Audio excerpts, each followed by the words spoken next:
Shalom, my name is Sharona Justman, and I'm the co-founder of the Israel Conference. We're here in Tel Aviv. It's fabulous. It's a beautiful location. It's packed with smart people who are startups, investors, venture capitalists, and very large companies who are looking for the latest ideas. We're here to bring it all together. We came from Los Angeles, where we've been doing the Israel Conference for years, and now we're here in Tel Aviv in the heart of the energy of the startup nation. And multiple ideas. Our focus tonight is going to be on artificial intelligence, and we have NVIDIA, we have JBP, we have Oracle, we have Dove Moran, and we have a whole host of young, exciting companies that will show us the way into the future. I welcome you to see us very frequently at theisraelconference.org. My name is Sharona Justman, and I welcome you. Thank you.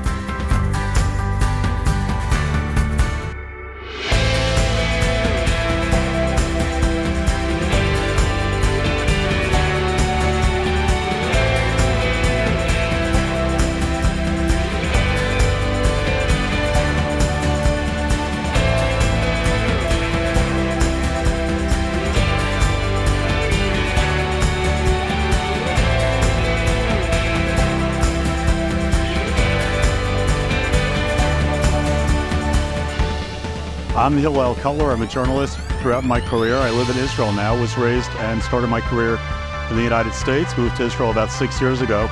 And I write for companies, nonprofits, government agencies, consultants, public relations firms. And I'm always interested in information. I'm a curious guy. That's what journalists are.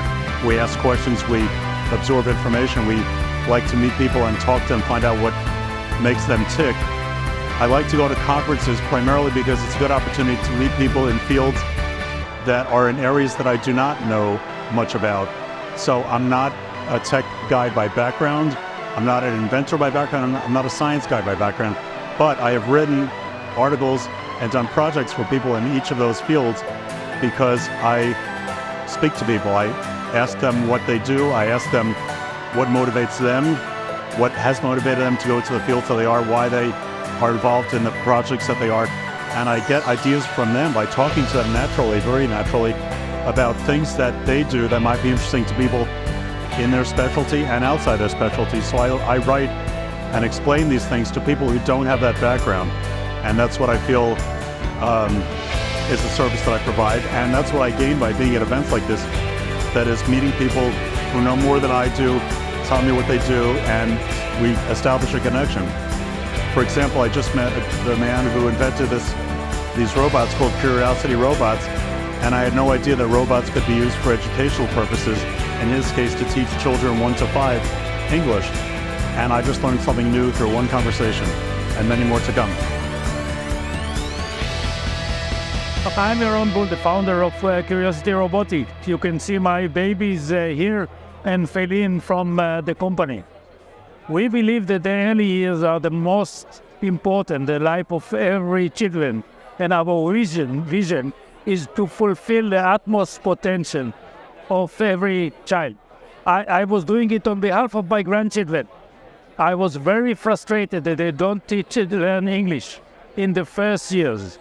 And they are doomed to learn at school, where it's too late and too cumbersome. And so this robot, which is called Aiko, Son, Daughter of Love in Japanese, is an English teacher which used the pedagogy of our co-founder Helen Doron, and make it accessible for every child, whether this child is in an affluent place or underprivileged society. We want to make the society better, and of course to make a very good business, because there is a blue ocean of potential in those years, and we are just starting with English and continue with mathematics, music, computation, reading, etc. Thank you. How good can help you us? I think that this is a very good place for exposure. So we want to meet peers, and also, we are a startup, so we would like to meet investors as well, for sure.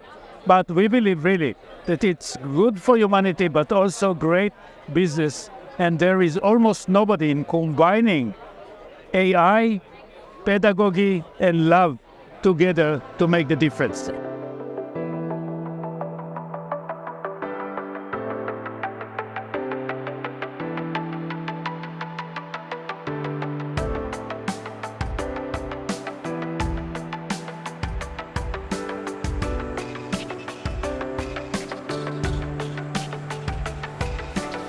Hi, my name is Abhishek Anchal, and I'm working as a research scientist in Ribbon Communication, which is a company based on Israel, also in the US.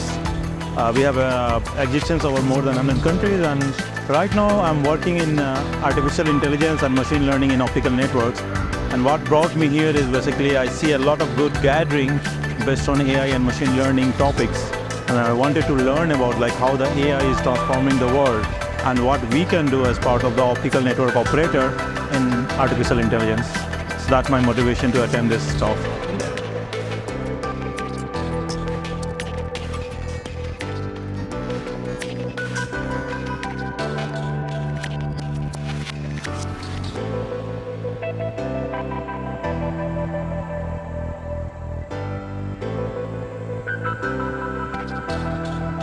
All right, my name is Michael. I'm the chairman of Scholarship Owl.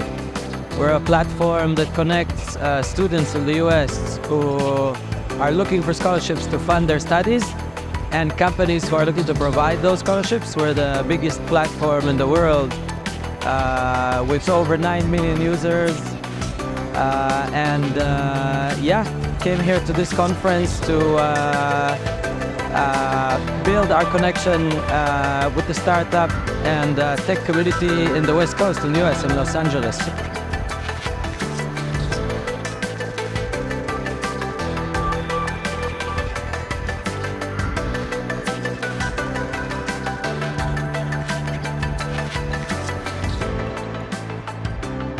Hello everybody, my name is Amichai Mines and we're presenting to you the first human wings. That's the first wearable jetpack that you can dive and swim with it.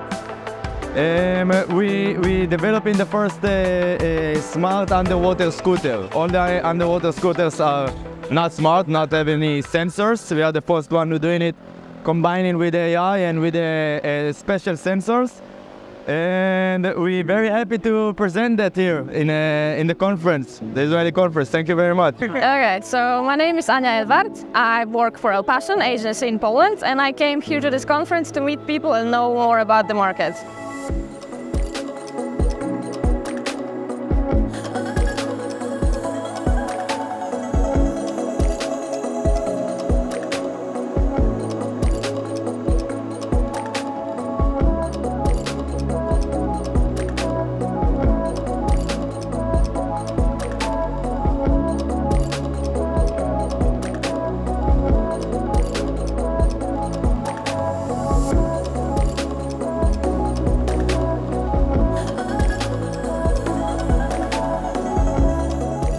My name is Guy Tsuberi. I have a dating app, so it's social app that's based on video profiles.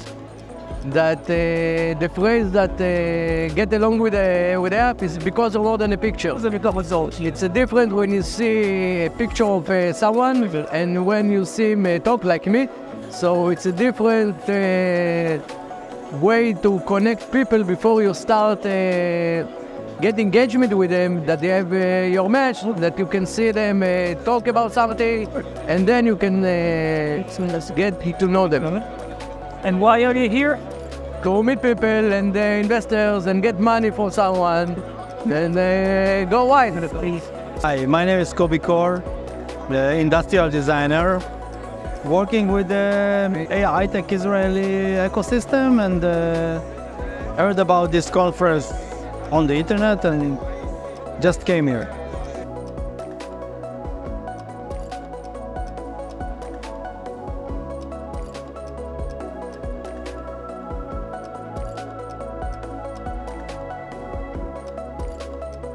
So my name is Karen Philip. I came to meet like-minded people to hear about the AI. It's very interesting too, and to enjoy my time. What industry are you in? I'm from organization development, working with leaders to be mindful, to lead companies, to build the right companies with the right people. So it's very essential to be in the competitive space.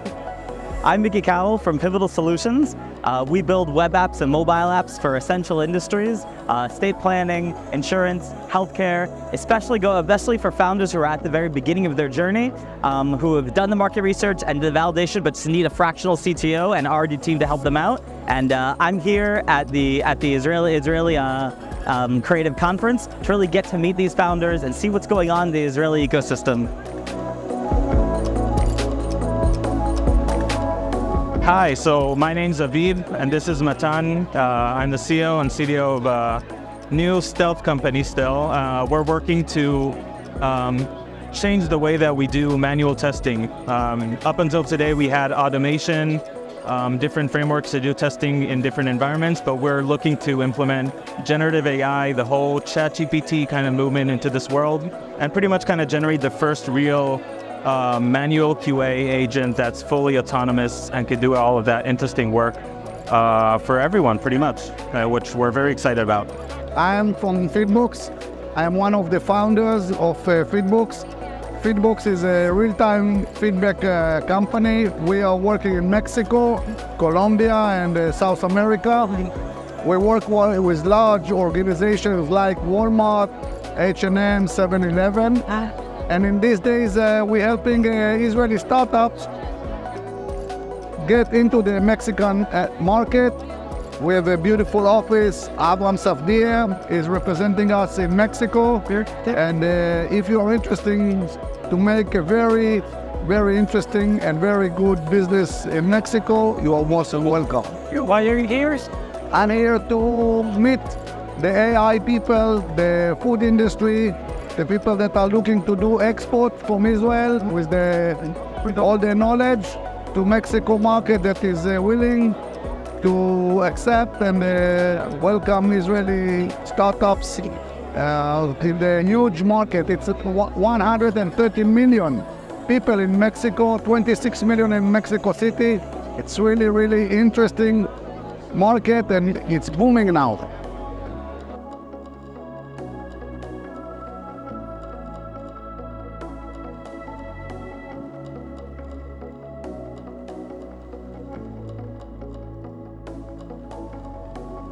It's always the simplest things that hold us back. So, Erev Tov, everybody. My name is Sharona Justman, and I'm the co-founder of the Israel Conference.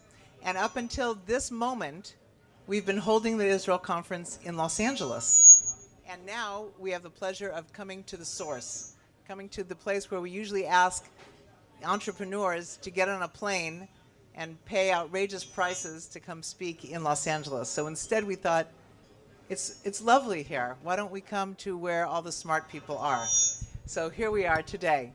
And thank you all for coming for the last week before the Chofash HaGadol, where you can enjoy some knowledge and meet extraordinary people. The person that's sitting next to you, if you don't know him or her, get to know them tonight, because invariably there's going to be business between you. And I want to mention that one of the things that's important to us is that in our theme of what we think about Israel, we think about Israel from the perspective of business. We think about what is coming out of Israel that can be sold into the world market, and what can the world market appreciate out of Israel, so that when a company is looking for a service or a solution and they hear that the company is based in Israel, you go straight to the top of the short list of the companies to be evaluated. And that's a point of pride.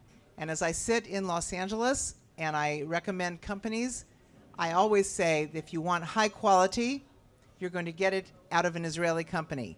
You might get some other things as well, but that's okay. It's always worth the experience.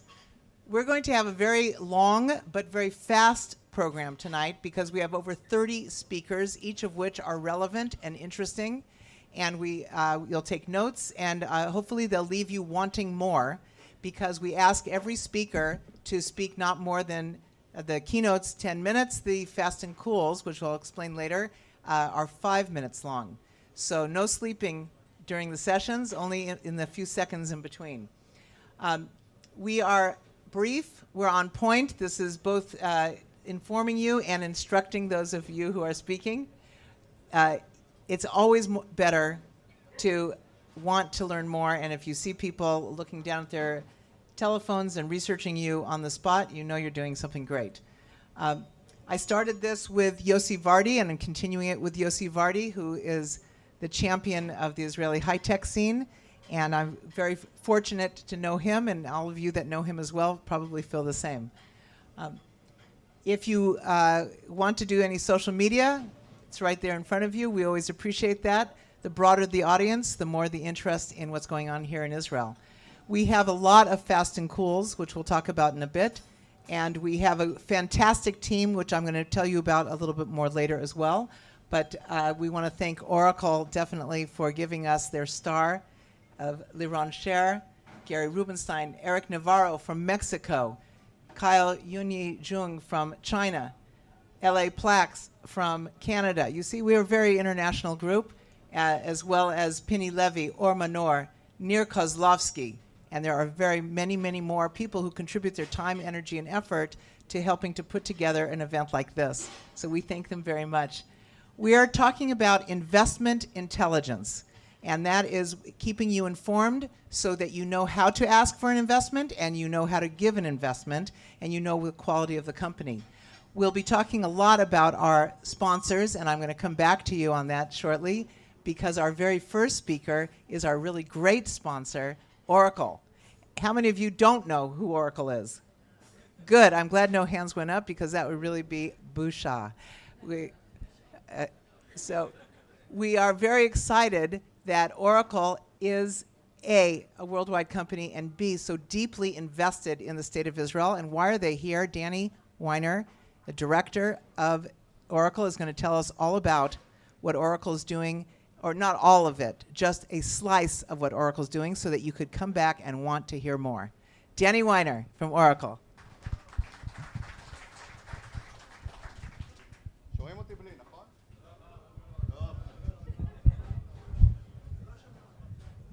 זה עוד לא נכנס בזמן. אקו? ערב טוב. אני דני וינר, אני מנהל את קבוצת הארכיטקטים והטכנולוגיה של אורקל קלאוד בישראל.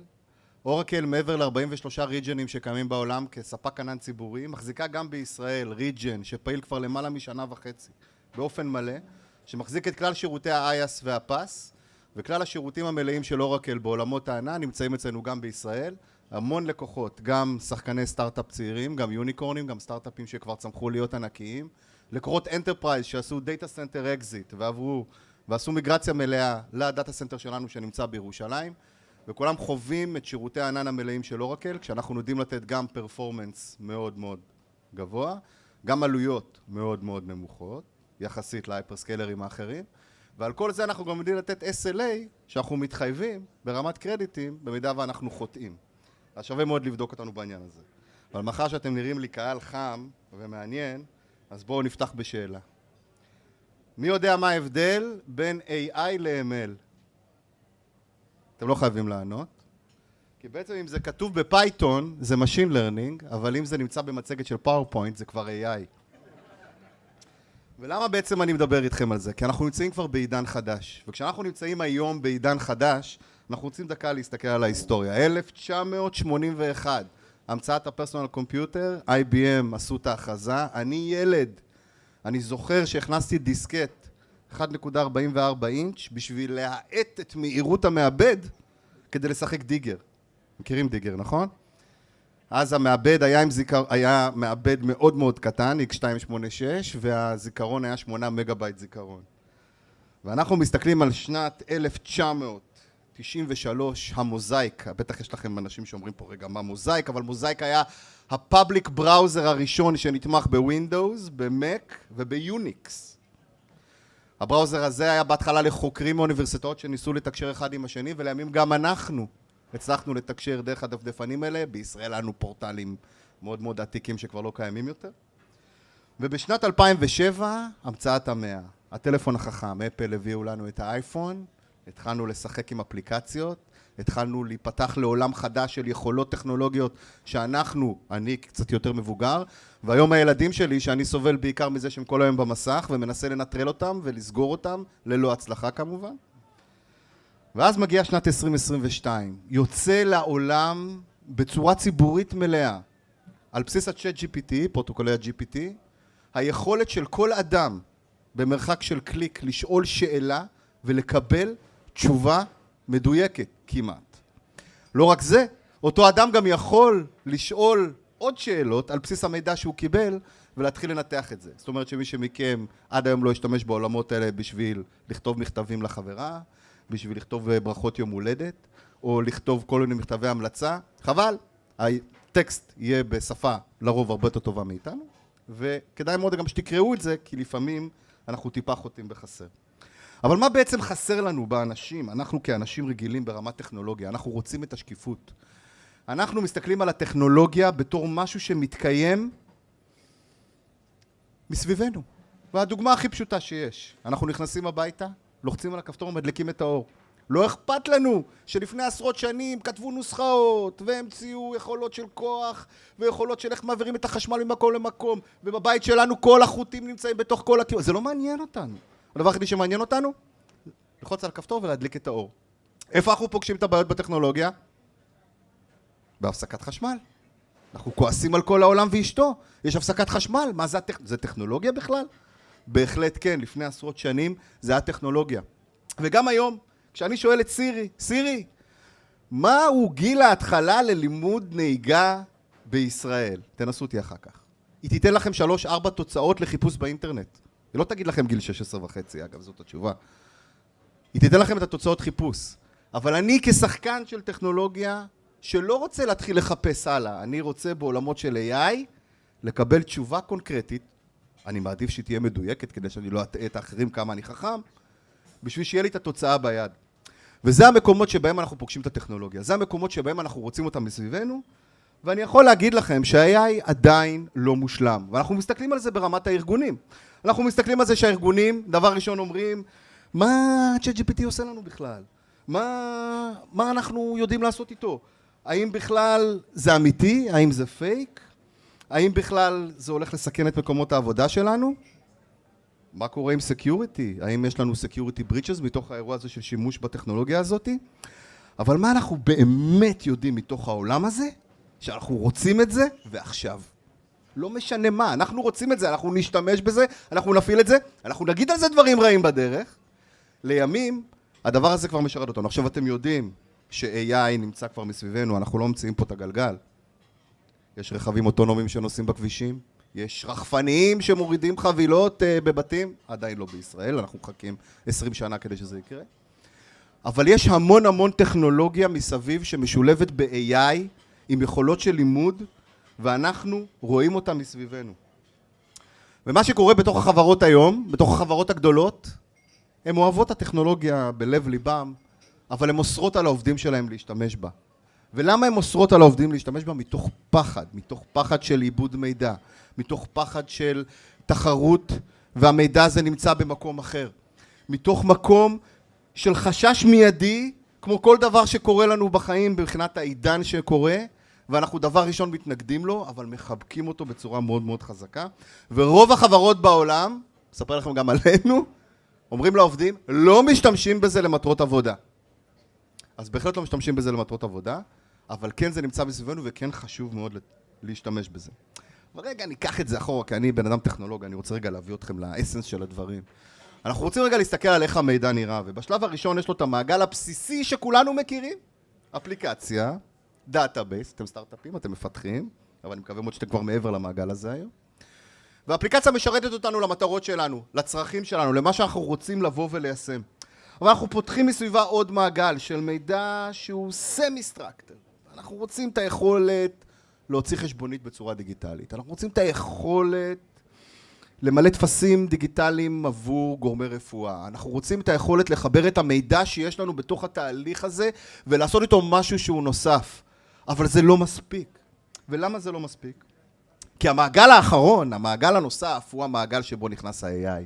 זה המעגל שבו אנחנו יכולים לאסוף מידע מ-1,001 גורמים שונים, לחבר אותו אלינו, לנתח אותו, להפעיל אותו על מכונה, שתלמד, שתתאמן, שתעשה איתו X פעולות, כדי שבסוף נוכל מתוך המידע הזה לעשות אסנס. קחו לדוגמה, אונייה במפרץ סואץ, אגב קורה המון בישראל, על ה-supply chain של ישראל. ושרשרת האספקה בישראל יודעת שהאונייה תקועה במפרץ סואץ מסיבות כאלה ואחרות. בעולמות של AI, בזמן, בריל טיים, כשאנחנו מנהלים שרשרת אספקה, ואנחנו יודעים שהאונייה תקועה במפרץ סואץ, ואנחנו יודעים שיש לנו שם עיכובים. אנחנו מצפים מיכולות ה-AI לבוא ולנתח את זה בזמן אמת, ולתת לנו אינסייטים ואסנסים, כי בסוף העסק שלנו מבוסס על זמן. הוא מבוסס על היכולת שלנו לעשות דליברי מהיר, לעשות דליברי בזמן, ובסוף יש לנו operational costs. בטוח כולכם מכירים את זה, שה-operational costs זה הכאב הכי גדול בכל ארגון, ואנחנו רוצים למקסם אותו בצורה הטובה ביותר. ולכן כולם היום ובעתיד ירצו להשתמש בכלים ויכולות, נקרא לזה AI, בשביל לבוא ולמקסם את היכולת התפעולית שלהם, בשביל לבוא ולמקסם את האפליקציה המדהימה שהם בנו, בשביל לתת לה אינסייטים ואסנסים נוספים עבור המשתמשים שלהם, ובעיקר לעשות מזה ביזנס. כי למה עושים מזה ביזנס? כי היום הדאטה הוא עיקר הביזנס של כל מי שרוצה למכור את התוצר שלו, את האפליקציה שלו, או בכלל אם הוא מפתח סטארט-אפ, כדאי מאוד שהכסף האמיתי שמכוון במודל העסקי יסתובב סביב הדאטה. עכשיו אמרתי את כל הסיפור הזה, ובסוף אני מתייחס לזה כמו לבנים של לגו, נכון? כי יש לנו ים של לבנים של לגו, ואם אנחנו מספיק חכמים, ומספיק יצירתיים ומספיק טובים, אנחנו נדע לבנות מתוך הלבנים האלה של הלגו תוצר מדהים. תמונה שנלקחה ב-2013 בתחרות הלגו במדינת ישראל, תוצר מדהים שבאמת הגיע לתוצר, לקח המון זמן לייצר את התוצר הזה מתוך קוביות הלגו. ואני אומר לכם בכנות, אם היו באים אליי דני, ואני טכנולוג, היו אומרים לי, תשמע דני, הנה הרמת קוביות הלגו שלך. בוא תבנה, תיצור, תעשה עם זה מה שאתה רוצה. אתם יודעים מה היה יוצא לי? פחות או יותר זה התוצר שהיה יוצא לי. ולמה זה התוצר שהיה יוצא לי? כי בדרך היה לי המון trials and errors, מסכימים איתי? בדרך היה לי המון בעיות שהייתי מגלה שחסר לי חלק, והייתי צריך לקנות את החלק. היה מתפרק לי והייתי צריך להרכיב מחדש, ואז היה בא חבר שנותן לי ביקורת ואומר לי שעשיתי עבודה גרועה, ובכל מקרה בסוף, בראייה שלי, בתוצר שלי, כשאני בונה את הכל מאפס ושורף המון זמן על התהליך, להערכתי, זה התוצר שהייתי מוציא לכולם. אגב, תוצר מדהים עבורי. ואז מה עשתה לגו? לגו אמרה, חבר'ה, מה הבעיה? לא צריך ערימות של לבני לגו בשביל לבנות את הדברים. זה לא הכל about building block שאתה עושה לבד. בואו ניתן לכם טמפלייטים מוכנים. נקנה לכם קופסה עם מניואל, עם כל החלקים שאתם צריכים. שבו תרכיבו. הרי אף אחד מפה לא ייכנס לחנות של לגו ויקנה את מגדל אייפל מוכן. מסכימים איתי? אתם כן תיכנסו לחנות של לגו, תקנו את מגדל האייפל מפורק, מוכן עם מניואל, תשבו עם הילדים, הבנים שלי מאוד אוהבים את זה, תרכיבו ביחד, ובסוף מה יש לכם ביד? תוצר אמיתי, ובעיקר תחושה שהגשמתם את המשימה. וככה לגו באו ויצרו לכל האנשים מסביב את היכולת לבוא ולממש את היצירתיות שלהם אל מול היכולת האמיתית של להשתמש בתוך הכלים האלה. עכשיו, כל הסיפור הזה, למה אני מספר אותו? כי בסוף אני מסתכל עליי כאורקל. אורקל בהסתכלות שלה, בעולמות ה-AI, מתוך המקום שבו אנחנו מסתכלים על היכולות של אנשי הפיתוח, של אנשי ה-operations, של ה-PMים, של אנשים שבאים, ממציאים ויצירתיים מאוד, אנחנו רוצים לתת את כל סט הכלים שמאפשר לכולם מ-day one להתחיל לעבוד. אנחנו לא מצפים שאנשים ימציאו את הגלגל. להמציא את הגלגל זה לחזור למבנה הלגו שאני עשיתי. אנחנו כן מצפים לתת את סט הכלים הנדרש על כלל השכבות האפשריות לאנשים שרוצים להשתמש, במיוחד בעולמות הענן הציבורי, ממשהו שאפשר להתחיל איתו ולזרום איתו למעלה. וזה למה? כי בסוף היום יש לכם רעיון מדהים. יש לכם מוצר שאתם רוצים לייצר ממנו משהו. אין שום סיבה שתמציאו את הגלגל בדרך. תשתמשו בגלגלים קיימים ותתעסקו באסנס האמיתי שחשוב, וזה המוצר שלכם. כי זה המקום שעיקר ההשקעה צריכה להתקיים. אז אנחנו מסתכלים על זה על כל השכבות, על שכבת הדאטה, שבה אנחנו יודעים היום לאסוף את כלל הנתונים מכל המקומות, לא רק אלה שירותים מנוהלים שיודעים לאסוף נתונים מכל מקום שתרצו. אתם לא חייבים שהדאטה יישב אצלנו. אנחנו יודעים גם לבוא ולאסוף את הדאטה ממוצרי צד ג' שמשתמשים בהם. כל מוצרי הסאס האפשריים שאתם מכירים היום, אנחנו יודעים לבוא ולאסוף את הנתונים. לא חייבים להביא אותם אלינו, כי זה עולה כסף. אנחנו יכולים לקבל ממנו את המידע ולהכניס אותם אלינו, לנתח אותם, ובסוף אתם יכולים להשתמש בהם בתור אינסייטים. כלומר, בזמן אמת, אתם יכולים להתממשק למערכות צד ג' ומתוך זה לקבל אינסייטים אמיתיים על בסיס מודלים שהם קיימים. מבחינת תשתית, אנחנו שחקן ענן ציבורי, אנחנו מחזיקים את שיא החדשנות בעולם התשתיות, מקצה לקצה, נותנים לכולם את האפשרות לבוא ולמשוך ולהשתמש ביכולות תשתית בכל זמן נתון, אתם לא קונים מראש, משלמים לפי השימוש שיש לכם. מאז זה שמים את שכבות ה-AI שאנחנו מפתחים בתוך הבית, אנחנו עובדים המון עם שותפי צד ג', תכף אני אציג לכם גם, וביחד עם זה אנחנו מרכיבים מכלול שלם שהוא סל של מוצרים ושירותים, שכל אחד, כל מה שהוא צריך זה להיות מספיק רעב, לקחת את זה ולעשות מנתו את הקסם שלכם. מעל זה שמתי את שכבת הסאס, כי אורקל היא שחקן, אנחנו מייצרים, מי שלא מכיר, את כל השכבות מקצה לקצה. מה שנקרא, ה-life cycle שלנו, הוא מרמת החומרה, אנחנו מייצרים את החומרה לבד, אנחנו מייצרים את התוכנה לבד, אנחנו מפתחים את האפליקציות שאנחנו מוכרים ללקוחות שלנו לבד בתוך הבית, וכלל שירותי הסאס של אורקל, מקצה לקצה, ERP, HCM, כל מוצרי הפיוז'ן שלנו, מקבלים לאט לאט את כל יכולות ה-AI שאורקל מניבה בתוך הענן הציבורי שלה, כחלק מהמוצרים עצמם עבור הלקוחות, כן? בעיקר לאנטרפרייזים גדולים, וגם לסטארט-אפים הענקיים פה, שיהיו בקרוב מאוד, או יוניקורנים, או ידרשו המון צורך בתהליכים עסקיים וארגוניים. כל היכולת של ה-AI נכנסת לכלל המוצרים שלנו. וזה משהו שאנחנו מכניסים אותו כבילט אין, כמובן לאורך זמן, כי ה-AI הוא דור חדש שנכנס לנו בתוך התהליך. אבל מתוך כל זה, כשאנחנו מדברים טיפה על התשתיות, ויש פה גם את נתי אמסטרדם, מקווה שתרים לי גם אתה אחר כך, NVIDIA חתמה על הסכם שותפות מאוד חזק עם אורקל. אנחנו עד היום דלברנו מעל 4,000 GPU'ים. NVIDIA עצמה, חלק מהסינגל קלאסטר שלה, שרוכב אצלנו ב-OCI, בפרפורמנס משוגע, לאט לאט אנחנו מקווים ששחררו לנו קצת GPU, שנוכל גם להעביר אותם ללקוחות שלנו. נתנו לנו את היכולת להעמיד ברמת התשתית את הדליברי ללקוחות שלנו בשביל להשתמש במה שהם רוצים בכל זמן נתון. עכשיו מזכיר לכם שאמרתי שאורקל מייצרת את הכל לבד, אבל הבנתם שאנחנו לא מייצרים את ה-GPU כי אנחנו מסתמכים על חברות שמתמחות בעולם הזה, גם את המעבדים עצמם, כגון אינטל, AMD וכו'. אבל בסוף השותפות העסקית שאנחנו עושים עם השותפים שלנו מאפשרת לנו להנגיש בצורה מלאה עבור הלקוחות את היכולות. ואם אני מכניס לזה עוד קצת מידע, אז אנחנו גם עשינו לאחרונה שיתוף פעולה עם חברת Cohere, חברה קנדית, יוצאי גוגל, פיתחו אותה, המטרה שלהם שה-AI יהיה הגוגל הבא. והשותפות העסקית שלנו איתם מאפשרת להביא מודלים של AI לכל אחד בשתי צורות. בצורה אחת של תבניות מוכנות, תשתמשו בהם, תריצו אותם, תמדלו אותם, הם מאוד קלים, מאוד מהירים, צורכים מעט מאוד consumption, רע לי, טוב לכם. אבל לא רק זה, שהיכולות שלכם לבוא ולמדל את כל מה שאתם רוצים בעולמות ה-AI על בסיס המודלים הקיימים שקוהיר נותנת, נותן לכם את היכולת לשחק עם זה. אבל לא רק זה. אם אתם עדיין רוצים להמציא את הגלגל, אבל לא רוצים ללכת ולקנות את הגלגל עצמו בשביל להמציא אותו, אתם יכולים לקחת את המודלים הקיימים ולקסטם אותם באופן מלא. כלומר, לקחת X מודלים, לחבר אותם ביחד לצרכים הפרטיים שלכם, ומתוכם לייצר את המודל שלכם שנותן לכם את היכולת. למה אנחנו עשינו את זה עם Cohere, ולא עשינו את זה עם OpenAI או GPT לצורך העניין? היכולת של אורקל אומרת כזה דבר, אנחנו מאמינים מאוד בדאטה של הלקוח. הדאטה של הלקוח הוא הדבר הכי חשוב לנו.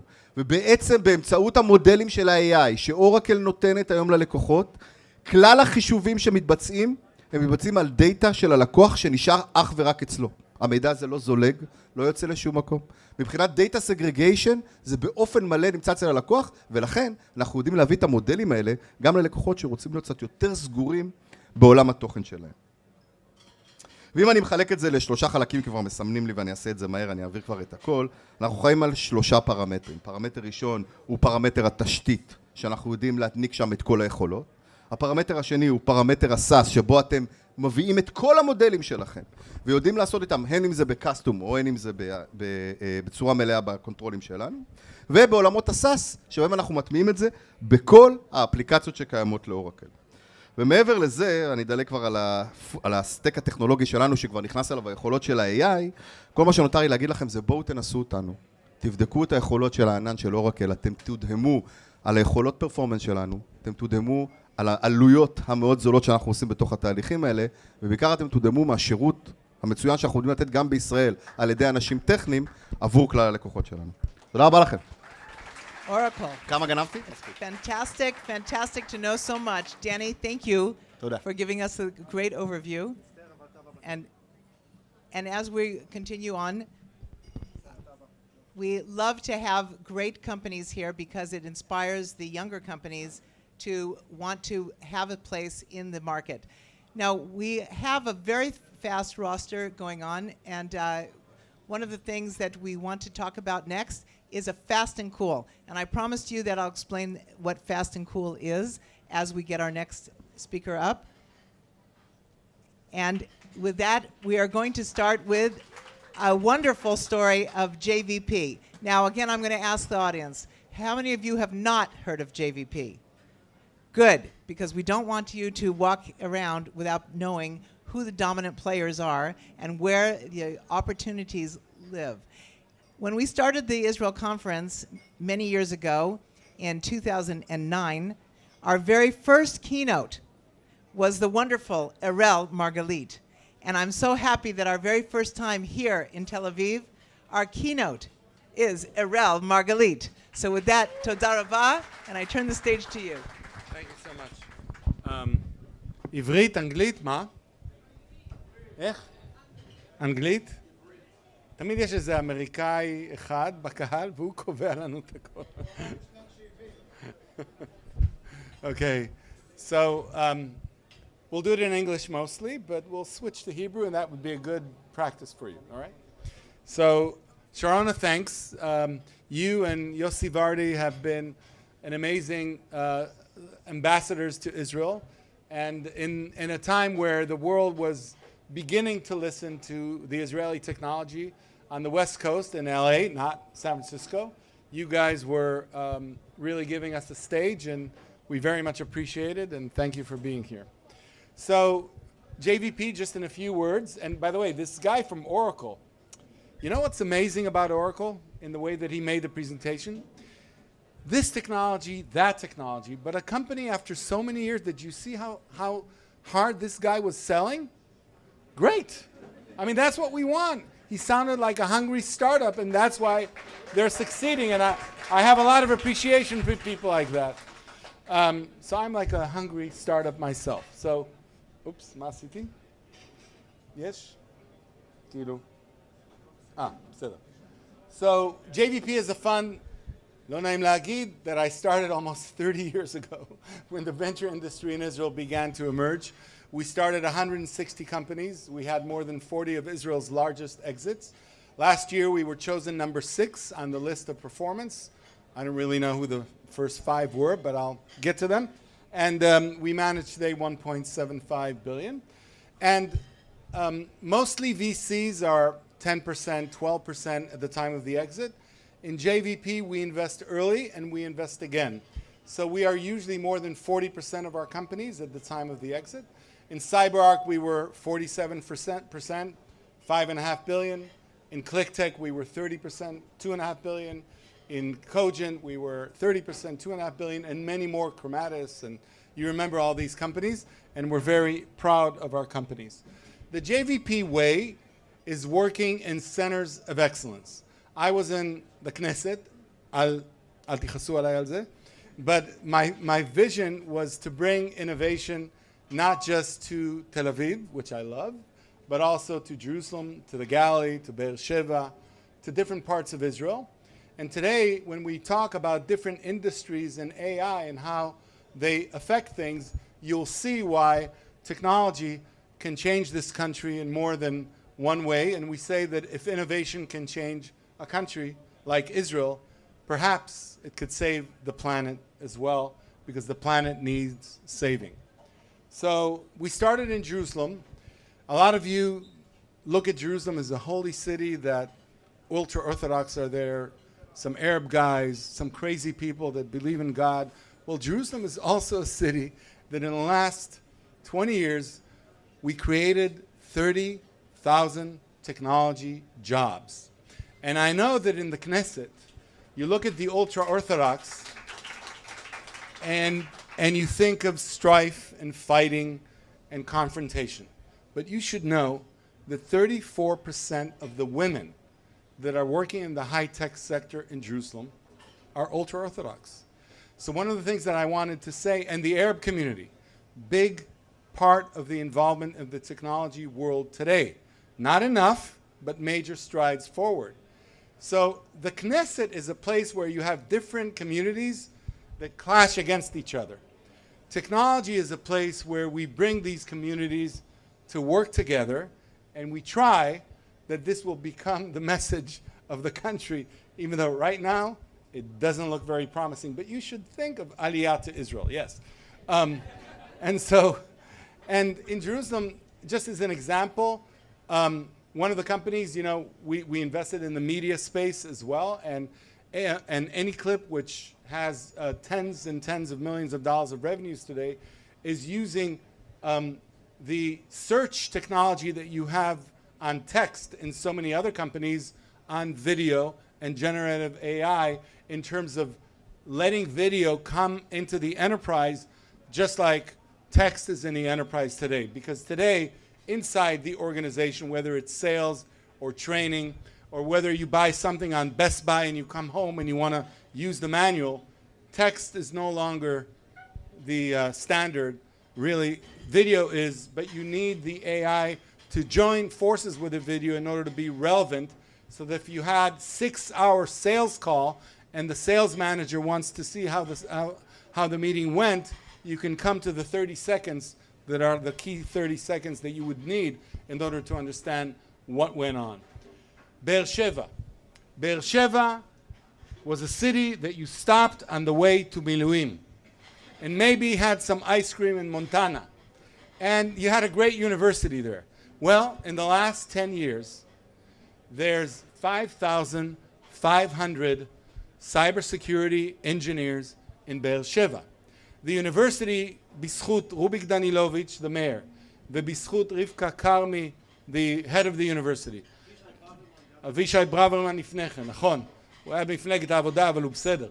Then לא כולם, אני צוחק.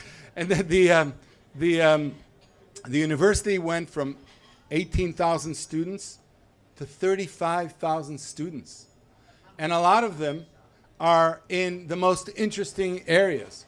And companies like Oracle, and companies like Dell, EMC, before that, Orna Berry, האגדית שהגיעה לשם, PayPal, Leidos, a lot of these companies bought some of our companies, created a center of excellence. We had an agreement with the government that they would move their technology units by 2014.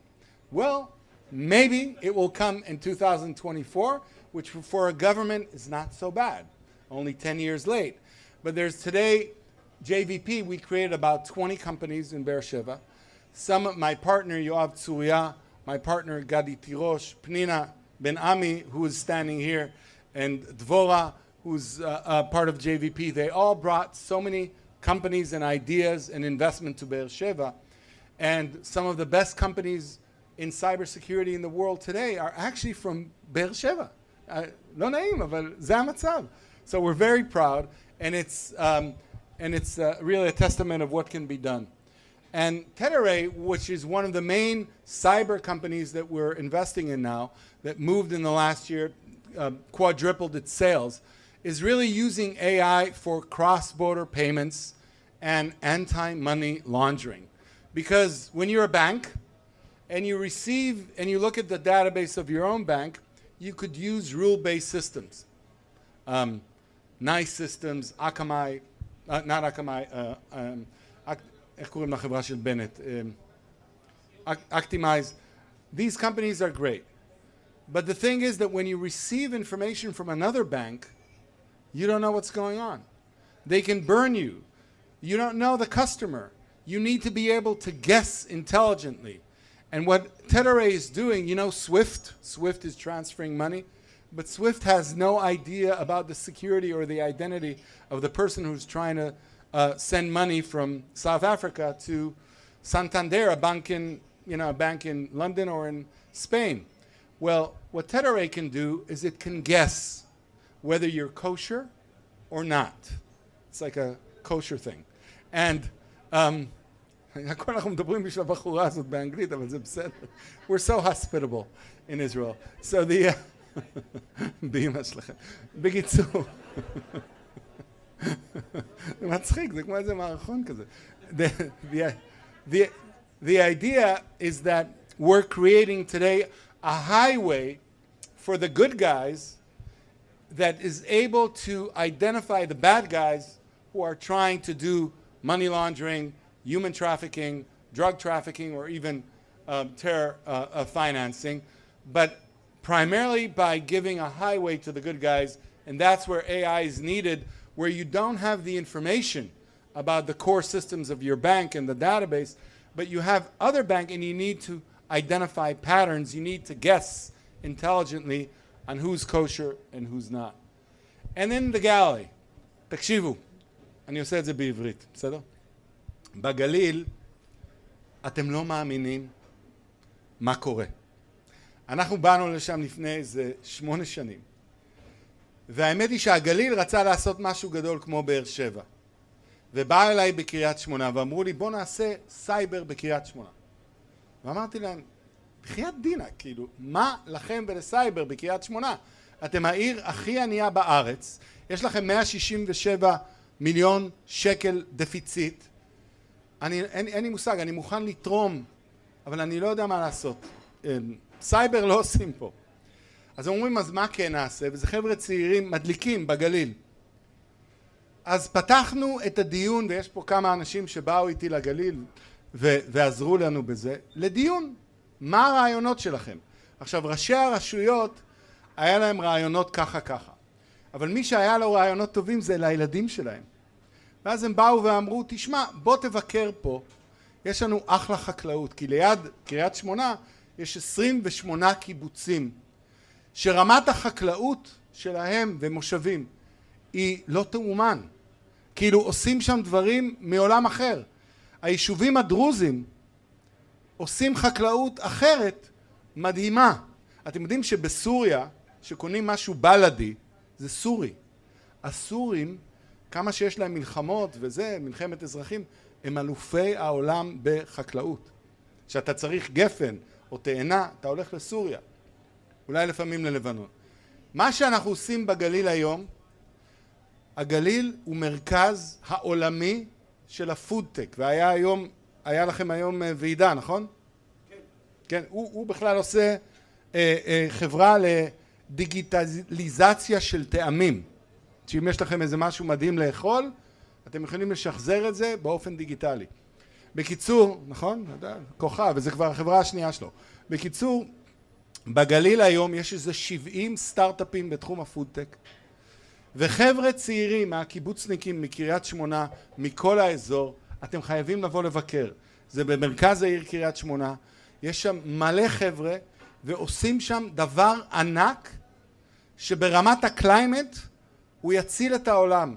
כי היום אנחנו שוחטים 50 מיליארד פרות, ו-alternative protein, new agriculture, all these things will come in a different way from different regions, and the Galilee is leading it. This I'm saying for you, so you can carry the message. And there's a company there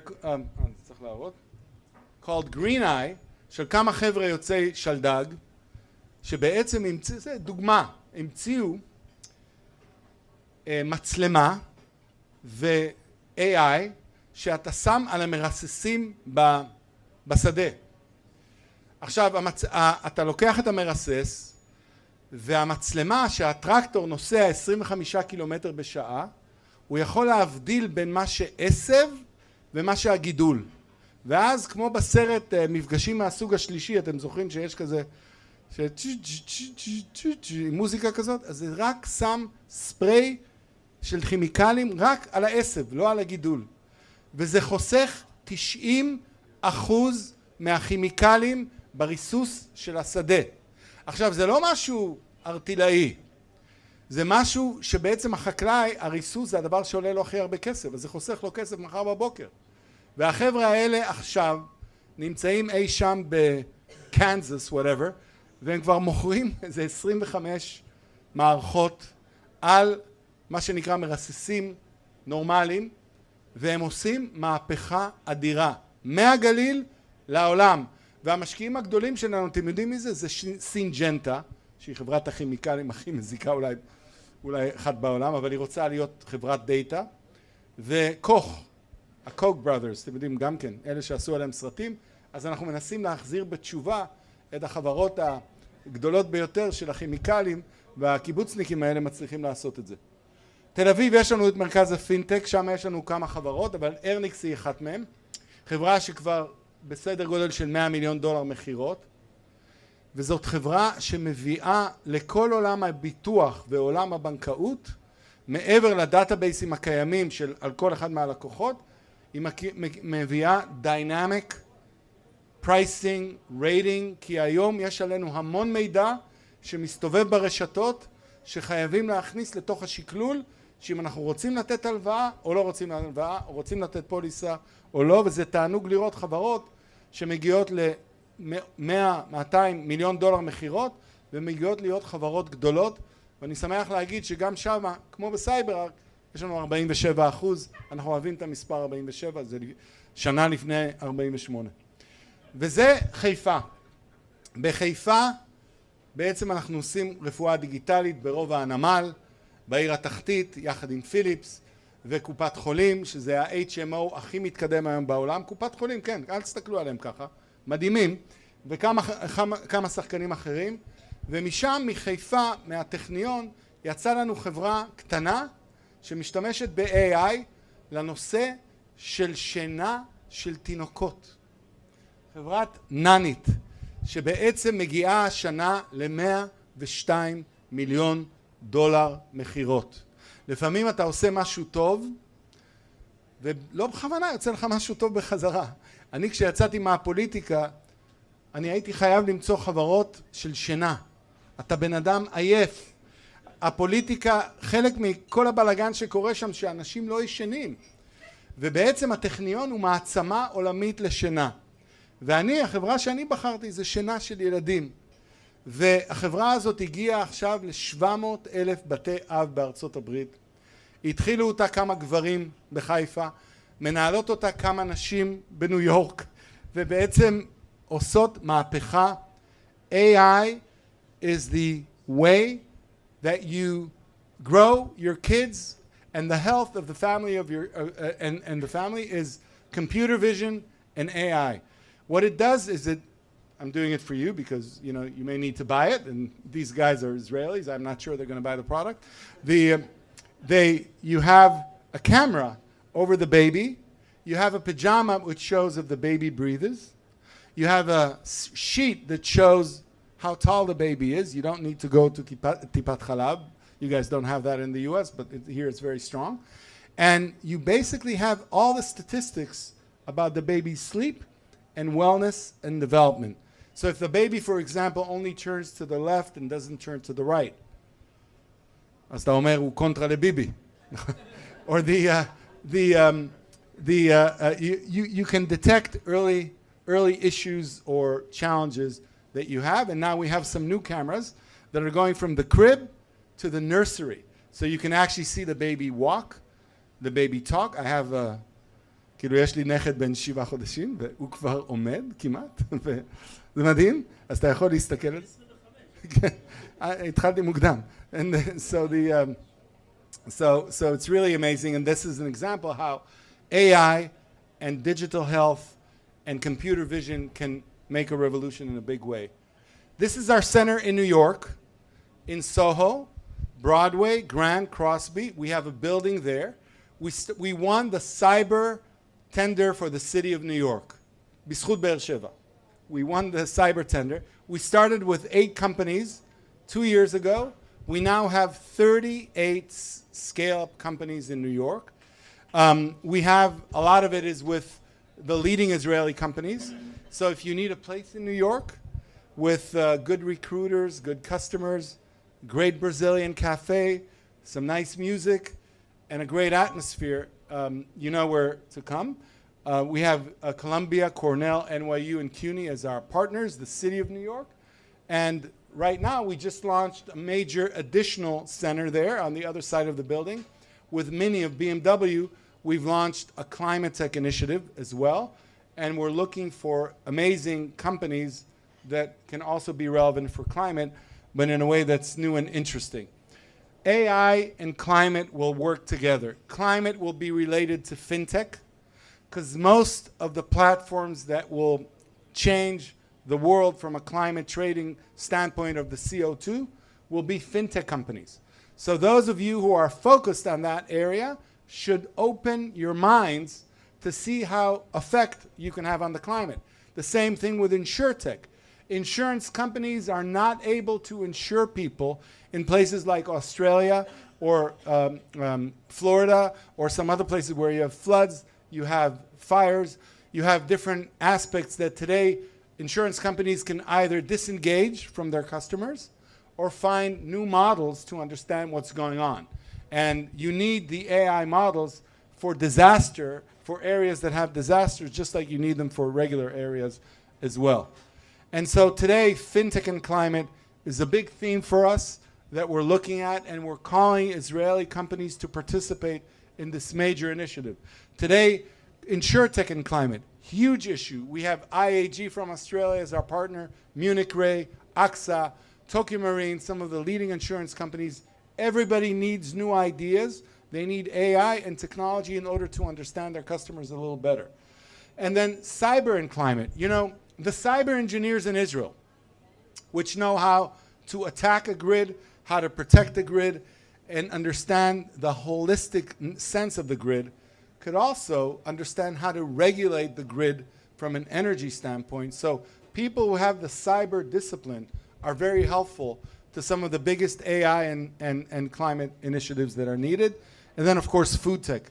Food alone will change the climate in more ways than transportation would. The way we eat will have a bigger effect on the climate that we can imagine. And in the next 10 years, food as we know it today will change.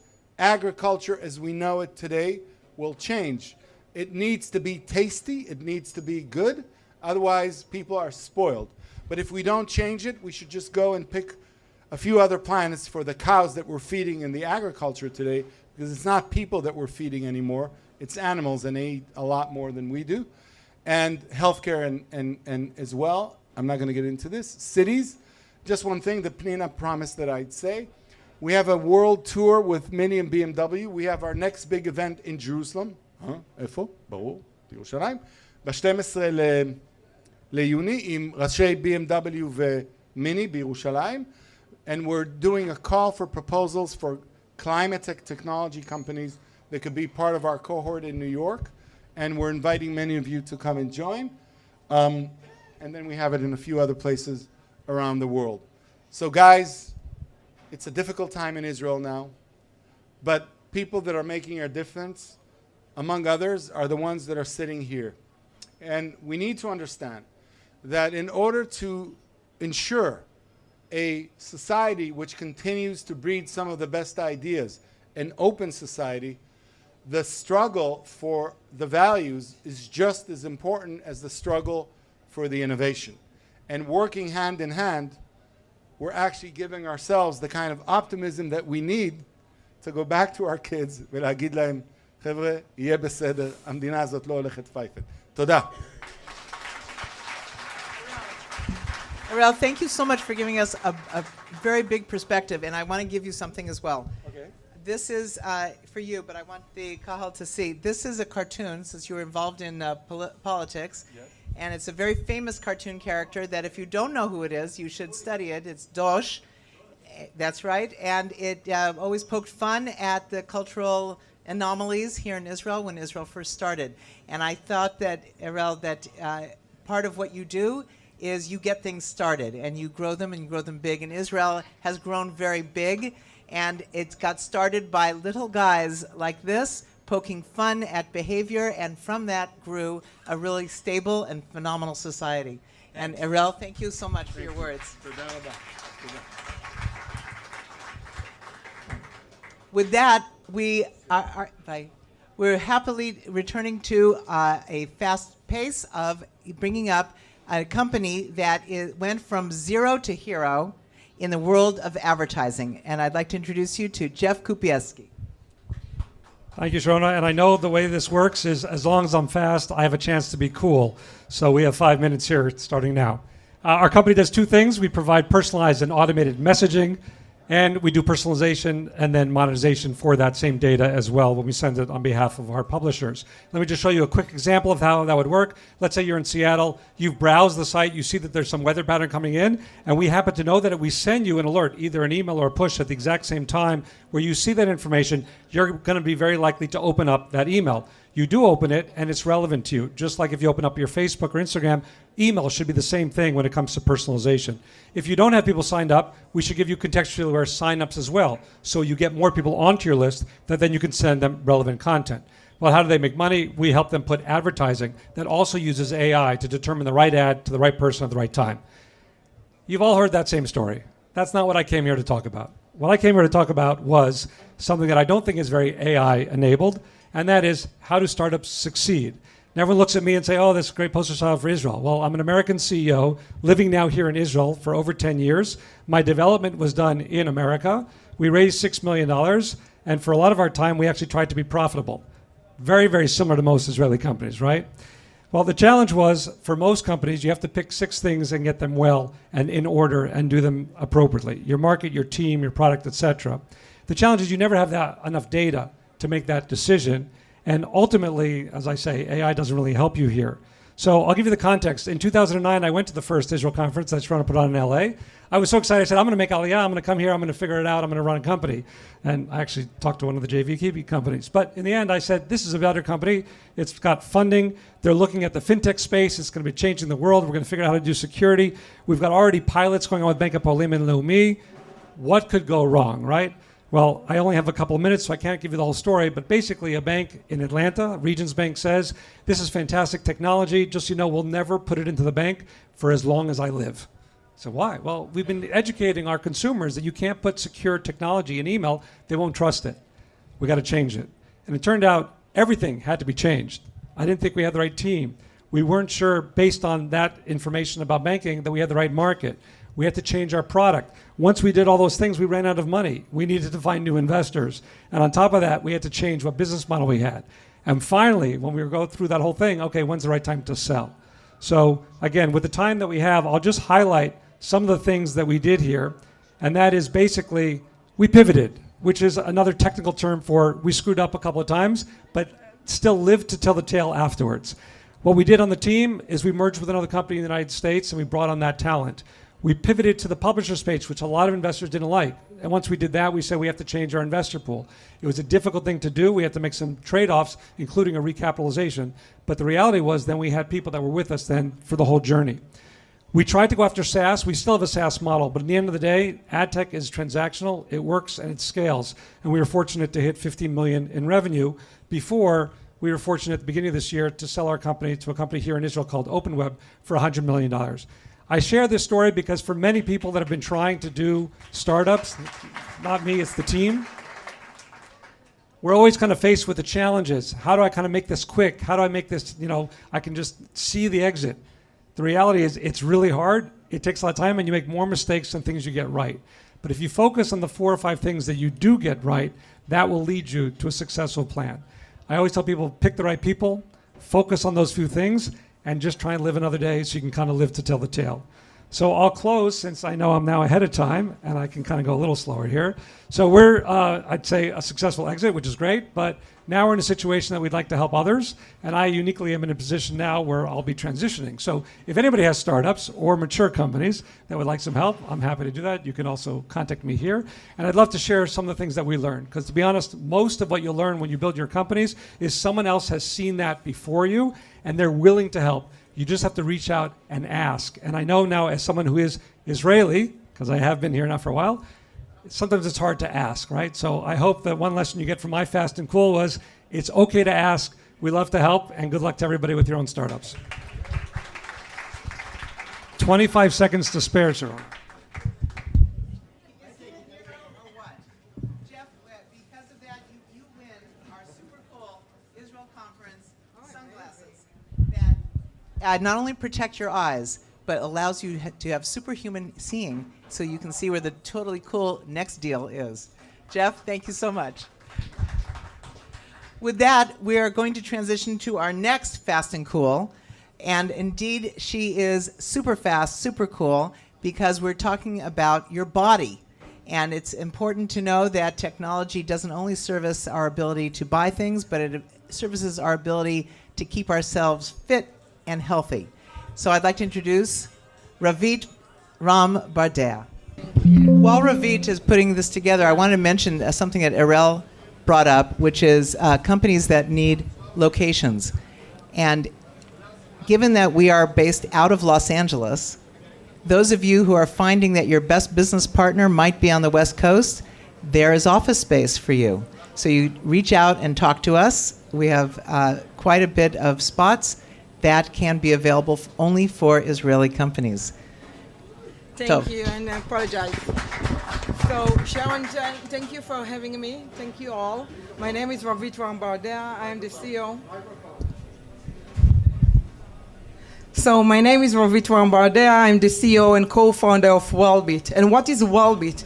Wellbeat is actually the one that wants to understand what differentiates each and every one of you from another, and how can we treat you better and create a better trust between the payer, provider, and the patient. So why? Because as we know that unfortunately 50% of the patients are non-compliant with the treatment, which bring to avoidable cost of around $337 billion a year. But it's not just that. Unfortunately, when we're speaking with clinicians, with providers and others, we are seeing that there is a lack of resources and efficiency, and they do need different tools to support them. Because of all of that, we understood at Wellbeat that we have to think differently when we're analyzing data. So what we actually created is artificial intelligence, machine learning, and behavioral modules. We put all of that together in order to understand 100 personal traits for each and every person, and by that creating 1,400 different clusters that today support us with 10,000 ways to interact with each and every individual. So by doing that, we are now supporting payers, providers, and patients, and knowing exactly what drives each person, how to overcome when they are going through barriers, how to create a script that will go through a full conversation with the patients, and to create, of course, CPD codes that are better now raised for the clinicians. So let's look at what Wellbeat is actually doing. Meet Tony. He's a 75-year-old financial analyst with diabetes and CVD. After an abnormal lab result, the clinic suggested Tony begin treatment. Luckily, with Wellbeat's innovative approach, patients can be onboarded with a quick 3 to 5 minute survey. Wellbeat has done extensive field research in order to uncover what drives people in their decision-making and what is holding them back, sometimes unconsciously. Another way Wellbeat can integrate into existing workflows is by getting feedback from your staff. The survey takes a minute to fill out and provides the system with the crucial viewpoint of the caregiver to track adherence and changes in the patient's state. We have found that each person has a unique combination of driver's barriers and past experiences that cause distinctive sensitivities. Consistent self-monitoring is essential. It's not like you to neglect your health. And those are then what determine the specific word choice and nuances employed throughout each single message and the system as a whole. One of the more exciting and unique tools that Wellbeat has to offer are telescripts. These are pre-written dynamic scripts that any medical provider or caregiver can use as a guideline when communicating with a patient. It can happen to anyone. Try to think of what will help you not to forget. Perhaps make it a habit? Here we can see Tony's journey in his first month. He was having adherence issues at first, but personalized multi-channel support got him back on track. You're a responsible person. Don't give up on yourself. It's in your hands and in your power. As a doer, So as you could understand, Wellbeat is the engine behind the system that is integrated into whatever system you're already using, and by that can actually support the clinician, the case managers, the nurses and others in order, what did I do wrong now? in order to overcome all the different challenges to create a better trust, a better relationship between the patient. And the way that we actually do it, we gather information from the first touch point. And today, after running already several different projects, we show that our accuracy from the first touch point is 87%.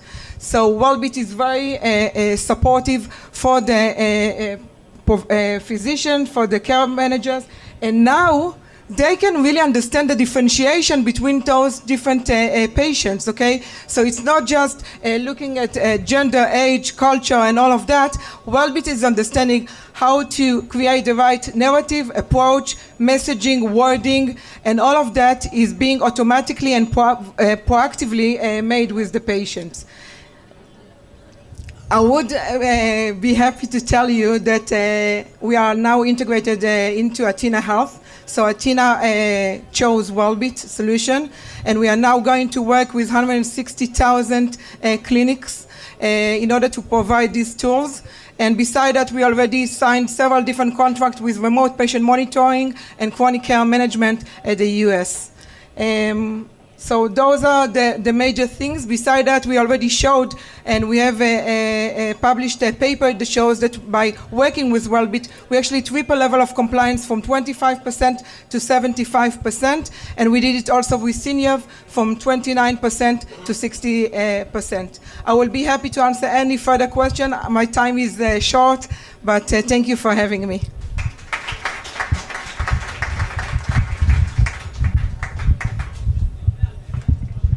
It's important that we have forward-thinking medical people. And Ravit, please have a great vision, which would be our little standard. When you see someone wearing Israel Conference sunglasses, you know they're hot. All right, thank you very much. You know, we're in the age of AI, and this conference is focused on AI. And one of the things that is going to power AI is what? NVIDIA. And we are very fortunate today that we're going to get a look on the inside of what AI can do if it has the right partners. And if it has the right partners, then that world that has been promised and talked about becomes real. But without that, it's not. And an irony is that it's been happening for quite a while. So I'd like to introduce you to Nati Amsterdam, General Manager for Israel, for NVIDIA, and for artificial intelligence. Thank you, Nati. Thank you very much.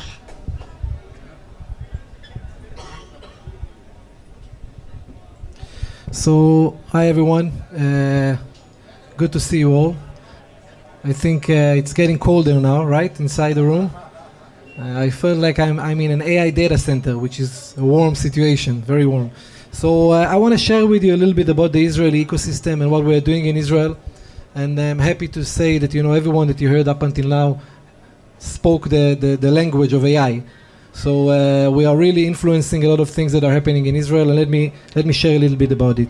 So first of all, you know, the Israeli ecosystem in Israel, as you are probably familiar with, there are close to maybe 2,000 relevant startups that are doing really deep learning and AI activities.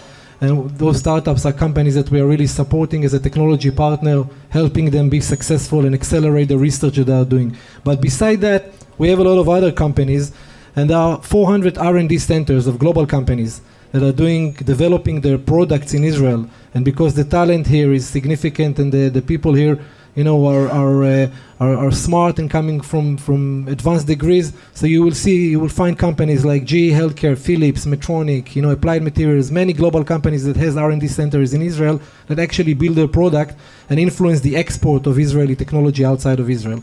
So this is also something unique that we are seeing here in Israel. Of course, with cybersecurity, everyone knows that we are leading this area. So I can tell you that also AI and cyber is coming together, and we are seeing a lot of activities, a lot of startups that are doing cyber and integrating AI in their technologies. So what NVIDIA actually does.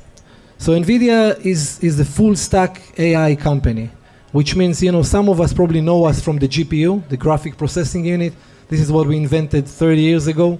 And actually, you know, moving forward, NVIDIA is actually a full stack company that delivers not only the AI infrastructure that is needed to do AI, but also the operating system of AI. There is a lot of technology and software behind it that you need to operate. A data scientist or someone that develops an AI can take a chip of a GPU and say, do AI. He needs a lot of software, he needs a lot of technology on top of it to be successful at what he's doing. And then the top layer is AI skills. And AI skills is really handling different verticals, different industries, and having the right capabilities to do things with the data.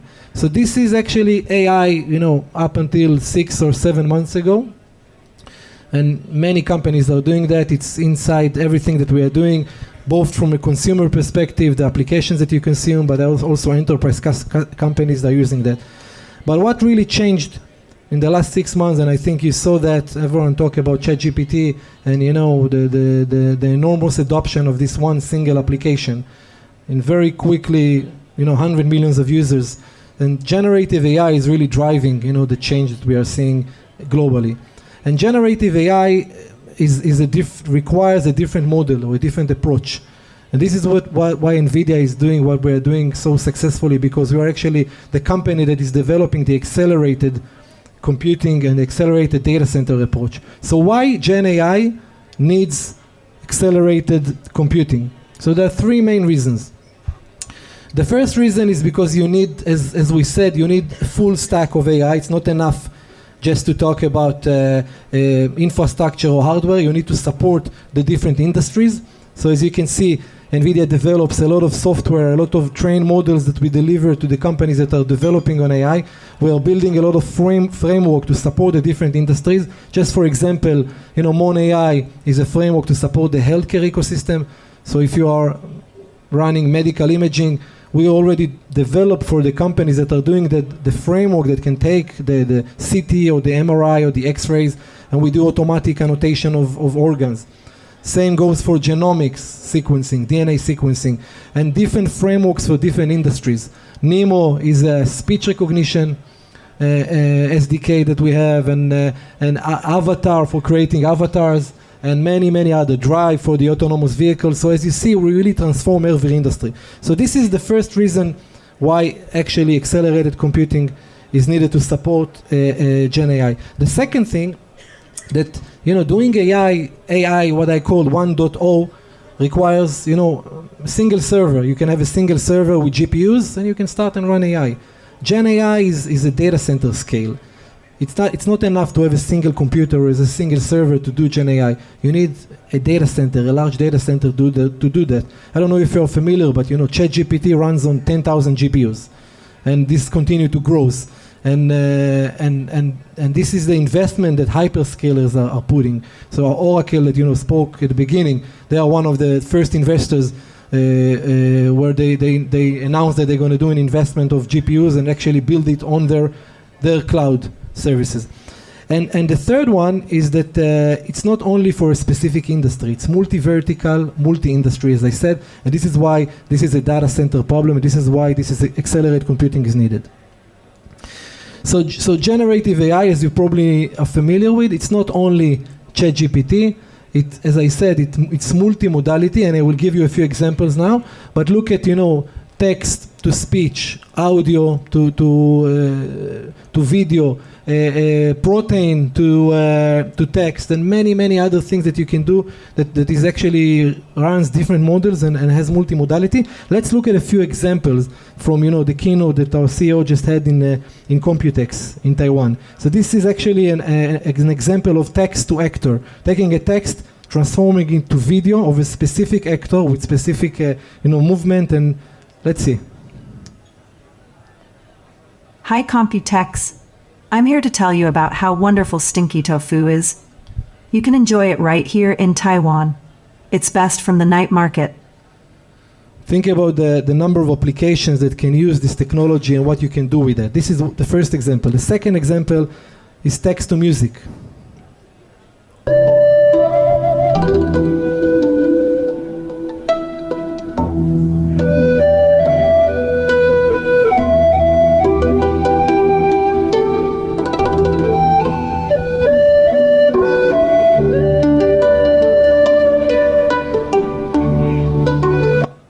Quite amazing.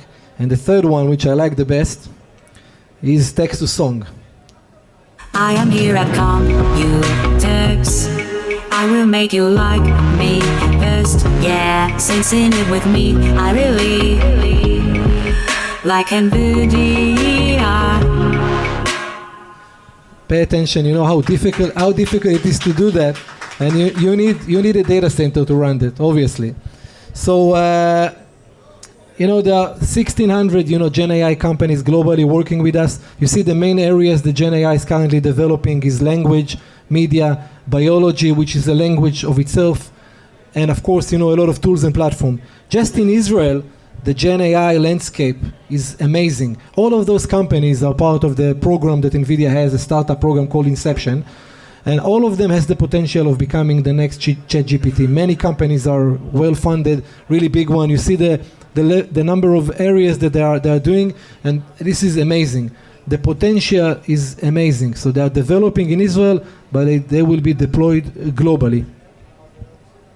And of course, eventually, all the world's most valuable companies are now looking at how can they build their own customized, vertical-oriented generative AI models. So each one of them has their own data, they have their own models, they have their own ideas they want to develop, and they start to look at how they can build their own customized solution. And this is where NVIDIA actually comes in with the platforms that we have. So we can provide a platform for language, for speech, for video, for whatever that you want to use to build your own abilities. And this is things that we are doing both with enterprise customers, but also with startups and a lot of other activities.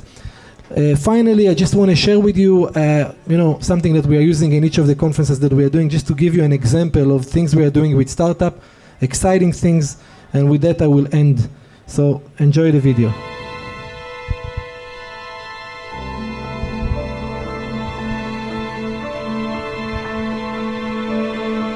I am a translator. Transforming text into creative discovery.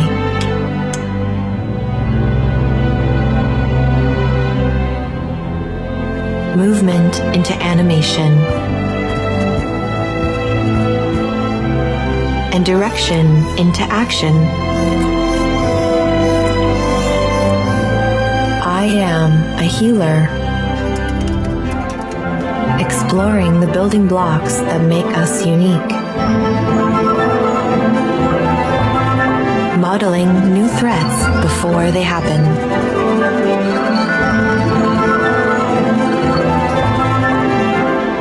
And searching for the cures to keep them at bay. I am a visionary. Generating new medical miracles.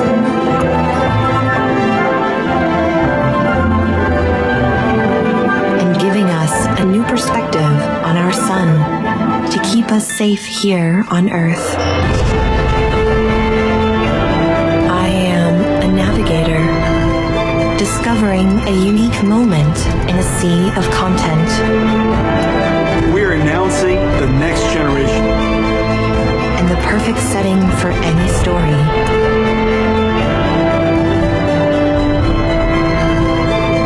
I am a creator. Building 3D experiences from snapshots. And adding new levels of reality to our virtual selves. I am a helper. Bringing brainstorms to life.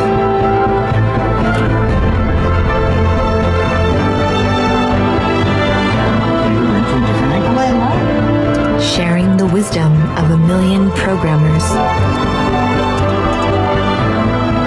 And turning ideas into virtual worlds.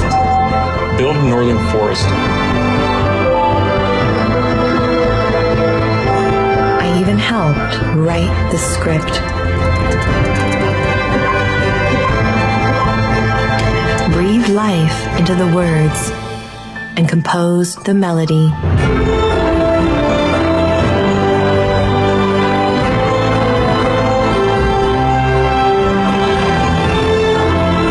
I am AI, brought to to life by NVIDIA, deep learning, and brilliant minds everywhere. Thank you very much. Nati, thank you so much, because so many of us don't know what's powering AI, and now we do. And it's very important when we have someone like you to come to visit with us, so to expose us, to open our eyes, and to remember that though she is, we are. And thank you. Please have a little piece of history that cannot be developed by AI, but can inspire us to the next level. Thank you, Nati.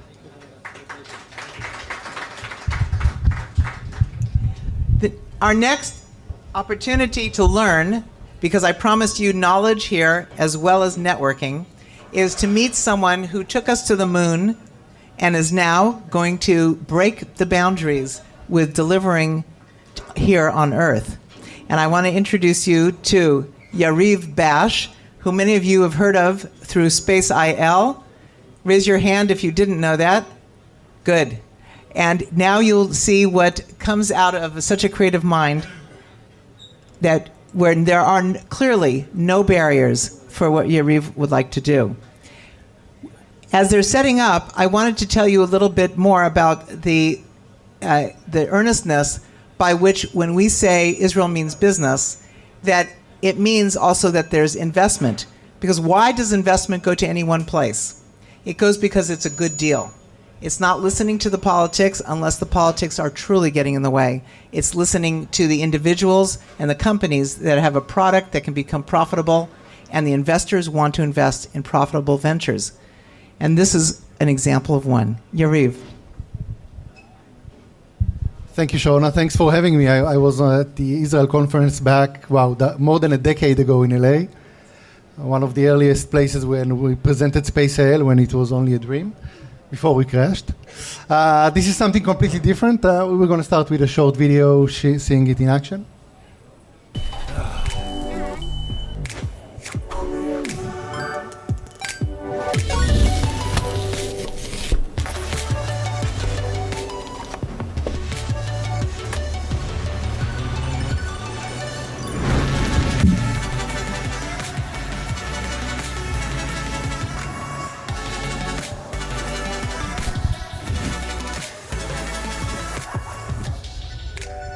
Looks simple.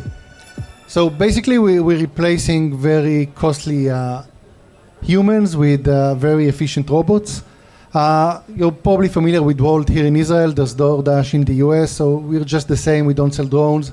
We sell pizzas, tacos, hamburgers to Americans, especially in the suburbs where the cost of those deliveries is extremely high. Yeah, in the US suburbs, nobody uses an e-bike or a motorcycle. They all use cars.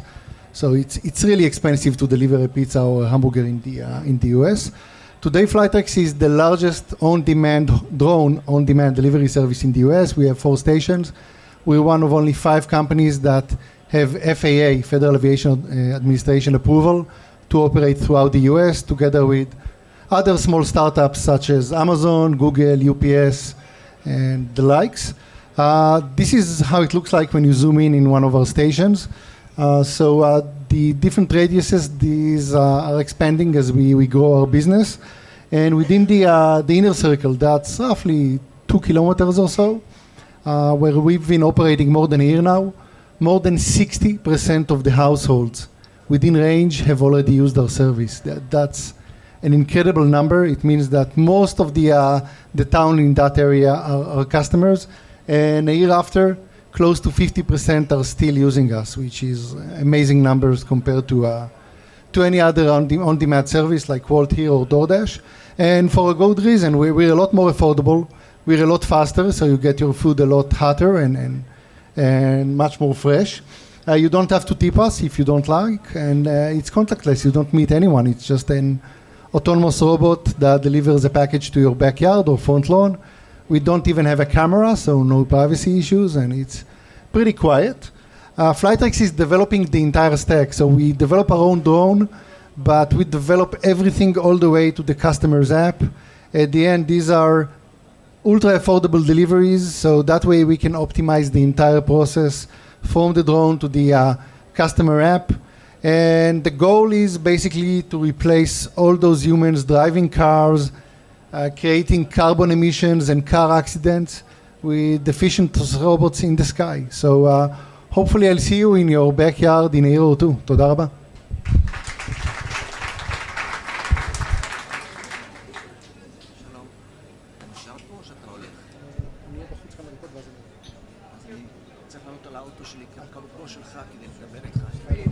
Because you are such an integral part of the high-tech scene here, we really thank you for keep those ideas of flying coming, and come around to figure out how does flight affect AI. That's your next task. Thank you. A bit of Israeli history. Thank you. Now, speaking of Israeli history, when we look at what is Israel known for, I often walk up to people and I say, you know, that flash drive you're using, that was developed in Israel. And they look at me with cross eyes and say, I didn't know that. And I say, you know, much of the stuff inside that machine you're using is developed in Israel. And they say, I didn't know that. And so one of the reasons we have a conference like this, not only in Israel, because it's good to remind ourselves that Israel does produce much of the technology, a good portion of the technology that drives the technological world, but it's also great to be ambassadors and to let others know, our friends in other countries, especially in corporations, that good things come from active minds. And we're very fortunate to have one of the largest figures in Israeli technology come and tell us about AI, but not only just AI, but Dov Moran is going to tell us about how AI can save our world. Dov.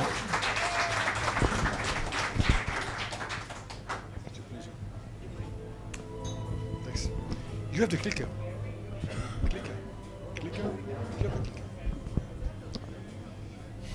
Hi. Good evening. Yeah. Clicker. I'm very happy to be here. I understand that you went through a long day and you need something which is short, surprising, that can really take you into other directions, worlds, whatever. So I'm here to provide this kind of speech. I hope so. It might be a bit political, and please forgive me, but today everything is political, if you didn't notice that. I'm going to talk about why and how AI is going to change the world. So first, generative AI, as you understood from others, that's a revolution, going to change a lot of stuff. It is something at the order of magnitude of inventing semiconductors, later CPU and PC, and computers, and internet and mobile. So that's huge. And this is what would lead us, practically, into the new world. But with every revolution, every technology revolution, as this one, comes the problem. Guys, can you think about a world with no cars? So cars came to the world over 100 years ago, and if you think about what would be life of each one of you without cars, there is no way you can imagine a world with no cars. Now, guess what cars brought to the world, in addition to the ability to move from one place to another very fast? Car accidents. But just to give you the feeling for the world without cars, it's not just the issue of mobility. Think about New York, Manhattan. If you notice, in very old buildings in Manhattan, you have to step 5, 6 steps to move from the floor level into the entrance of the building. Anybody knows why? These are buildings who were built before cars. So New York, Manhattan, before cars, horses, shit at the streets. The first train takes the shit into the houses. So every house in Manhattan was built with stairs to the first floor because of the horse shit. Yeah, I'm not joking. That's reality. And clearly, if I have to describe the smell, I allow you to describe it yourself. cars gave us a lot of good stuff. With the problems, car accidents, pollution, many others. But that's the matter with every technology revolution. So if you talk about the generative AI, very smart colleagues of mine or people in the industry are talking about the issues, the problems, and they talk about currently fake news that might lead to social unrest. We are beginning to see it. It influences already elections in the world. 20 years from now, mass unemployment, and 50 years from now, we are living under the risk that AI might turn against us. Now, the 20 years and 50 years are taken from a variety of articles. There are articles talking about 100 years from now. Easily, this can be 3 years from now, and this can be 10 years from now as well. And, you know, the guys who are talking with it are talking with a lot of conviction. Are you familiar with this picture? Guys? Well, this is the American ex-president, Donald Trump, being forcefully arrested. Of course, this is fake. Yeah. Provide this picture enough times and people will know this is fake, but still believe that he was arrested. That's the issue behind fake news and fake data. That's a statement that in particular, I'm particularly worried that these models could be used for large-scale disinformation. Do you know who said it? Anybody will guess? Yeah, Sam Altman, the guy which is behind OpenAI. He's talking about the problems of the system he created. However, as with any problem exists, computer security, cars, there are means to fight against these issues. If we talk about cars, originally, guess what? Cars came to the world, there were no traffic lights. There were no signs. Yeah, you could theoretically drive in a city at a speed of 140 kilometers per hour if your engine would allow it. Actually, it allowed 14 kilometers per hour. But in a very short time, there were regulations coming, usually by governments or cities, to actually manage the issues of how to drive, who can drive, who have a driver license, can somebody at the age of 12 drive a car, and many other issues related to this breakthrough. Similar things will happen here. There will be regulations to actually enable us to get safe data, safe information generated by AI.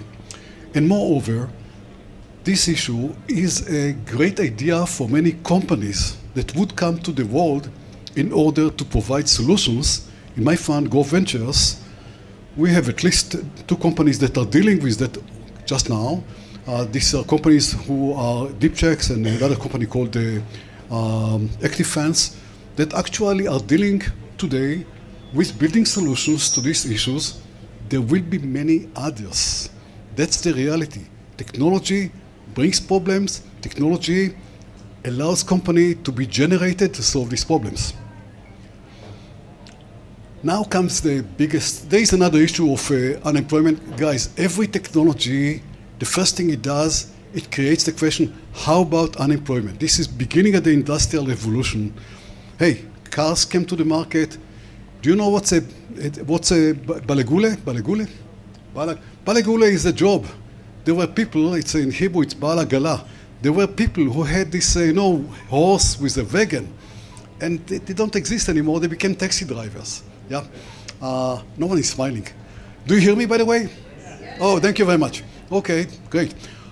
So every revolution takes jobs, creates jobs, and here I'm supposed to be very concerned.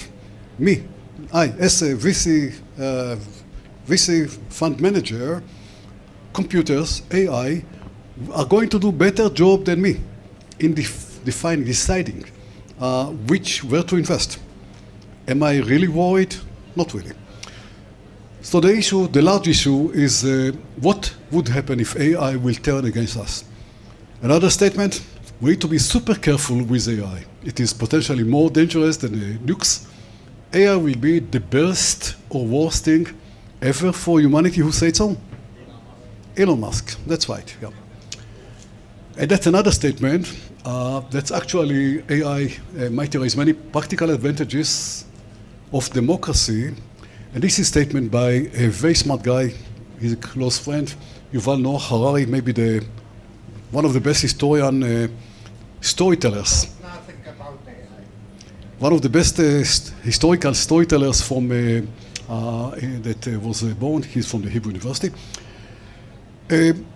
But if we look at the real risk that we are facing today, we can talk about global warming, new kinds of viruses, food, starving. We can talk about wars involving weapons of mass destruction. We can talk about deep economic crises. But if you ask me what's the real issue, these are not the real issues, because all these issues can be solved by effective governments, and if I would have the time, I could explain for each of these issues why this is going to be resolved. And now I'm coming to the largest issue of the 21st century that no one is talking about. And I hope you still be my friends after telling you that. The biggest problem of the 21st century is bad governments. Bad governments all over the world. Bad governments, corrupted leaders that the only thing in their mind is power, power and more power, without really caring about the people, about the status, about the nation, without humility, without knowing how to really manage and how to do well for their own people, without having the time and attention to really taking care of the problems I raised before.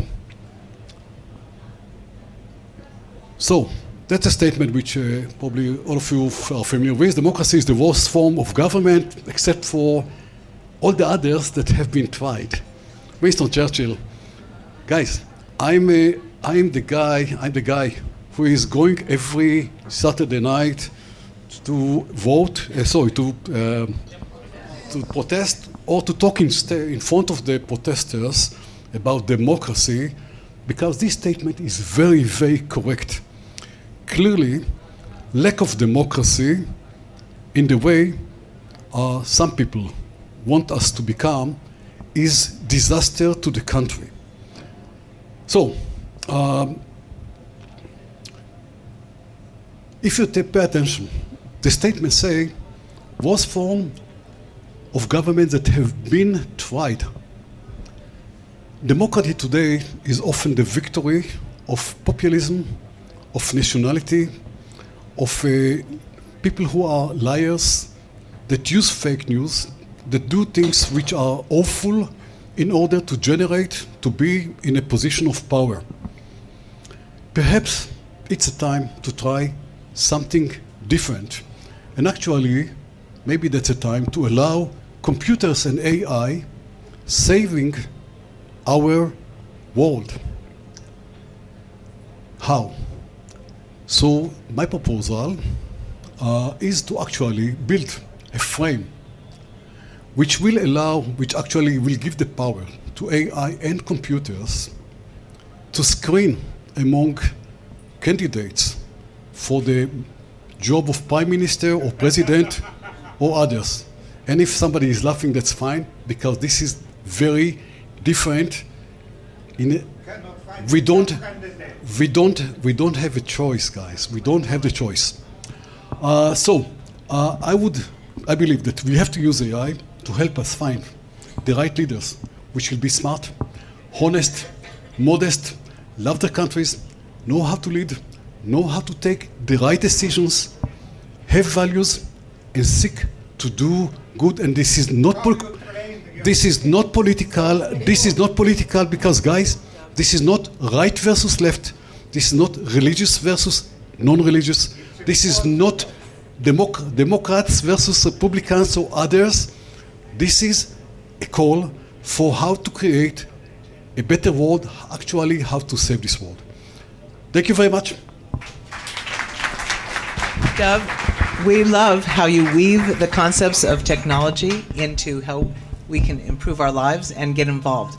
I'll mention that the best part of AI to me is that it's causing us humans to be more creative and to do things that we hadn't thought to do before. Dov, you're part of the history of technology in Israel. I'll exchange a clicker for a piece of history. Tov, toda.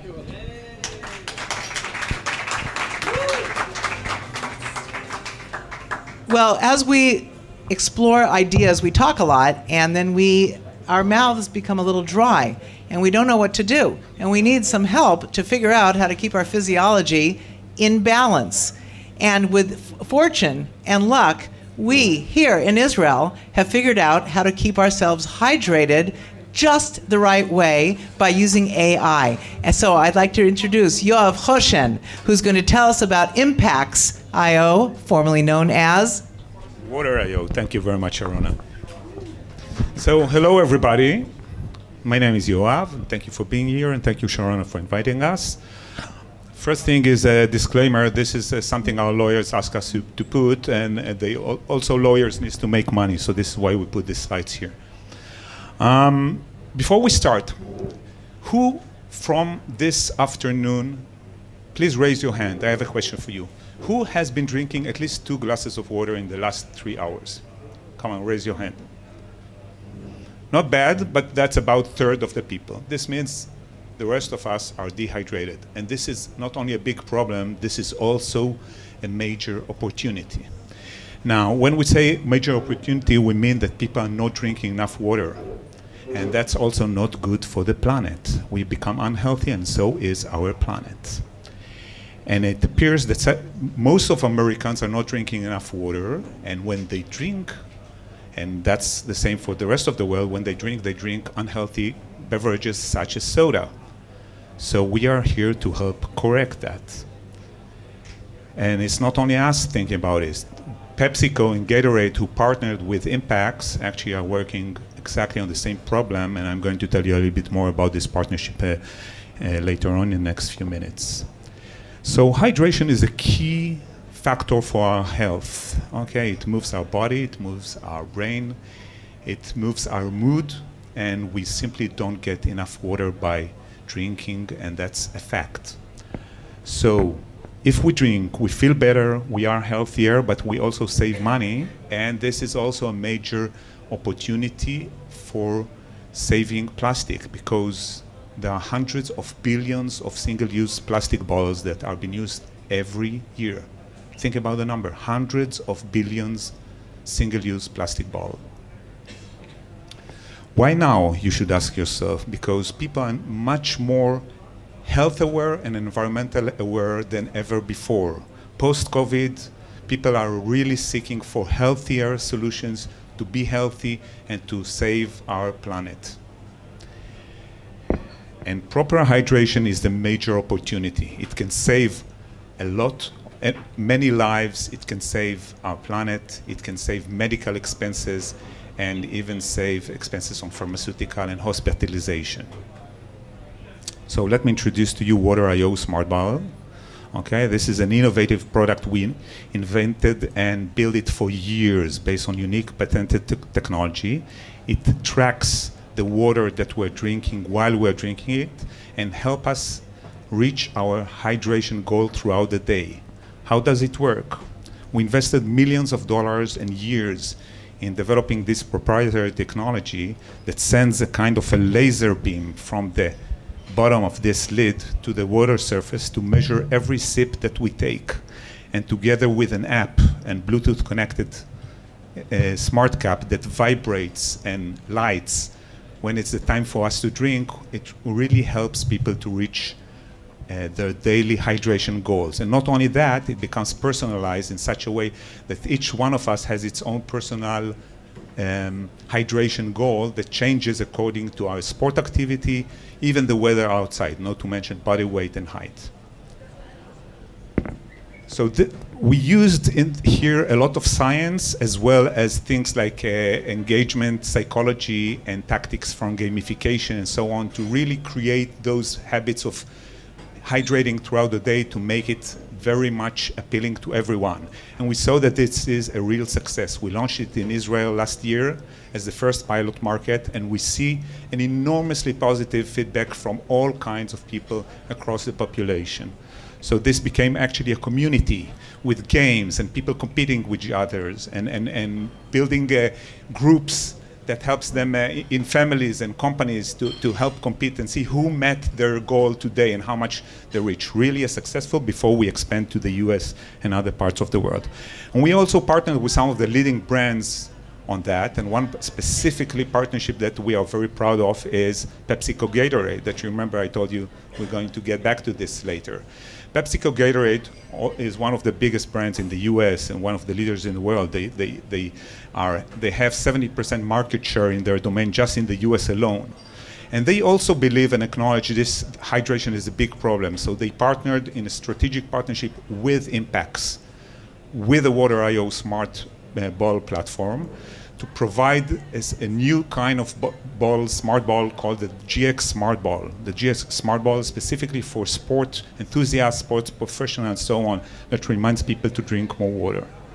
And it comes, everything inside here is actually the Water.io proprietary technology, the brain that gets into the smart GX ball, the software behind it, the app, the SDK, the cloud service. This is a multi-million-dollar per year deal that we have with PepsiCo and hundreds of thousands of units that have already been ordered from Impax. And again, we are very proud on this partnership. So thank you. So we use machine learning and AI to actually make people really meet their hydration goals. Okay, it's different from person to person. We keep on developing those technologies and crack what's the right way to make people drink the amount they need to drink every day. But that's just the beginning. Water.io is the first among a portfolio of companies, a portfolio of products that are aiming in improving our health. We have Vitamins.io that we developed that help people actually remember to take the supplements and vitamins on time. We'll have Pharma.io about drugs and so on and so forth. We look and admire those kind of big brands in digital health and wellness because they build multi-billion companies on their specific domains. But the huge opportunity for Impax today is that there is no dominant player at the moment in the hydration space, and that's exactly where Impax is heading. We took the company public 1.5 years ago in Tel Aviv Stock Exchange. We are a team of 30 people. We are a team of serial entrepreneurs and an experienced management. We have 8 granted patents so far. We generate millions of dollars per year in revenues, and we send to the market hundreds of thousands of units so far. But that's just the beginning. Think about all the people that are not hydrating enough, including 2/3 of the audience that sit here today. I would like to thank you for your time, and please keep hydrated.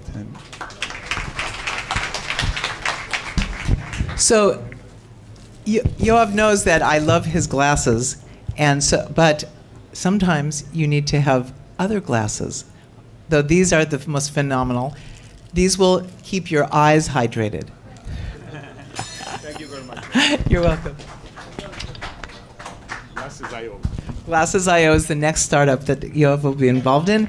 We have so many wonderful people, and I want to bring up the next one quickly, which is we've gone from water, and we're going to go to solids next, and how you, for the science majors in you, and how you can not only see through a solid, but you can identify what ails it and how to repair it. So with that, I'd like to mention that we have with us the one, the only, Eli Kovler from Rapida. Okay, thank you very much. It was such an exciting introduction. I'm going to try to make it fast and cool. I know this is kind of the topic. It's not easy to be cool when you speak about concrete, but I'm going to try. I know that I only have 5 minutes, and I see the stopper now, so Let's start. My name is Eli. I'm the co-founder of Rapida. Just to make sure that we're on the same page, in the next 4.5 minutes, I'm going to explain to you a little bit about what Rapida does in order to ensure structural health of our most important civil infrastructure assets. These are just some example of civil infrastructure asset that we all know, like, and love, but do we really know the condition of these assets? A few facts. Fact number one, 75 years is actually the average age of civil infrastructure asset. Now, it's a fun fact by itself, but what if I would tell you that the vast majority of civil infrastructure assets in the world were built in the 50s or 60s in the previous century? You can do the math by yourself. Some are kind of moving uncomfortably in the chair, and you're right. They're approaching the end of their life cycle. Fact number two, 40% of trillions invested in civil infrastructure industry as a whole is poorly spent. Reason is because of lagging development of technology and bottlenecks within this behemoth industry. Fact number three, for those of you who come from the East Coast, 56,000 bridges in the US alone are being described or defined as structurally deficient, including the Brooklyn Bridge, by the way. So I'm afraid that civil infrastructure fails on a daily basis. It not just happen only in the US, these are examples from Israel. And if you would imagine our nice, amazing, beautiful built world, I'm afraid that it is simply crumbling and it costs a fortune to maintain it. Now, if you ask yourself why is this happening? Main reason for this lies with the current inspection process. These pictures are relevant, and actually this is how inspection of a civil infrastructure asset is done. It's a manual process. People climb on cranes, on ladder with half of their body in the air, trying to measure crack length with a ruler, like we had in school. Okay, so of course it has many flaws, this process. It's manual, it's subjective, it does not utilize previous inspection. Now we're in 2023. We can change the issue of aging infrastructure, but Rapida is here to change the approach. This is how we define ourselves. We're a civil infrastructure SaaS company. We're a young startup, and we provide a digital inspection solution for infrastructure asset. Now, I only have 5 minutes, so I will not speak with you about our machine learning algorithms or about our knowledge within civil infrastructure, but I will just give you a use case from one of our clients. Actually, it's quite a nice organization here in Israel. Mekorot is the national water company. They have close to 800 water tanks in Israel, and this is what we provide to them. First of all, we turn the physical world into digital, okay? But between us, many do it. This thing that you see now on the screen, these strange colors, shapes, they represent the structural defects that our system finds automatically. Cracks, corrosion, segregation, efflorescence, delamination in concrete. We map them, we locate them, we measure them. You can come back to the same defect time and time again and see how it evolved. And this thing, by the way, excites me the most because this is the start of predictive maintenance. Now, all of these structural defects are being translated into an asset condition score. This is our mutual language with Mekorot. By the way, this is all aligned with the standard. In this example, it's according to ACI, American Concrete Institute standard, that defines severity of defects from 1 to 5, and this is why you have these colors. Now, just imagine that all of these assets are being incorporated into one place, and they all get grades. So the CEO of Mekorot can assess fully the risk portfolio of all of the assets within the organization.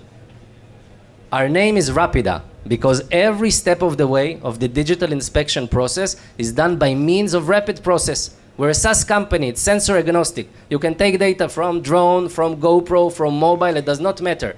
Our innovation is within processing of the data. And then we visualize it in a very cool SaaS platform.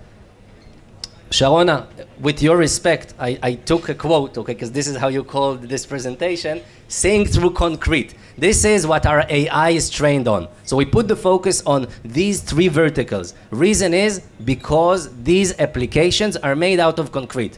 By the way, 80% of civil infrastructure in the world is concrete-based. So these are some of the applications and some of the clients that we work within Israel. 2 of them, by the way, also invested in Rapida. And currently, and I told you we're a young startup, we're currently in our seed round and actually starting some international pilots. This is our vision, ladies and gentlemen. I'm a big fan of this vision. Our aim is to guarantee safety and reliability of infrastructure asset. And I'm just going to finish with this picture. If you remember our built and amazing world, this is what we aim to do, to provide these insights in order to guarantee a better world and a safer infrastructure. Thank you very much for having me. Thank you, Sharona. There are so many people that are harmed. When I was here in February, I was sitting in bed and the bed moved, but not for the reasons you think. In Turkey, there was an earthquake and 30,000 people were affected. So I called some friends in Turkey and I said, you know, it's going to happen again. You need to call Rapida and you need to get your buildings assessed so it'll save lives.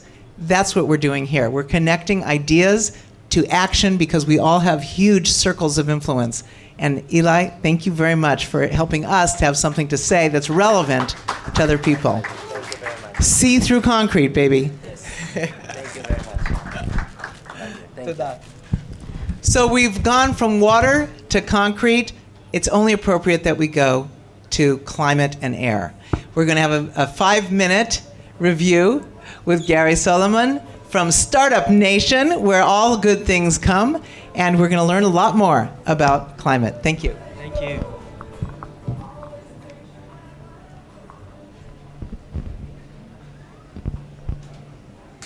All right, good evening, everyone. Let's talk a bit about climate tech. But before we start, sorry, that was a small spoiler. But before we start, I want to ask you, for those who didn't see, how many cyber startups do you think exist in Israel? No one said. 1,600, that's ambitious. 2,000, that's more ambitious. All right, in Israel there are 650 startups in the domain of cyber. Now, I want to ask you, how many climate tech startups do you think exist in Israel? More. Dozens.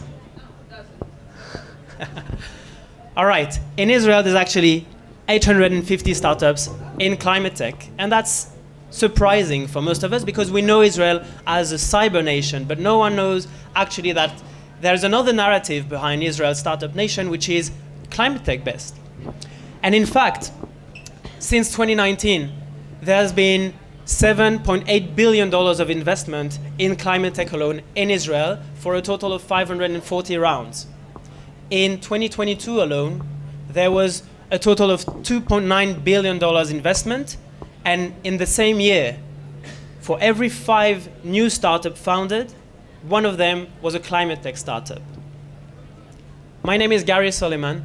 I'm part of Startup Nation Central. We're a non-profit, non-government organization which is dedicated to promoting Israeli innovation. Now, in the last decades, we've built the most comprehensive database of startups, agnostically, in Israel, and we also list VCs and accelerators. Our goal is to take the Israeli innovation ecosystem and to connect it with meaningful partnerships with opportunities from abroad, such as investors, multinationals who want to develop their innovation in Israel, etc. Over the last years, we've been focusing on three specific sectors. One of them is climate tech, and the two others are health and agri-food. Now, what is climate tech? As a matter of fact, many of the startups that presented themselves before are actually climate tech startups. Let me introduce you to briefly the 6 main challenges that those startups in Israel are addressing. Let's start with food and land use that you see right here. This is the largest subsector in terms of investment. It represents about 40% of all the climate tech investments in Israel. And alternative foods such as re-milk or redefined meat, which we all have probably tasted by now. I think there's at least 3 burger places in this street alone that provide burgers based on redefined meat. So alternative foods in Israel is only second in the world after the US in terms of investment. We're a massive hub of alternative food startups. Clean industry tech, as unconventional or unusual as it might sound, is actually the second subsector of climate tech, both in terms of number of startups and in terms of its investment. And here we have solutions such as UBQ or TIPA, which are taking plant-based materials to develop sustainable plastics, not only for bags, plastic bags, but also for construction tech. Let's move on to carbon tech. Carbon tech includes companies such as Carbon Blue. What they do is they remove carbon from the oceans so that the oceans can then absorb more carbon from the atmosphere and by such lower the CO2 levels of our atmosphere, which is one of the major challenges that the Earth is facing today, like Dov Moran said earlier. This is also the newest and the most emerging subsector. More than 90% of all the startups in this subsector were actually born in the last 2 years. So keep an eye on this one. And then we have energy transition, so everything ranging from drones that are repairing wind turbine automatically to battery for electric vehicles that charge in less than 10 minutes. This sector is actually a very mature one, and it registered the most IPOs in 2022. And I'll just finish, I've just heard the beep, by saying that last and not least, climate tech is not just a good opportunity for business in Israel. It's also a very powerful means to foster diplomatic relation with our neighboring countries. And since the agreement of the Abraham Accords 2 years ago, Startup Nation Central has conducted 2 of the first ever conferences of Israelis in Morocco and in Bahrain, where we signed a total of 21 MOUs, and a lot of them were with climate tech startups. Thank you very much.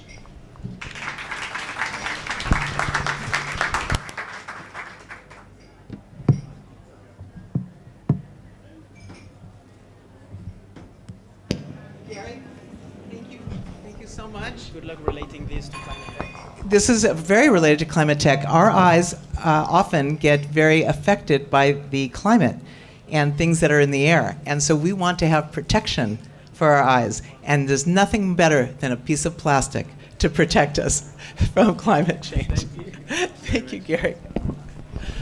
Okay, so now we have, a big round of applause for that. I have a special treat that we're going to have for just a few minutes. And I'd like to bring up for all of you another piece of our fantastic history, Yigal Erlich and Won-Jae Lee. Now, many of you don't know that please come up. Our world extends very far. And with that, I'd like to bring up some discussion. It's another form of fast and cool.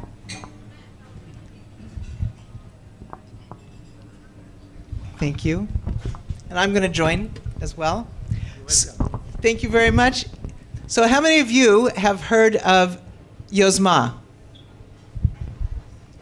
Very good. That's a good reason to raise your hands. As you know, we wouldn't have Startup Nation if it wasn't for inspiration. And inspiration brings us to innovation. So a very big round of applause for Yigal Erlich. Now you may be wondering, who is this fine-looking gentleman to the left of Yigal? So let's talk for a second. Shalom, מה שלומך? בסדר גמור. טוב מאוד, ומה בעברית שלך? איך אתה יודע כל כך הרבה עברית? למדתי עברי ממך, משרונה ג'וסטון. כן, בטח. הבחור כאן למד בתיכון, כאן בארץ, והוא למד עברית שוטפת, יותר טוב ממני. And how's your Korean?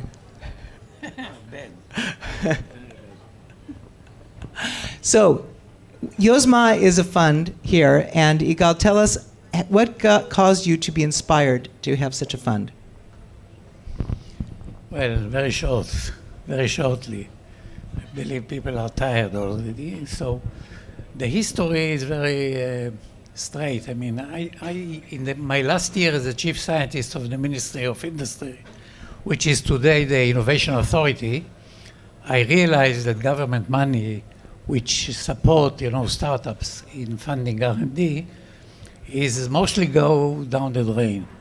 And there is a need for venture capital, so that is why we decided the government decided to establish a fund of funds called Yozma in order to create the venture capital in Israel. We did 10 funds in 2 years. After 5 years, we privatized the company, the government company. From an investment of $100 million, the government received back 140. So it was very good as an investor for the government. And after that, we became a private venture capital. We continued to work in Israel as a venture capital for a few years, together with a group, Ofer Group, which is a big Israeli company. About 2013-14, we decided, together with our partner, to separate and to stop to raise money for more venture funds. And each of us went to his own way, of course. During this time, I realized that many countries in the world like Yozma because it's a success story. And each country wanted to try to do something the same. One of them was South Korea. So I was invited several times and talk about the program and talk how we succeeded. And they tried to copy it, like the Korean did, and not so successful.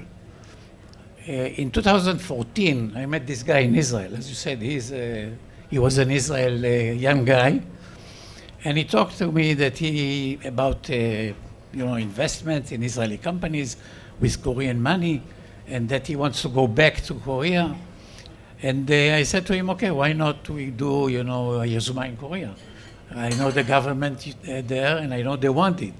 So let's try to do it. So he took the challenge and did it, and since then we have 7-8 years together. There is a big fund in a big company in Korea, in South Korea, 30 people. We are doing business development for Israeli companies and with Korean companies. We did investments, I think more than $300 million, half of it in Israeli companies. So the idea to bring, the Israel advantage to other country, even through some aspiration, as you say, which was here years ago, still happening, and I'm happy that it is. Thank you. And Wan-Jae Lee, you run the Asia side of Yozma. So you've really exported some of the best of Israel into Korea. Now, and I understand that one of the things that you can bring to Israeli companies, even though we're talking about AI here, there's manufacturing. There's real products that need to get built, assembled, and delivered worldwide. Is that one of the partnership objectives between Yozma Israel and Yozma Asia? Yes, you're totally right, because Korea and Israel also prepared a small clip showing how synergies are coming out from between Israel and Korea. Israel has a lot of innovation technology. We so far Yozma Asia funds. We invested about $400 million. Mostly 60% we invested in Israel side, and other side we invested Korean companies. The thing is that innovation technology companies we saw a lot from Israel, but we saw that Israel don't have a manufacturing capability. But Korea is I can say, the top number one manufacturing capability. You might say Samsung, LG, SK. But the most of our limited partner we invest already $400 million. The limited partners are from Korean mid-sized companies.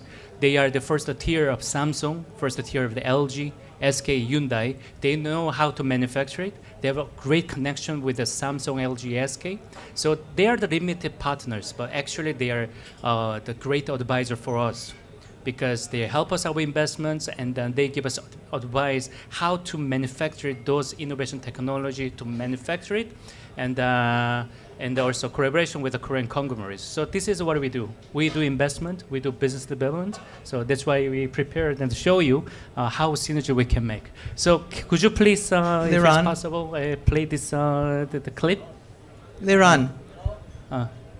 Okay. Yes. Thank you. Excellent. It's right. It's above us. Above us. Yes. So while it's coming on, it's almost a call for opportunity for those companies who are manufacturing product, and I met a few earlier today here, to talk to Won-jae Lee about the possibility of a partnership with a Korean manufacturer to take either surgical devices or automotive devices or agricultural devices and see how there can be an opportunity and an advantage to having them built in a partnership using the abilities of South Korea. Birthplaces. Not only that, I think that the fact that most of the Israeli companies and the venture capital is tend to the West, and the East is a bit neglected.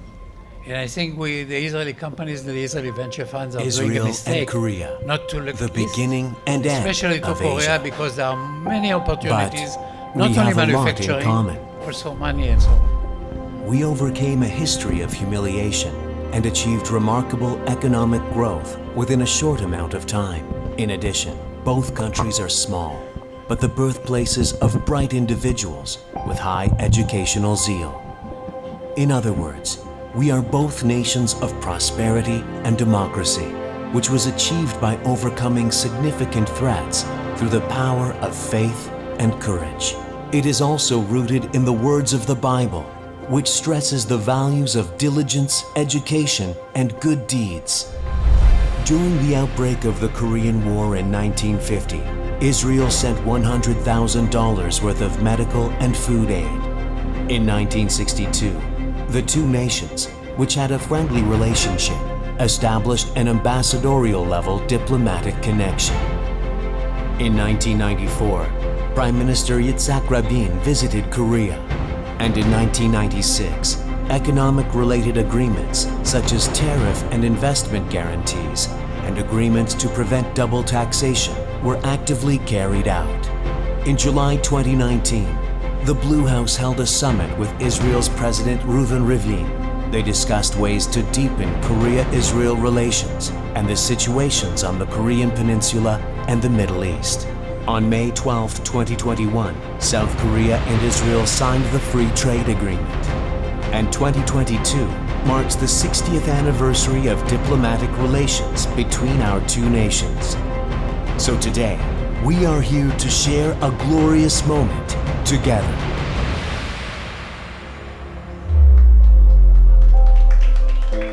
The Yozma Group is doing its best to unite the excellence of the two countries. In particular, we all know that South Korea's excellent manufacturing technology and Israel's innovative spirit can be amazing partners. These are some examples. Nanox. Nanox was the world's first med-tech company to develop digital X-rays. The Yozma Group co-invested in Nanox with SK Telecom, Japan's Fujifilm, and Taiwan's Foxconn, inviting the first ever Israeli manufacturing plant to South Korea and opening a factory that was unprecedented in the history of Israel and South Korea. As a result, the fusion of Israel's innovative technology and South Korea's world-class manufacturing technology was a success. Our mission is to democratize medical imaging, to make it way more available. There are simply not enough machines today. It's too expensive. The big innovation of Nanox is digital X-ray source. That's what we've invented. And that's actually taking care of the problem, because now we can make systems that are much less expensive, much smaller, and by that, make many of them. Why use only one image reconstruction algorithm? We plan to open our platform to all of these applications. We are working tirelessly to offer new ways of imaging. Imaging that gives us the ability to supply accurate diagnostics as early as possible. This is the ecosystem that we are trying to build. This is the impact that we are trying to make on this world. Accessible, affordable, and innovation delivery of medical imaging. StoreDot.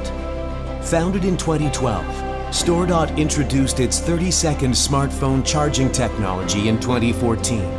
Then in 2019, StoreDot introduced a revolutionary technology that could fully charge electric scooters in only 5 minutes.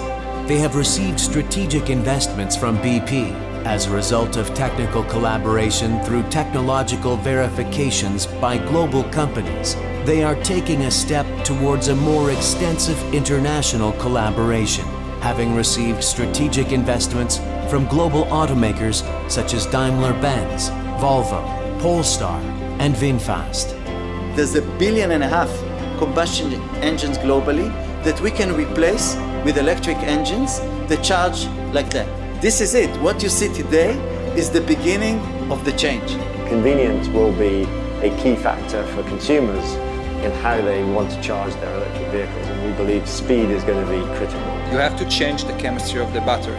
And this is what we are doing here at StoreDot, which is on its own a very massive challenge to show that this pack can be charged in 5 minutes without overheating. Now it's good? All right. See you.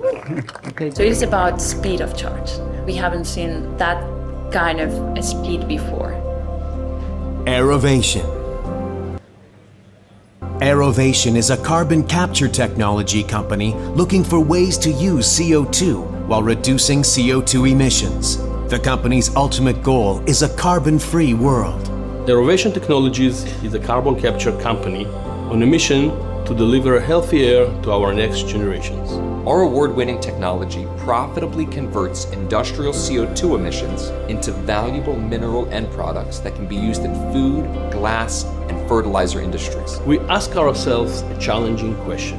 How do we actually make a zero-carbon world a reality? Our answer is that we need to find a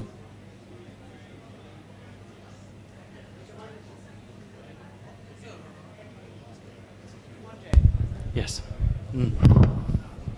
Let me ask you this. You found Igal. Igal found you. Is this a partnership across countries as well as across cultures?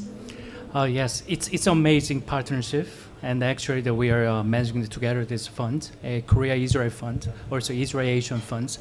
As you see, we see a lot of synergies. We already invested deep tech companies that can be manufactured in South Korea. Our limited partner has a great connection with the Korean conglomerates, and we signed a free trade agreement between 6 months ago, Israel and Korea. If innovation technology manufactured in South Korea and send the parts to Israel, they can benefit from all the tax incentive, for example. And I want to tell you, Korea is the first Asian country that's selected as a free trade agreement partners with Israel.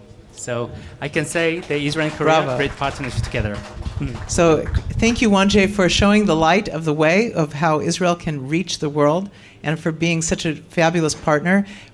When we all get together next, we're going to invite Wonjae back to tell us the correlation between Israel and Korea and how we really are cousins. And it's an amazing thing. So Wonjae, Igal, thank you so much for coming and giving us a glimpse into how things get inspired to how things become reality and giving us inspiration for the next generation of technologies that we'll do. I'm going to give you each a little slice of Israeli history. Appropriately, let it sit on your desk, and I hope you smile in a wonderful way each time you look at it. Thank you, Igal.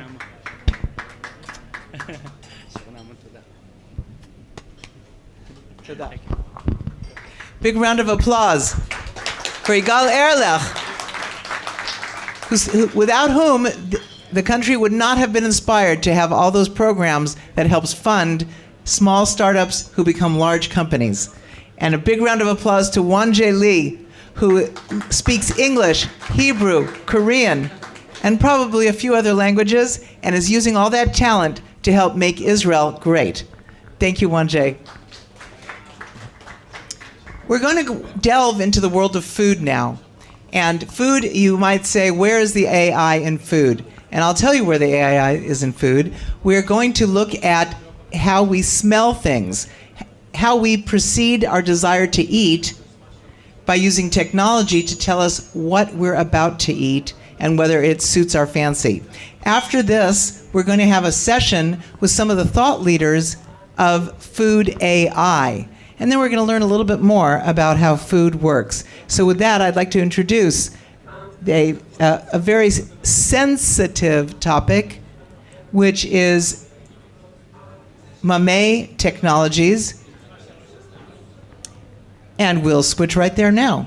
So keep your mouth open, your nose open, and your eyes shut as you try to imagine what things taste like.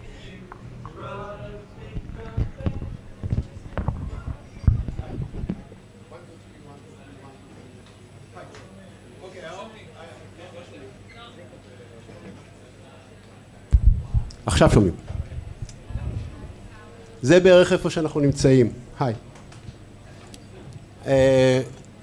אני מציע שבכיוון שאנחנו עוברים לנושא של אוכל, פוד, ואולי פודטק, אז יש לי איזו הקדמה קטנה שלא נדבר רק על זה. זה אינטרדקשן.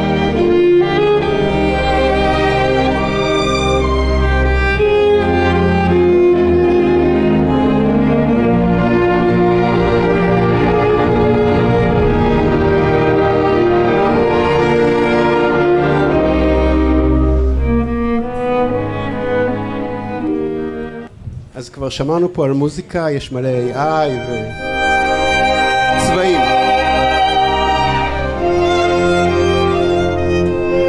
יש לנו RGB, יש לנו CMYK, וגם טמפרטורה כבר דיגיטייז, וכל האמצעים האלה משרתים אתכם בכלים שאתם בונים.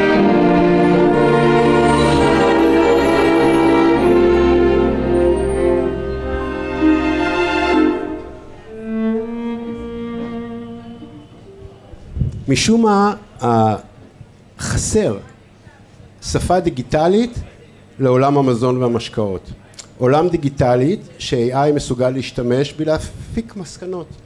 והדבר הכי בסיסי שחסר, how sweet is sweet. אני אסביר. יש בקבוק שנקרא קוקה קולה, ויש לו מתיקות. ואנחנו לא יודעים, ותשאלו כל GPT, כמה המתיקות של קוקה קולה, ואפילו הוא לא ידע. הוא לא ידע כי אין לו מאיפה להתחיל. הוא לא יודע מה זה מתוק, הוא לא יודע מה זה 1 מתוק, אז הוא לא יודע להגיד כמה זה 10 מתוק, ואם אני לא אגיד כמה 1 זה מתוק, אז אני לא יכול להתחיל לעשות חישובים על דברים, ולאסוף דאטה. אז אנחנו הגדרנו מה זה 1 מתוק. 1 מתוק, זה ששמים 3.423 גרם של סוכר בליטר אחד של מים, זה מתוק אחד. עכשיו, זו יחידה שנקראת ול, זה כמו גרם, זה כמו סנטימטר, זה value, והיא אומרת לנו בפעם הראשונה בעולם, מה זה 1 מתוק. אוקיי, אז 2 מתוק זה כפול, ו3 מתוק וכולי, ואפשר לעשות חישוב, ולהגיד לגבי כל דבר, אם יש לו סוכר שנקרא סוכרוז, כמה הוא מתוק. אבל זה לא מספיק. יש גם סוכר שנקרא גלוקוז. עכשיו, יש המון מחקרים שמספרים מה הקשר בין גלוקוז לסוכרוז ברמת המתיקות, וזה ליניארי, ואפשר להכניס את זה לתוך מחשב ולתוך איזשהו אלגוריתם, ולהגיד, אוקיי, אני שם סוכרוז 10 גרם, אני אקבל איזושהי מתיקות, אם אני אשים גלוקוז, אני צריך לשים יותר בשביל להגיע לאותו דבר. גם זה דאטה שאפשר לחבר, להכניס לתוך אלגוריתם. ואז מגלים שבעצם זה יותר מסובך, כי יש גם התנהגות שהיא לוגריתמית. בריכוז מסוים זאת עוצמה כזאת, ובריכוז מסוים זו עוצמה אחרת, וזה נהיה מסובך, אבל זה לא מסובך לאקסל. האקסל יש לו נוסחה, ושמים את זה בתוך הנוסחה, ושכותבים שמתי ככה וככה, הנוסחה יודעת להגיד כמה זה אמור לצאת, גם זה יכול לעשות דיגיטציה, וזה מדובר פה על רוב הממתיקים האחרים שיש, שהם לא סוכרוז. אבל זה לא מספיק. יש מחקרים שמראים איך סוכרים מתנהגים אחד עם השני. סוכרים לפעמים זה 1 ועוד 1 יוצא 3. שמים חומר אחד, שמים חומר שני, מצפים שאחד ייתן עוצמה מסוימת מתוק, שני ייתן עוצמה אחרת, שמים אותם ביחד, מגלים זה נותן יותר. זה משפיע עלינו על הפקיעות טעם, על הלשון, צירוף החומרים האלה, מקבלים איזושהי סינרגיה, את כל המידע הזה, גם זה מידע דיגיטלי, אפשר לקחת להכניס אותו לתוך האלגוריתם. ואז קונספטואלית, גם אתם יכולים להמציא את זה, אפשר לבנות מערכת שאומרת יש לי כל מיני ממתיקים, אני שם חומר אחד כמות כזאת, אני שם חומר אחד כזאת, אנחנו יודעים לחשב אחד אבל, יוצא לי מתיקות 29. דרך אגב, המתיקות של קוקה קולה, לקחנו קוקה קולות מכל העולם, מברזיל, ממקסיקו, מיפן, הבאנו אותם למעבדה, הוצאנו את החומרים הכימיים, האם יש סוכרוז, האם יש גלוקוז, האם יש פרוקטוז, יש לנו את כל הנוסחאות האלה, מה תצא המתיקות? יוצא בין 31 ל-35, גם קוקה קולה, שזה כאילו המשקה של כולם, אם נוסעים ליפן, המתיקות קטנה, אם נוסעים לספרד, המתיקות גדולה, אנשים מרגישים את זה, אבל לא יודעים לדבר על זה, ואז אנחנו, אין לנו דאטה שנוכל לחשוב מה קרה. את כל הרעיון הזה הכנסנו לתוך מערכת שנקראת טסט גייג'. גייג' זה מדידה. זאת אומרת, יצרנו מד טעם שמבוסס על החומרים הכימיים פעם ראשונה, ולא מבוסס על מה שאנשים אומרים. עכשיו, שתבינו עד כמה זה רחוק בזמן, תחשבו שאם היינו רוצים לדעת מה הטמפרטורה, היינו הולכים לאנשים, קובעים איזו קבוצה חכמה כזאת, היינו שולחים אותה בצהריים לים, הם היו מרגישים מה הטמפרטורה, מדווחים על זה, ואז בחדשות האנשים אמרו שהטמפרטורה הייתה 20 מעלות. ככה זה קורה בעולם המזון. בעולם המזון זה מה שקורה. יש מוצר, מביאים אנשים, נותנים להם לטעום, ואז מחליטים מה זה. איך המערכת עובדת? מערכת SAS כזאת, אתם יכולים להשתמש בה בעצמכם, היא נקראת testgauge.com, ואז יש דבר שנקרא gauge, שזה מדד, או מדידה, measurement, ואז יש מערכת שנכנסים ואומרים, אני רוצה לשים ב-100 מיליליטר, פרוקטוז 25 גרם, גלוקוז 25, כמה יצא לי? ואז המערכת חושבת, ונותנת לנו כמה זה יצא, מתוק 28. כמובן שיש מערכת ניהול, וכמובן שזה גם עולה קצת, ולא ממש לא הרבה, ממש קצת. ויש הרבה אנשים שבמשך 8 שנים עמלו בשביל שהדבר הזה יקרה. האנשים האלה באים משלושה וקטורים שקשורים למזון ומשקאות. וקטור אחד זה הכימיה. צריך להבין מה הכימיה של כל מוצר. וכשאני מדבר מוצר, זה לא חייב להיות מוצר של מזון או משקה, זה יכול להיות כל מסה שקיימת. מה הרכיבים שצפויים להיות בה? הצד השני זה הצד הסנסורי. יושבת פה קרן שמנהלת את הצד הסנסורי, שבמשך 22 שנה זה מה שהיא עושה. שואלת אנשים, היא מבינה איך אנשים מגיבים לכל מיני טעמים שונים, לכל מיני ארומות שונות, לטקסצ'ר שונה, אוהבים, לא אוהבים, איך זה עובד. וכמובן AI. אני אספר אולי אחר כך איך AI משתלב, וכמובן צריך גם מחירות ואיזה מנכ"ל שזה אני. ככה נראה מתיקות.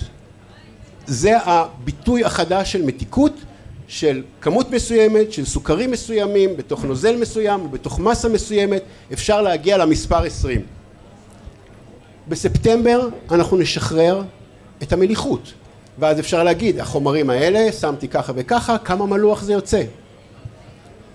בהמשך זה מתקדם למלוח, מתוק, מר וחמוץ. זה כל מה שאנחנו מרגישים על הלשון. טעמים אנחנו מרגישים על הלשון. ריח אנחנו מרגישים באף, מבחוץ ומבפנים, ויש לנו תחושה שאנחנו מרגישים דרך עצב טריגונומטרי שנמצא לנו כאן, שאיתו אנחנו מרגישים את הנאמינג, את החריף, את המתכתי, את הקולינג. ככה אנחנו מרגישים את התחושות האלה. בסופו של דבר, למרות שזה אולי נראה מורכב, זה סופי. זה סופי כי יש לנו כמות פקיעות טעם סופיות ויכולת מסוימת להבין חומרים מסוימים, אותו דבר בריח, יש אנשים שיותר, יש אנשים שפחות, אבל זה סופי. זה דוגמה חדשה למולקולה. אתם יודעים, מולקולה מתיירים, יש לה נוסחה, יש לה איזשהו ציור, זה הביטוי של טעם של מולקולה, למשל, שנקראת לינלול, שאפשר למצוא אותה בתוך מיץ תפוזים. המולקולה הזאת היא נותנת בריכוז מסוים ריח הדרים, ריח תפוזים, ריח מתקתק ועוד סדרה של ריחות. וכששמים את כל המולקולות ביחד, מסוגלים לקבל אוסף, שזה המוצר. ככה זה נראה ריח של מוצר, וככה נראה מיץ תפוזים. אנחנו רגילים לראות מיץ תפוזים בתור כזה כתום צהוב כזה, שיש בו טעמים, וכל אחד יודע לנתח אותם ולהגיד, המיץ תפוזים הזה מול המיץ תפוזים הזה, או ביין, אתם יודעים, יש המון דיבור סביב הנושא של יין, והוא בדרך כלל מתוחכם, ובדרך כלל מעט מאוד אנשים מבינים את זה, כי מבינים את זה אנשים שיש להם הרבה יכולת להריח, לעומת אחרים שבכלל לא מריחים. לכן יש דיון כזה, וזה אומר שאנחנו לא קנה מידה טובים, אנחנו צריכים מערכות אנליטיות שימדדו. טוב. אני כבר מסיים. מה שנשאר לכם לדמיין, זה כשאנחנו יודעים דיגיטלית את המוצר, ויודעים דיגיטלית את היוזר, כי גם את היוזר אנחנו יכולים לתאר דיגיטלית, זה אתם כבר עושים, אנחנו יכולים לעשות מאצ'ינג. ולהכניס את כל זה לתוך מכונה, בשביל שנוכל לדבר איתה, ושתהיה מסוגלת לתת לנו בדיוק את מה שאנחנו רוצים, ומה שמתאים לכל אחד מאיתנו. אתם יודעים, סרטן יש אולי להרבה אנשים, אבל היום יש תרופות לכל סרטן בנפרד, ואותו דבר במזון ומשקאות. אז פיתחנו את U, ואני אסיים במה ש-U תגיד. Hi, my name is You and I am a bot. I hope you help me explore what taste is. Let's start with sweetness. For me to feel how sweet it is, I need sweetness to be quantified. For that, Taste Gauge installed its algorithm in me. The algorithm, in any volume, based on the compound mass, defines the sensation impact. The val value is the impact of sweetness that I feel. Help me to understand taste, odor, and feel as you do. Digitize. Very soon, Taste Gauge will include saltiness, bitterness, sourness, umami, kokumi, oleo, odor, and feel. Then I could have a fluent and intelligent conversation with you about taste. I'm looking forward to that day. Sweet day, You. You're going to change cooking, that's for sure. So thank you so much, Yuval Klein, for changing how we think about food. And boy, oh boy, do we need to change how we think about food. May we please bring up our experts in food AI, food sense, and food savory flavors. Karen Corley from New Sense Research. Noga Sela-Shalev from Fresh Start, the incubator up north. And Gil Horsky from Flora Ventures. Thank you. So we're going to learn about investment, nurturing, and sense of smell and taste. אז ערב טוב. גילוי נאות, אנחנו כבר אחרי כנס שני, אז אנחנו נעבור לעברית שיהיה לנו קל יותר. יש איתי פה שני חברים סופר מוכשרים, שמתעסקים עם food ו-AI, והרבה ניסיון בתחום. אבל לפני שאני אשאל אותם שאלות, אז נוגה, תציגי את עצמך. אני נוגה, אני מנכ"לית של פרסטארט, חממת פודטק שיושבת בקריית שמונה. אנחנו משקיעים ומקימים חברות בשלבים מאוד מאוד מוקדמים בעולמות הפודטק, ממש לכל אורך שרשרת הערך, מגדלים אותם עד לשלב שבו הם בעצם מוכנים לצאת החוצה לעולם. חממה שנתמכת על ידי רשות לחדשנות, וגם שותפים תעשייתיים כמו תנובה וטמפו, ושתי קרנות, Our Crowd ופיניסטר. זהו. ויחד איתנו גם גיל. היי לכולם, גיל. אני למעשה סיימתי 16 שנה בתעשיית המזון הגלובלית, התחלתי את הקריירה בפפסי בארצות הברית. אז אנחנו נתחיל לצעוק ותשמעי, הכל יהיה טוב. אז אנחנו נדבר בכל רם, הכל יהיה בסדר. אז אני למעשה סיימתי 16 שנה בתעשיית המזון הגלובלית, התחלתי בפפסי בארצות הברית, עברתי לקראפט פודס שהפכה להיות מונדליס, החברת חטיפים הכי גדולה בעולם, עושה מוצרים כמו אוריו, מילקה, טובלרון, אני מקווה שאתם אוכלים הרבה מהם, אבל לא יותר מדי. ועשיתי הרבה תפקידים מסחרים בחברות האלה, ובשנים האחרונות הובלתי את הקרן השקעות התאגידית של מונדליס, השקענו בחברות אגרי-פודטק, גם בישראל, ולאחרונה יצאתי לדרך עצמאית, הקמתי קרן שנקראת פלורה ונצ'רס, שמשקיעה בחברות ישראליות ואירופאיות בתחום האגרי-פודטק. זהו. ואני מגיעה מתחום המחקר, אנחנו מתמחים בכל מה שקשור למחקר סנסורי, כדי להבין את הפוטנציאל והאטרקטיביות של מוצרים חדשים, ויש לכם פה על הבמה עשרות שנות ניסיון בתחום המזון, ואני יכולה לספר לכם שיש המון דאטה בתחום המזון, החל מדאטה שאנחנו אוספים על חומרי גלם, על ייצור, על פיתוח מוצרים, על שרשרת האספקה, על צרכים וטרנדים שיש לנו בשווקים, על כמובן שיווק ופרסונליזציה וחיי מדף ו-food waste, המון דאטה יש בתחום המזון. אז אם יש לנו כל כך הרבה דאטה, אז מה הבעיה? למה עדיין לא משתמשים בדאטה הזה ועושים איזה משהו AI מגניב? קודם כל משתמשים. אבל זה נכון שאנחנו לא ממצים את הפוטנציאל שיש שם.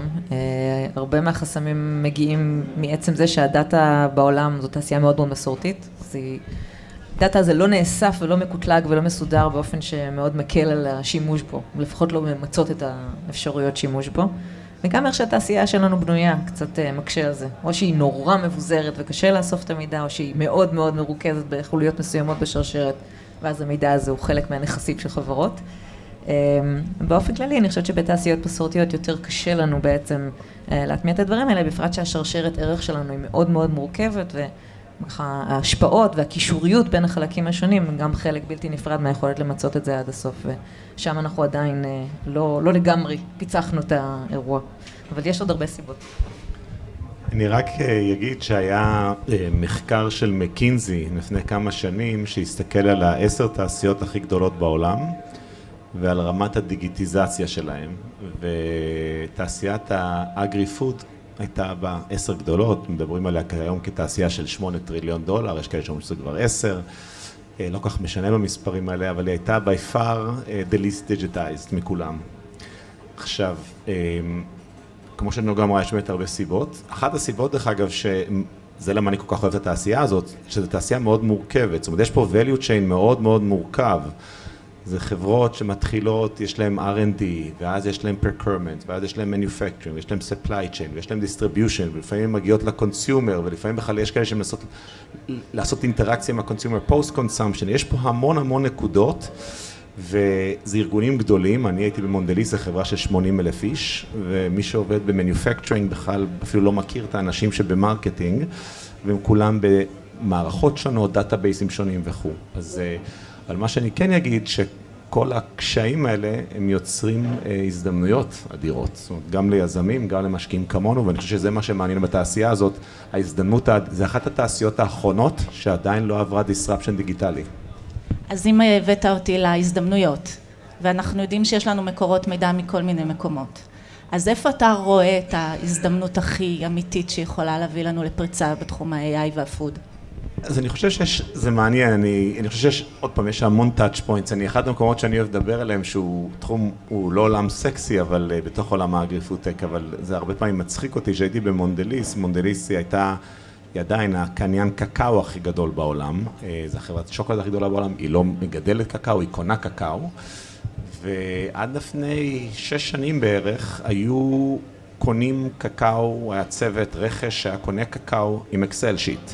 עכשיו אנחנו מדברים על רכש של מעל $1 מיליארד בשנה של קקאו, אקסל שיט עם פורמולאז שאפילו אני מסוגל ליצור, שום AI, שום hedging, שום אלגו טריידינג, שום forwards ו-futures ולהכניס את כל הפרמטרים החיצוניים לתוך המודלים האלה. דרך אגב, אפרופו היום, נניח, ב5 שנים האחרונות, היא כן עושה את זה, וגם החברות הגדולות האחרות, אבל מה שאני יודע מהתעשייה, חברות של מתחת $1 מיליארד, אולי קצת יותר, ואני אפילו לא יודע אם תנובה או לא, אין לי מושג, עדיין הם בעולם הזה של האקסל שיט. אז זאת דוגמה אחת. עכשיו, צריכים להבין למה אני נותן את הדוגמה הזאת ברכש, עולם המזון זה עולם עם מרג'נים מאוד מאוד נמוכים. מונדליס הייתה חברה, או חברות תפוזים במיץ, שמחיר הקקאו משתנה ב0.5 סנט וזה make or break כאילו את ה-P&L של החברה. אז אם אתה יכול לעשות procurement יותר טוב, זה יכול לחסוך מאות מיליונים לחברה, כמובן שזה הולך למרקטינג, לפרודקט אינוביישן וכו', זאת דוגמה שאני אוהב. אני אוסיף עוד משהו, שבסוף כשאנחנו מתעסקים במזון, אנחנו מתעסקים בחומר גלם ביולוגי, או זה צומח או בין אם זה מהחי, ובעצם סוג הדאטאות שהיום אנחנו גם מתחילים להתעסק בהם יותר ויותר, בפרט שיש ככה ניסיונות למצוא מקורות חדשים למזון, לאור הצורך שלנו לתחלף אולי את המקורות חלבון שאנחנו משתמשים בהם היום, מכניס פול עצום של דאטה שעד היום בעצם התעשייה לא נדרשה להתעסק איתו בכלל. שזה רגע להבין עד הרמה המולקולרית של איך רכיבי חומרי הגלם שלנו בעצם בכלל הם בנויים. איך אפשר פתאום להכניס אותם לתוך שרשרת הערך הזאת ולהטמיע אותם לתוך מוצרי מזון קיימים. אז העולם הזה, שהוא עולם מרובה נתונים ובהמון מובנים הוא קלאסי בשביל להשתמש בו ב-AI, זה משהו שלא נוגעים, היום עובדים עם פתקים בתוך ה-R&D. זאת אומרת, גם החברות הכי מתקדמות בסוף צריכות לחבר את החתיכות ביחד בהרבה מאוד ניסוי וטעייה. אז יש כל מיני כלים ככה במקומות מסוימים, זה נורא ספורדי, זה עוד לא מחובר ביחד, וכשנכנס פתאום עולם התוכן המאוד אינטנסיבי הזה של סוג חומר הגלם בכלל שאיתו אנחנו עובדים, אז פתאום הפערים האלה כבר אי אפשר לנהל אותם ידנית. אז פתאום הצורך הזה כבר הופך להיות הכרח. אני חושבת שבמובן הזה יש פה הזדמנות לבוסט נורא גדול, בשביל שבכלל אנחנו נוכל לעשות את כברת הדרך הזו, גם ברמת הפיתוח. אני, כמו שאמרתי לכם, מתמחה במחקר ובצרכנים, והאהבה שלי זה כל מה שקשור לפרסונליזציה. ונראה לכם שגם שם יש פוטנציאל? כן, אז שגם נוגה דיבר. בפרסונליזציה יש הרבה אלמנטים, אז דבר ראשון יש את האלמנט של הצרכן, תמיד אני צוחק גם, עוד פעם אני נותן דוגמאות מהעבר שלי, שהרבה מהחברות הגדולות משתמשות, אני יודע שאת עושה את הרבה מעולמות המרקט ריסרצ' שהיו עושים מחקרים מאוד מאוד גדולים, הייתי תמיד צוחק על זה שגומרים את המחקר, שעבדו עליו. האינוביישן כבר עבר. האינוביישן כבר עבר, הגיע הזמן שנוציא דברים שהם sweet and salty, ובינתיים כאילו המחקר יצא כבר sweet and salty פסה. אז אנחנו רואים את זה כמובן עכשיו, יש גם חברות ישראליות בתחום וחברות אחרות, שאתה היום מסוגל לקבל איזה טרנד חם בניו יורק, איזה סוג טעם היום הצרכנים רוצים בסגמנט הספציפי של ה-consumers, זה דברים שהם available והם הרבה יותר נגישים. אני אגיד שיש גם קושי לחברות הגדולות להתמודד עם, יש היום, זאת אומרת, תמיד מלא חברות ועוד דווקות בעיות אומרות, אני יכול להציע לך עוד דאטה, זה לא הבעיה, יש להם יותר דאטה ויותר אינסייטס מאשר יודעים מה לעשות איתם. אז אני חושב שפה מי שמצליח לקחת דאטה ואינסייטס, ובסוף גם להביא לתרגם אותם לאיזה value proposition, אם זה מוצר שיש לו פרסונליזציה, שהוא מבוסס על זה, והוא נותן איזה benefit לצרכן לדוגמה, אז יש לזה ערך. אם זה פשוט, יש לי דאטה ועוד אינסייטס להביא לחברה, לא משנה באיזה תחום, אני לא יודע אם יש לזה היום הרבה ערך. אני חושבת שגם אם אני אוסיף על הנושא של פרסונליזציה, יכול לבוא לידי ביטוי בהמון המון היבטים, גם אצל הצרכן. אמרת, אנחנו היום מדברים על דיאטות שמשתנות, או על רגישויות ואלרגיות, או על אפילו העדפות בטעם, אם אנחנו נגיד מסתכלים על העולמות של אפילו הדליברי, של הוולטים של העולם, הם יודעים עלינו המון, מתוך רשימת הזמנות שלנו, כבר יודעים שאני לא אוהבת כוסברה, או אני כן אוהבת בוטנים, או בא לי על המנות היותר חמוצות, יש המון אינפורמציה שמאפשרת בעצם בנקודת הקצה לעשות פרסונליזציה ראשונה, ממעלה ראשונה נקרא לזה, וככל שהמידע, אנחנו כבר עוברים בעצם לתפר הזה שבין תזונה ובין מזון, ככל שהמידע על מה נכון ובריא לי, אפשר יהיה לשלב אותו, אז יש פה מקורות מידע נוספים בעצם לחיבור בין מה מתאים לי, אפילו פיזית, לדיאטה, לבריאות שלי בעצם במה שאני צורכת. אז יש פה המון סלים של מידע, שוב הדאטה מאוד מאוד זמינה, וסוג הפרסונליזציה שמתאפשרת, גם אם אנחנו הולכים רגע לקצה של מתי אני קונה, איך אני קונה ומה מומלץ לי, יכול לנוע בקשת נורא רחבה שבין העדפות הקולינריות שלי, עד לרמה של מה נכון לי בריאותית ובעצם מה כדאי לי לצרוך. אז יש לנו פה על הבמה גם VC וגם אינקובטור. אז תנו לנו קצת inside information. אתם רואים בטח הרבה חברות פודטק שהן מתעסקות עם AI. איזה חברה עשתה לכם את זה, ריגשה אתכם, נראה לכם יש שם משהו? אל תתביישו. אני אגיד שתי חברות, אני דווקא אגיד לא ישראליות, אז שאף אחד לא יעלב, אבל יש חברה בריטית שנקראת גריי פרט, שלמעשה מה שהיא עושה, זה אפילו, זה בפריפרי של עולם האגרי-פוד-טק, זה חברה שלמעשה באמצעות AI ו-Image Recognition מאוד משפרת את הקווי סורטינג של פקג'ינג ב-recycling facilities. מי שלא יודע, כל החברות מזון הן הגדולות בעולם, יש להם commitments אדירים שהם יהיו 100% recyclable הפקג'ינג שלהם, אבל זה השקר הכי גדול בעולם, אני עובד בתעשייה, כי זה לא משנה שכל הפקג'ינג שלך הוא recyclable, אם אין infrastructure שיכול לעשות recyclability והקונסיומר נותן את זה ל-recyclability, זה לא משנה. וכיום המחשוב ברוב ה-recycling facilities כיום הם מאוד לא מתוחכמים ואין להם יכולת לעשות הפרדה של החומרים שאפשר לעשות להם recyclability, איזה כן, יש צבעים שונים, חומרים שונים, אז זה מעלים את ה-yield משמעותית ל-facilities האלה עם ה-equipment הנוכחי הקיים כדי לשפר את זה. זאת דוגמה אחת, יש לי עוד דוגמה ואני אתן אותה קודם כל לנוגה. אז אני דווקא אוהבת חברה אחרת ששמה NotCo, גם חברה עשתה כמה גיוסים מרשימים מאוד, ובעצם מה שנוטקו עושים, הם משתמשים במערכת AI, אפילו נתנו לה שם נחמד, קוראים לה ג'וזפה, ובעצם היא עושה reverse engineering של מוצרים שאנחנו מכירים היום, בשביל לנסות ולהרכיב אותם מחדש מרכיבים מהצומח לצורך העניין. לצורך העניין לוקחים חלב, עושים אנליזה בעצם להרכב שלו, דיבר פה קודם יובל על טעם, אני מניחה שזה ישמח אותה מאוד באיזשהו שלב להבין גם את הפרמטרים האלה בצורה יותר טובה, אבל בגדול לוקחים את המבנה, עוד פעם המולקולרי של מוצר, עושים לו reverse engineering ומנסים לתחלף כל אחד מהרכיבים האלה ברכיבים מהצומח, אז אתם בעצם יכולים לקבל תחליף חלב שהוא בתחושה שלו דומה ממש בכל צורה וכל מובן מאופן לחלב, אבל הוא מורכב מחסה וזרעים כאלה וזרעים אחרים ובכל מיני רכיבים שלא העליתם על דעתכם. בעצם על ידי זה מצליחים לתת מוצר שהוא חיקוי מאוד מאוד טוב למוצר הסופי, ויש להם את זה בעצם בהרבה מאוד קטגוריות ממיונז וגבינות ועוד כאלה ואחרים. היום הם כבר לקחו את הפלטפורמה הזו, אגב איך AI במזון יודע ככה לגדול וללכת הלאה, לקחו את המערכת AI שלהם והם עכשיו נותנים אותה כסרוויס בעצם לחברות אחרות בשביל לעשות אנליזה דומה על המוצרים שלהם, כך שהיישומים למעשה פתאום מתחילים להיפתח מאוד, כי המערכת הזו יודעת, אבל זה חברה אחת. דיברנו קודם גיל ואני על TasteWise, שאגב דיברת קודם על זה שיש בעצם קשושים כאלה שיודעים מה קורה ואיזה טרנדים קורים בעולם, אז TasteWise היא בדיוק החברה שעושה את הדבר הזה, אוספת את המידע, לוקחת אותו פנימה ומאפשרת בעצם לחברות ללמוד לא רק מה חם, אלא מה הצרכנים אוהבים, ממה הם מוטרדים. תחשבו רגע על היכולת בכלל להגיב לעלייה בכלל באלרגניות מסוימת באוכלוסייה, ועכשיו פתאום צריך לתת לזה מענה עוד לפני שאנחנו יודעים ולפני שיש פרסומים על זה. אז זה גם דוגמה. והיופי ב-TasteWise זה שגם היא יושבת על דעת הקולינרי, מהסעדה, מהמסעדות, ובעצם מביאה את הבחוץ פתאום איך הטרנדים נכנסים לתוך הבית. אז אני עומדת בזמנים, שירשם בפרוטוקול, ותודה רבה לכם. תודה קרן. בטח, השאלה.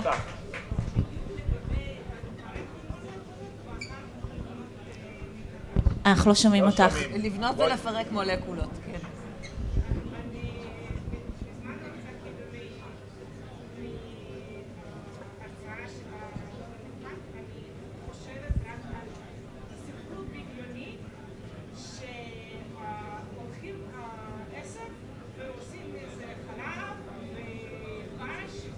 זה כבר לא מדע בדיוני. זה קורה, יש חברות כאלה היום.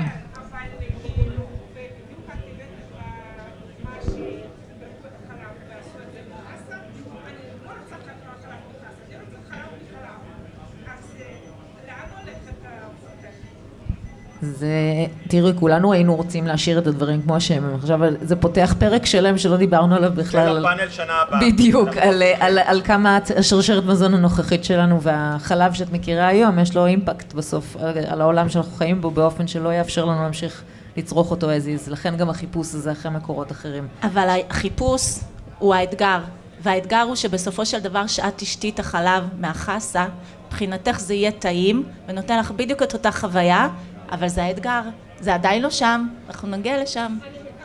נגיע. יהיה לך. תודה.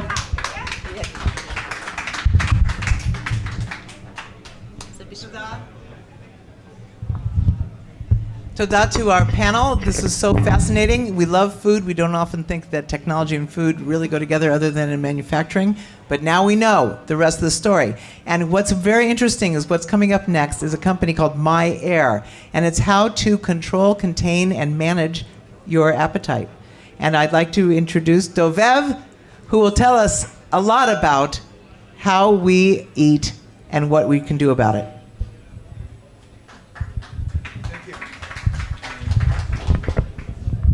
Thank you.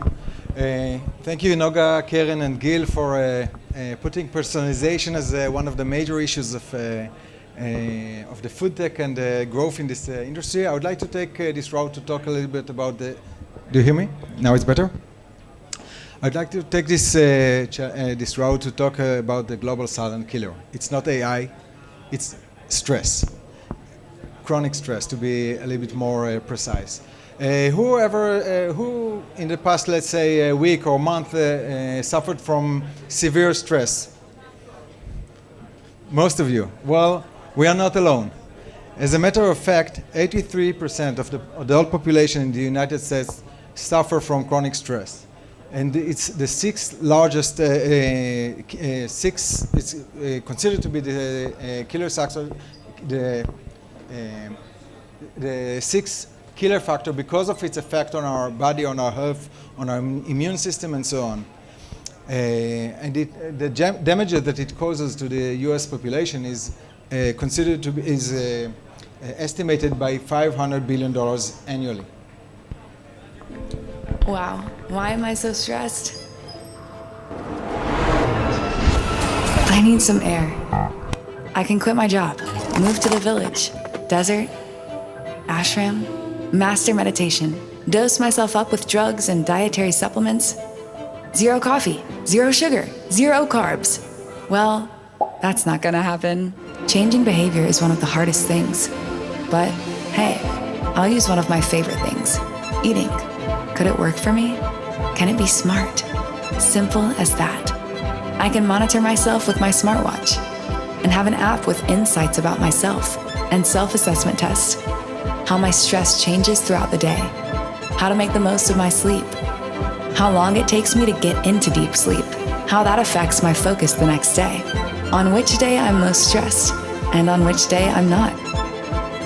And all this data would converge into an AI-based algorithm that knows which smart food fits me best. I would receive a set of bars that contain functional superplants and adaptogens that fit my personal metrics, proven to reduce stress. My mind, my body, my stressless routine. My air.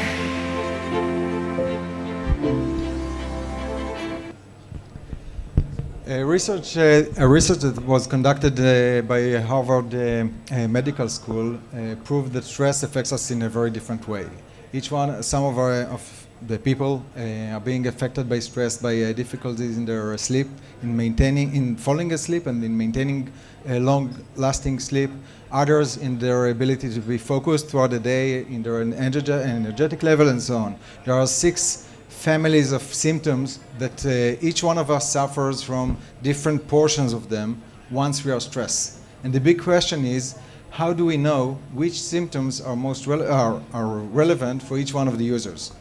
Well, luckily we live in the age of big data, and we can use data from wearable devices like Apple Watch or Garmin watches, as well as a cognitive assessment that we developed that helps us analyze and understand how stress affects us physiologically and mentally.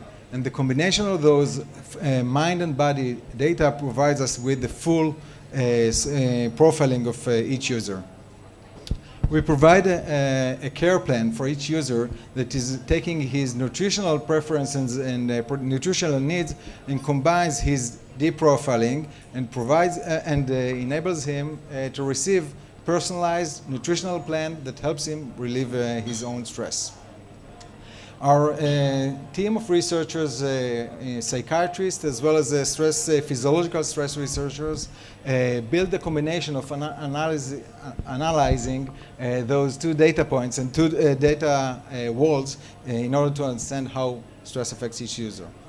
We have several layers of AI in our system, from expert-based, which is the more research-based understanding of how stress affects our body, collaborative filtering that takes all the data from multiple users throughout the world and providing the best recommendation per user. And we pack all of those data into generative AI based or conversational AI that enables the user with an user interface that is easy to engage with and to receive the best insights for each user.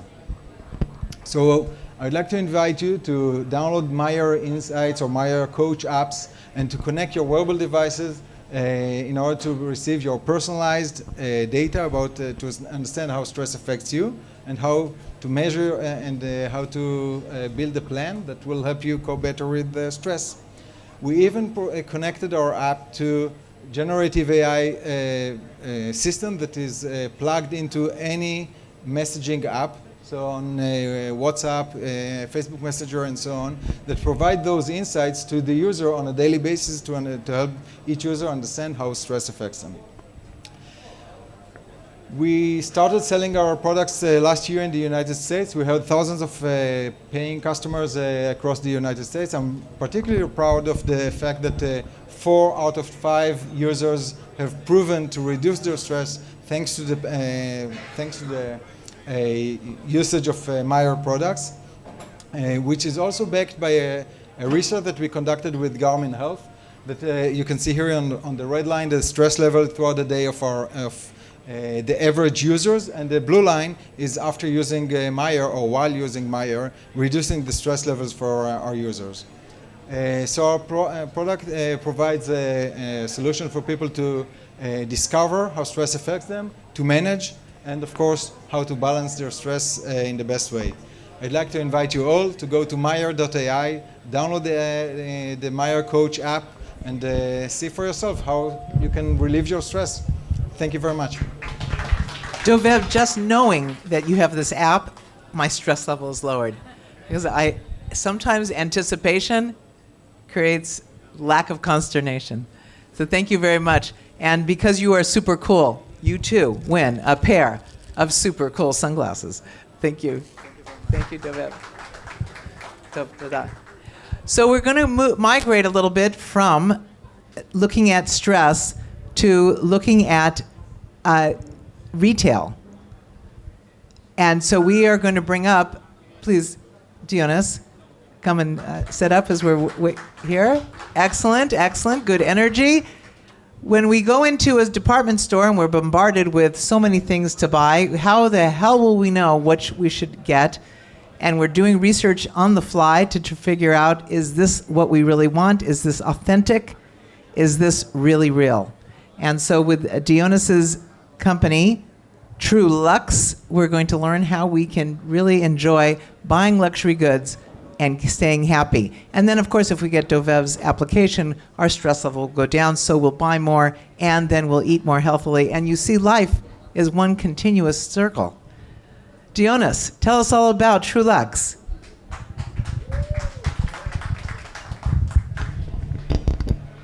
Thank you. Pleasure to be here tonight. It's a tough time, so we'll try and get over the wine. Let's talk a little bit about beautiful things. Anybody here owns a luxury product or bought a luxury product recently? Pretty cool. That's cool. Anybody buy it secondhand? Only new. Okay, so from the people who bought it new, how do you know that what you bought is really authentic? How do you know that it's real? Anybody here from the audience? Sorry? Popularity of the seller. Okay. Of the product. Okay. But how do you know that your one is real? You hope. You hope. Okay. A certificate is good. It's better than just trusting somebody.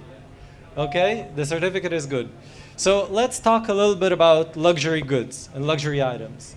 So in terms of industry, luxury goods are a huge industry. It's 500 billion, okay? The only thing that could stop it was COVID for 1 year.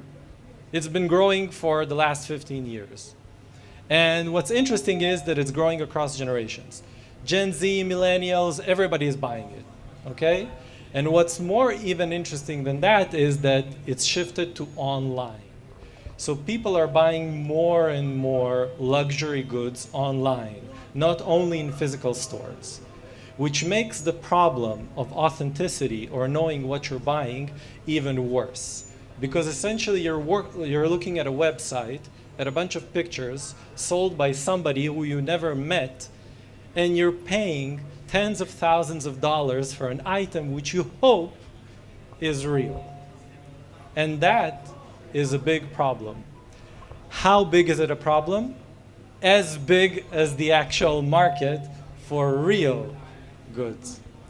So recently, and that's been very nice, about a month ago there was a story in the New York Times about fake luxury goods, specifically fake leather bags.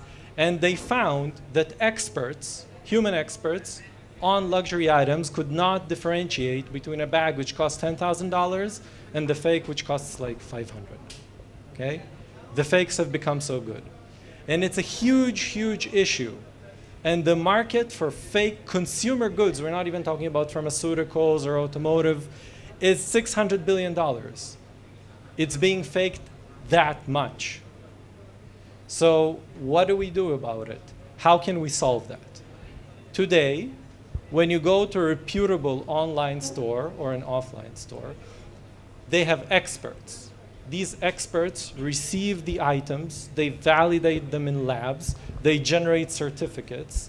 You trust those experts, hopefully, and then you buy the item based on that authentication. When you want to buy something, it may take several weeks between the time the item is offered by the seller to the point where it's offered to you as the buyer. Or if you're a seller, it will take you several weeks just to start selling. And in the online world of everything right now, and we want everything when we want it, which is exactly now, that doesn't fly, okay? Because it just takes too long. It costs too much time, too much human effort. They have dozens of labs. It's too difficult to do. And one of the reasons is because if you ask an expert, so how do you know that an item is real, they will answer you, I know that it's quality made. But what does it mean, quality made? How do you quantify that? That's why experts also don't agree. They have minute details they look at, but some of them are not even visible to the human eye. They need a microscope. They need various types of lighting. So, oh, sorry, my presentation jumped. And if we see here the differences between real items and fake items, maybe a shade of white, okay? It may be the way that a certain component was cut in the CNC machine. It may be the quality of the laser etching. And the difference between a quality laser etching and a fake one is the difference between a €1 billion machine and an €100 million machine. Okay? That's the difference between what Rolex uses and Folex uses. Okay? That's how it works. And these experts are trying to find that. And what we've actually developed is technology that is able to look and hear those items and do that automatically.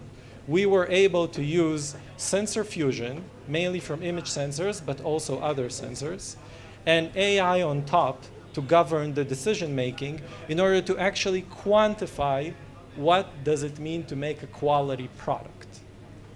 And we then are able to use that in order to decide, even in some cases without knowing anything about the actual product itself, whether it's quality made, and by having very little information about the product or how it should be made, to decide if it's real. So unlike traditional AI, we don't need thousands of data points. We can do 3. And then we're able to tell if a Rolex is a real Rolex. And at the end, we're developing a machine which very similar to the diamond industry. Any boutique you enter, which is a jewelry store, they have a machine which tests for real diamonds. And it's all accepted by everybody, by the GIA. So we're developing a similar machine just for everything else, except diamonds. For watches, later on for handbags, later on for sneakers, for collectible items. So we're building up our databases. And this machine will be able to issue a lab-grade certificate, and we're going to the brands to be able to be certified by the brands that this item is authentic. And later on, we'll also have an app. The app will allow peer-to-peer transactions. So I want to buy from you, Sharona, a Rolex watch, so I need to know if it's real. But also it will... It's real. It's real. But if it's from Sharona, it's real. That's programmed into the app. And it will enable online commerce automation. So what takes weeks will take 10 minutes, because it will be able to remotely receive data into our AI cloud and then decide if that product is real and also its valuation. And at the end, we'll also be able to create a digital fingerprint for this product, for this particular item, to trace it along its entire life cycle, through everybody who ever bought it and ever owns it, and even connect it to a blockchain or an NFT, which is now being issued by all the large brands when you buy the product. And we do that by the same micro features we decide it's authentic on. So today it's luxury goods, tomorrow it's sneakers, collectible items, in the farther future maybe pharma and automotive parts, everything which is faked. So this is why Trulux. Thank you. Thank you very much. So now we can see the future with our expert glasses on what is real and what's not real. And what's very interesting, our next speaker is also talking about real music. And how do you trace who owns the music? We all love the concept of IP and the royalties that go along with it. But how can you make more money from music now because we have AI? That's the big question. Can we create music? We saw earlier music being generated by NVIDIA. It's very nice music, but you know, it's not Beethoven. So we've got to figure out, can we create new music from existing artists, and is there a royalty stream, and can it be authenticated? So, Roy Asherov from Legato. Thank you. As you can see, this is working amazing. Let's make sure everything is connected. You know Murphy's Law, right? Well, while you're putting that together, I want to mention that the art of connecting people is similar to the art of connecting artists, because you take one musical sound and another musical sound and you put them together and you create a unique tone that is copyrightable. And that's true too. When we have these gatherings of people, we now become a special group where we can say, I knew him when, and I am going to help him. Why do we help? We help sort of generously. And so I'm gonna take 5 minutes. I'm gonna try to fix it. Maybe you can call the next panel and I'll go after. Okay.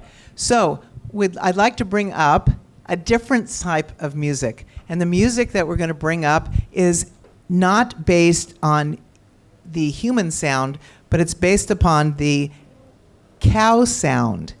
So how many of you remember what cows sound like? Say it. Woo. So this next presentation is by a company called Monitor. And as we're putting that together, maybe would you like to lend your technical skills here? Yes. So, Arnon, as you're putting it together and you're multitasking, what does Monitor do? So it's protecting the environment in a very special way.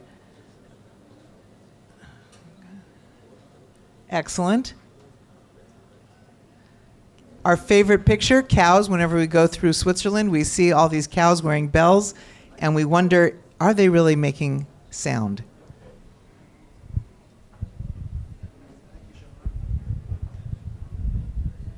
Here you go. 1, 2, 3. Okay. Thank you, Sharona.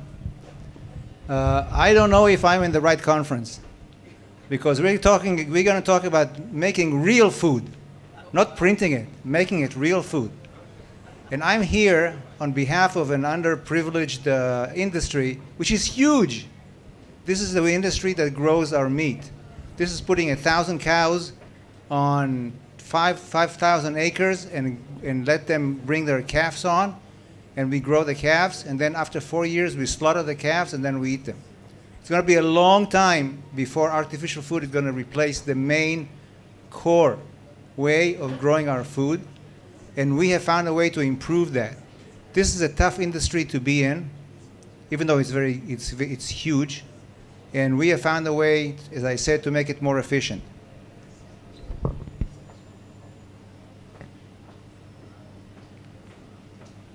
Now, the life cycle of a cow is not a simple one. I'm not going to go through the whole stages by one, but all I want to say is it takes 4 years to grow a kilograms of protein through beef. 4 years from the time that the cow is pregnant until the calf is ready to go to the slaughterhouse. I know it's not pleasant to hear it, but that's the real life.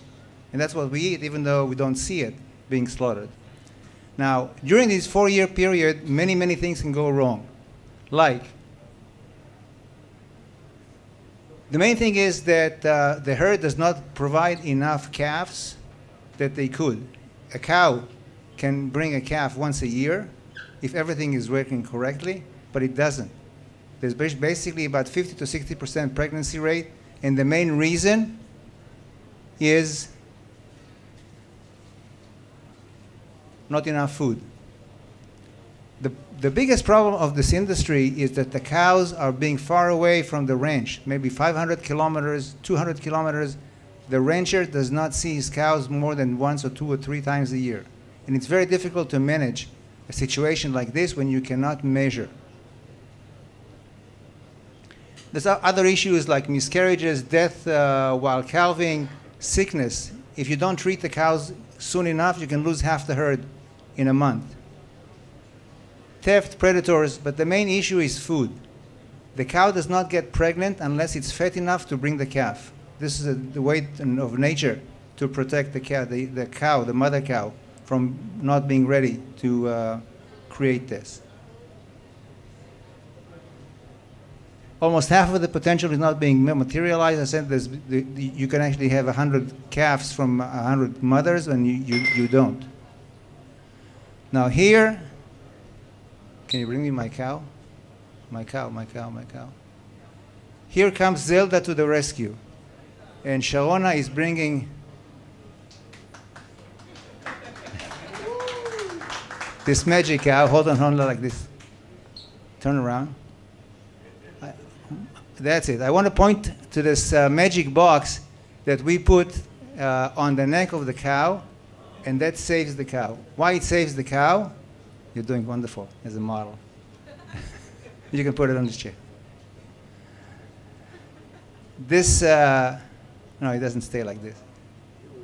Sure, it's a lot. Okay, maybe. AI. Oh. You ask yourself, what am I doing in an AI conference? Well, in order to create what we do, we don't use AI, but we use huge data. Basically, large data to be able to translate the movement of the cow's neck. Okay, the collar is on the neck, as you see it here, and there's an accelerometer that measures the changes in the cow's neck, and we can count the bites that the cow is eating, and we can know exactly how far it's gone, because we can count every time that it takes a step. We can provide a tremendous amount of information to the rancher, and that's what we do. By the way, I said that cows are considered to be a dirty industry. What most of us don't realize, that cows and sheep are essential to the existence of the planet. I'm repeating myself. Cows and sheep are essential to keep the planet healthy. You think that cow contaminates? Cow eats the grass. In order to grow new grass, you have to have photosynthesis. You take carbon from the atmosphere. Okay? The cow tramples on the land that they graze on, and the cows saves areas, huge areas from desertation. becoming desert because you put the cows on the land. Now, if you haven't seen something, I urge you to see a movie called Kiss the Ground. It's on Netflix. It's a movie that every one of us needs to watch. It's an hour-and-a-half movie that talks about the importance of domestic animals to the life of this planet. If you don't invest in Monitor, it's okay, but please see the movie. Okay, coming back to the story, I have only 2 minutes to go. 1 minute. These are the things that we give the rancher. Location, whether the cow is pregnant or not, whether it's sick, whether it's in heat or not. All this just from the movement of the cow. What we also do is we give information on the land, on the grazing land. How many calories per grass, we can actually calculate the amount of weight that the cow has gained during the day. And we provide all this, and this goes into the engine in the cloud, and this is where we use big data to correlate thousands and thousands of cows with the movements of the neck, and then come back and redo the algorithm so we can tell you all this information. Now, what does the farmer do? We give him the option. They can move the herd to a different location because there's more food there, split the herd, win early, replace the bull, call the doctor if we see that too many collars are sick, add supplement, don't add supplement, and you cannot do it unless you actually watch the cow 24 hours a day, which we do, of course. There's an experiment that we did to show how efficient the collar is. The winning rate went up to 27% from the normal control herd that we had in the Sea of Galilee. We have a go-to-market strategy. We are a SaaS company. We actually sell the collar for $100, which is our cost.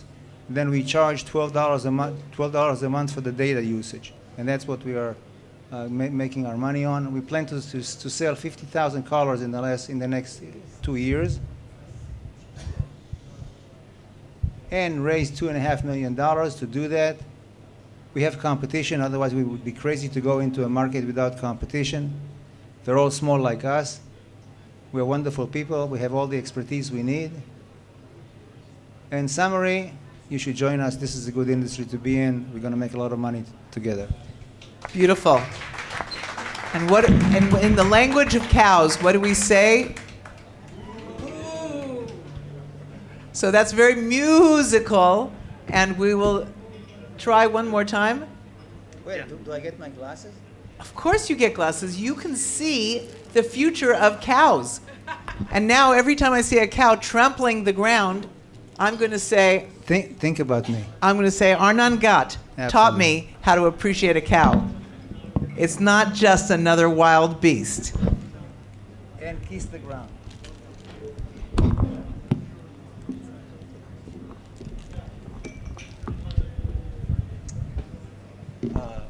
Okay, let's try this again, this time with a presentation. Hello, my name is Roy. I'm the guy named after Murphy's Law. Okay, so we're going to talk a bit about Legato, but for me to explain what Legato is, I'm going to have to explain to you a very boring subject. It's called music licensing, because we are a disruptive music licensing company. So before we start, my question is, does anybody here have any experience with music licensing? Magically. What the hell? There's a bunch of people. Okay. Hello, nice to meet you. I would really like to talk to you. It's really hard to find people that understand this industry. Okay. This is a huge industry. Okay. The first thing you need to know about the music licensing that should make it interesting to you is that this is a $65 billion a year industry, which obviously makes me very interested in it, and it grows 10% every year. To understand what music licensing is, I want you to think about every music that you've ever heard in a TV show or film or in a game or even when you're using Spotify. Everything that came to your ears, hopefully legally, somebody paid a license to allow you to hear it.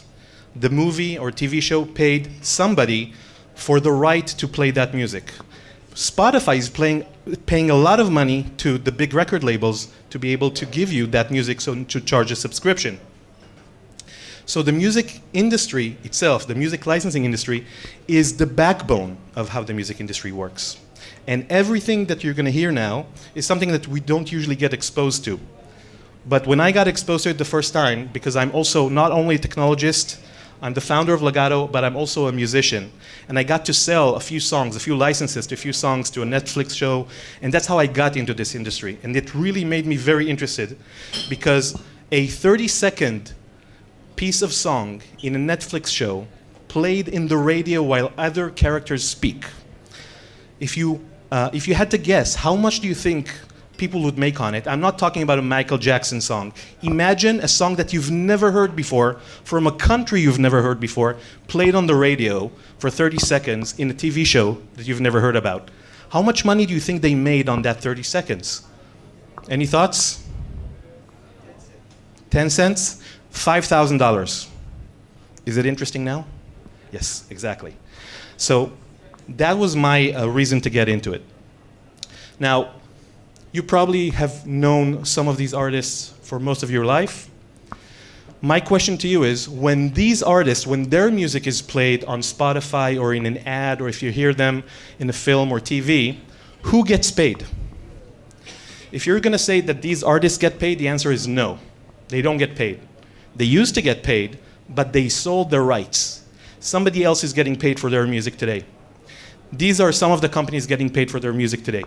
And we call them catalog owners, song funds, publishers. There's a bunch of names and a bunch of different titles you can call them.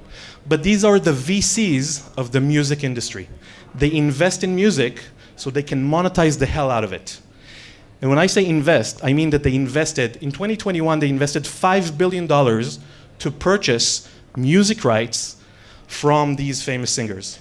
And when you purchase a catalog of a famous singer, you're paying hundreds of millions of dollars. And what you're getting for those hundreds of millions of dollars is the right to monetize their songs and get paid when their songs are being used. And their job, again, is to squeeze every last cent from that investment by selling licenses to streaming TV, etc. And they have salespeople pitching to all that stuff, to all those people. Now, here's their problem. They bought a huge catalog. They have millions of songs. 20% of those songs are hits. 80% of those songs, not hits.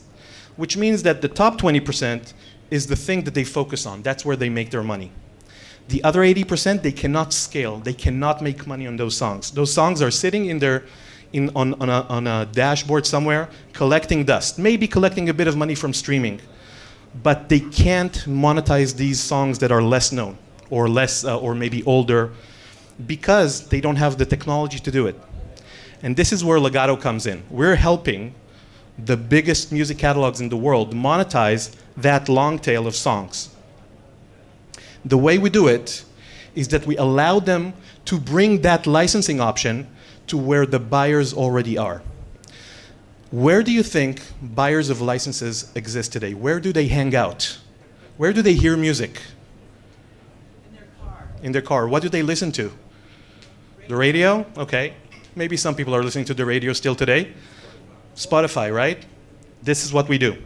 We connect the licensing information of 80% of the songs through our APIs into the biggest streaming services in the world, and we're turning streaming services into licensing services. Basically, what we imagine is that in that future, when people that usually buy music elsewhere are also able to buy that music where they're actually listening to it for the first time, we are looking at a possible gain of $1 to $2 billion every year, just money laying on the floor, if they just had access to license it. How would that work? Well, an artist or a marketer or an ad agency or a music supervisor, the people who actually buy the songs for TV shows, they would listen to a Spotify song. They're like, oh, this song is amazing. Let me right-click on it, click the license it button. This is our button. And this shows up. This is our widget. Imagine just like buying with PayPal or Stripe, but you're actually buying a license to use a song for a commercial reason.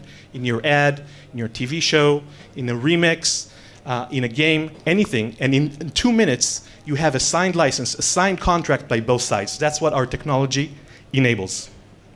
Now, we're just going for the catalog owners as the first cohort of people, of target market. But we're also going to approach indie labels, where we think there's another $3 billion a year, and indie artists.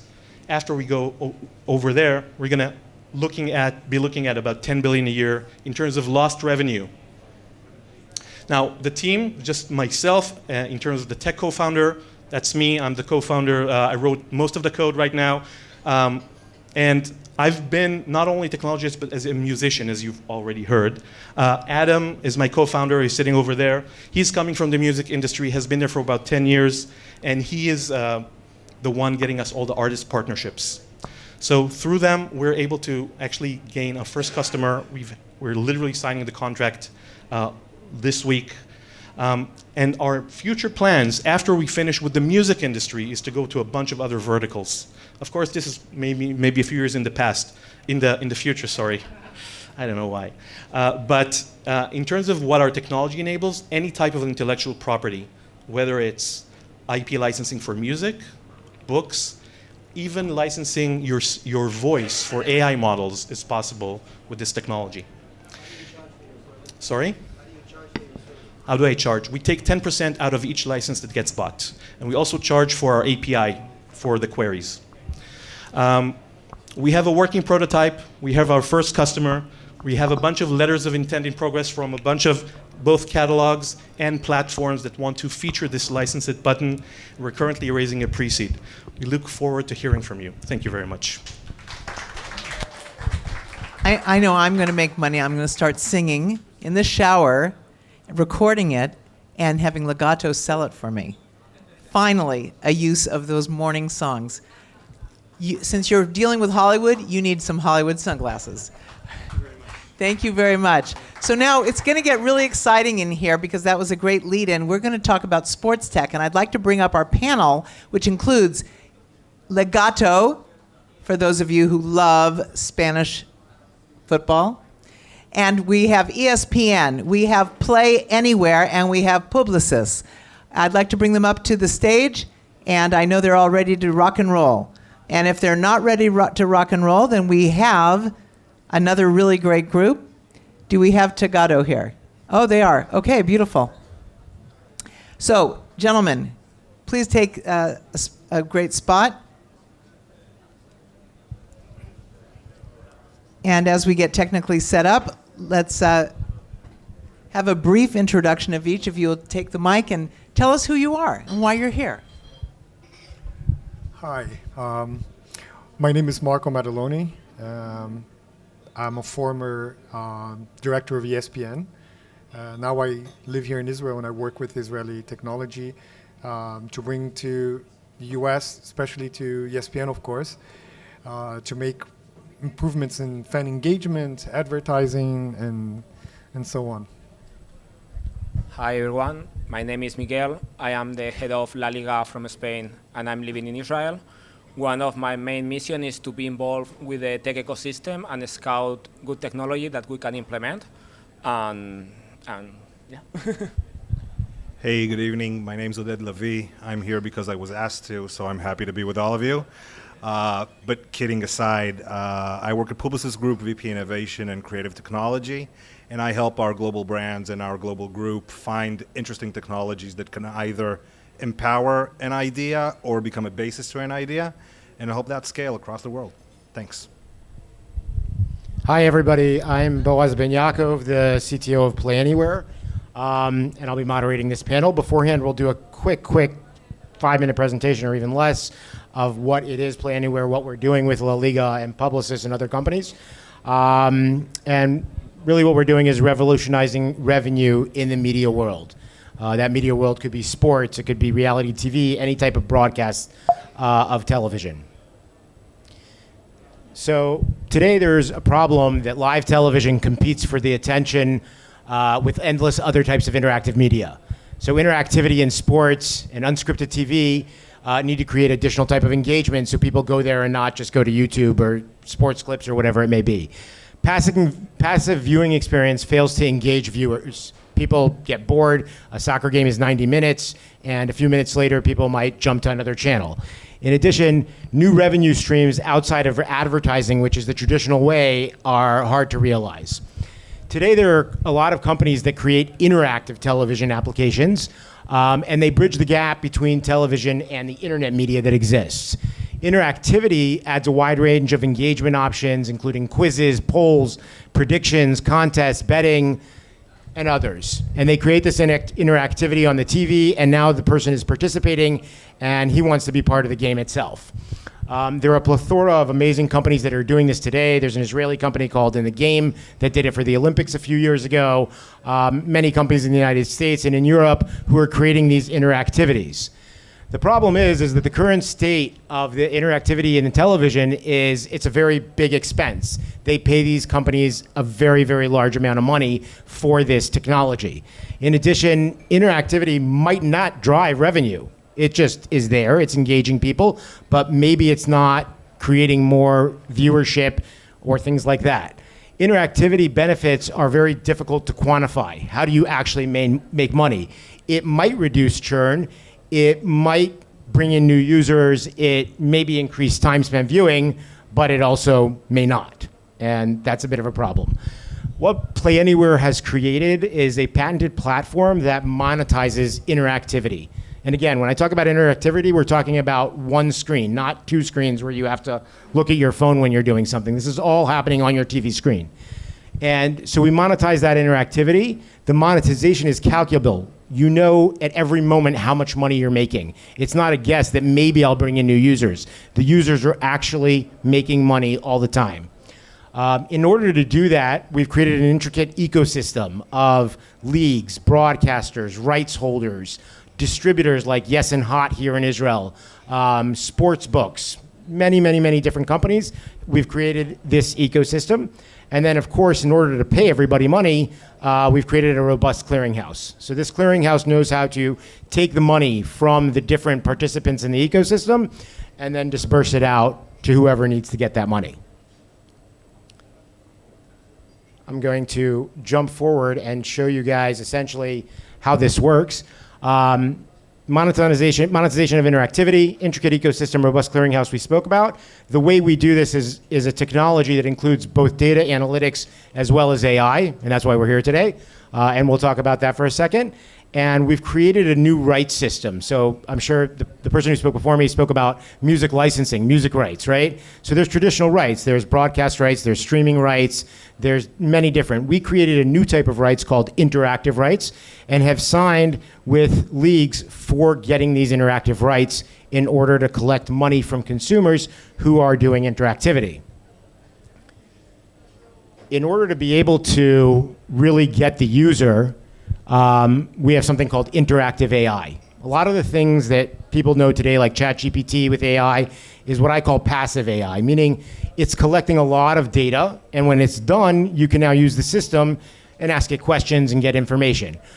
Interactive AI is something a little bit different. It collects data in real time and responses in real time.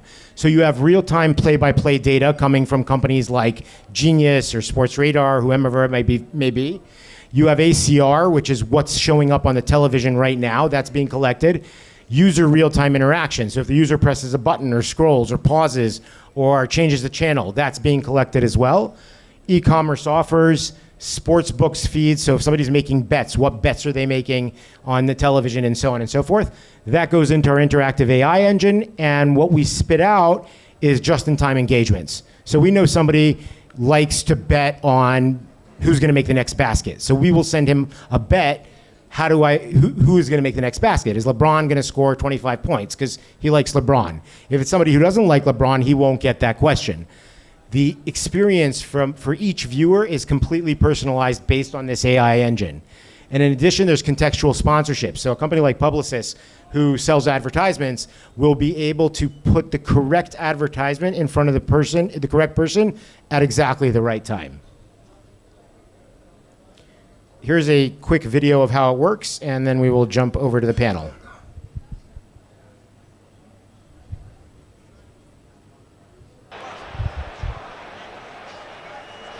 Valverde looks to flick it on, but there is a gap in the middle of that Real Madrid attack, a Spanish galleon. So here's an example of a question being asked: which team will score the next goal, Real Madrid or Barcelona? The sponsor here is San Miguel Beer. That's who's paying the money, because there's no bet here. It's just a game. It's just a question. And the user can go ahead and interact. This is not happening necessarily on a phone, although it could. It's actually happening on your TV. Could go through.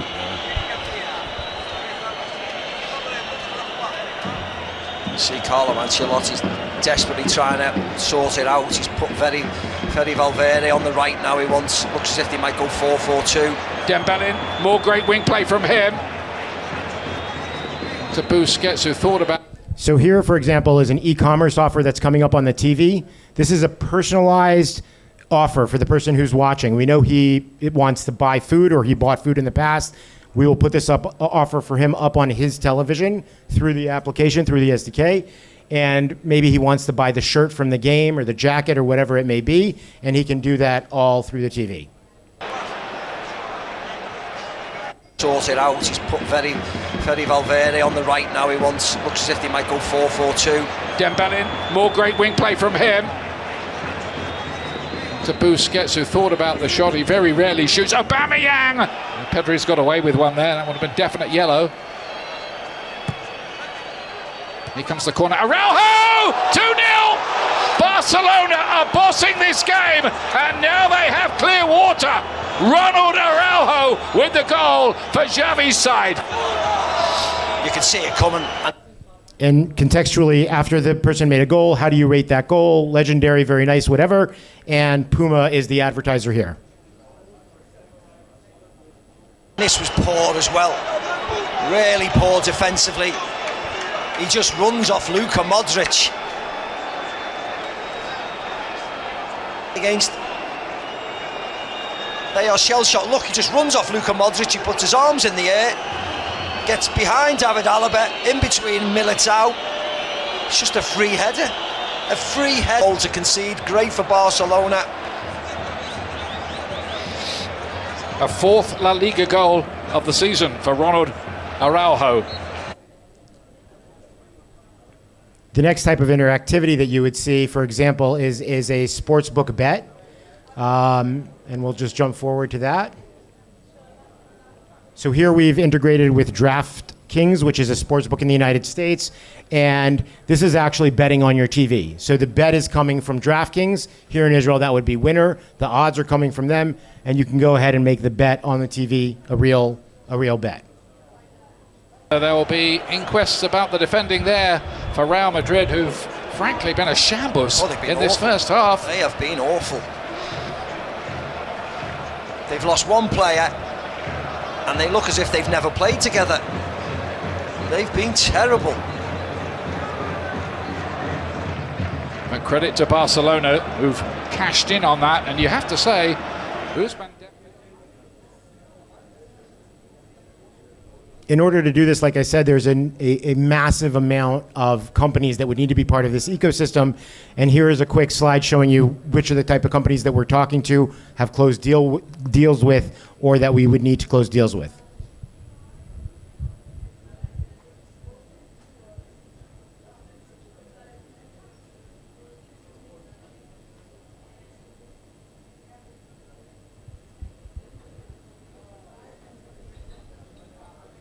And that's Play Anywhere.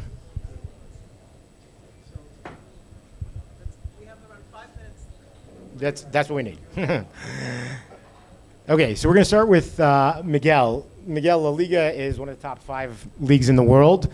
How does La Liga envision the future of soccer broadcasting?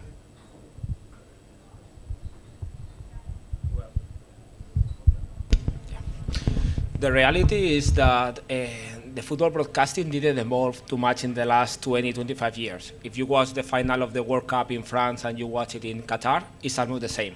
Yes, better graphics, better angles, maybe better quality of image, but the core is the same. You go on the TV and you watch the game. So in this element, you are like a passive. What we are seeing at the trend is that the fans don't want to be passive anymore. They want to interact, they want to engage, they want to be the protagonist of the story. So the future is having interactivity and putting them on the middle of everything. So they will be rewarded for their knowledge and for their time. And we believe that partner with a company like Play Anywhere is going to let us to go to the next stage where we are going to being more in contact and understanding better the fans. Thank you. Next is Oded. Oded is the one who's going to make us all money because he's the advertising agency, and that's where the money comes from. Oded, with the rise of streaming services and personalized content consumption, how can ad agencies collaborate with broadcasters and leagues to create targeted and engaging advertising experiences that generate more revenue?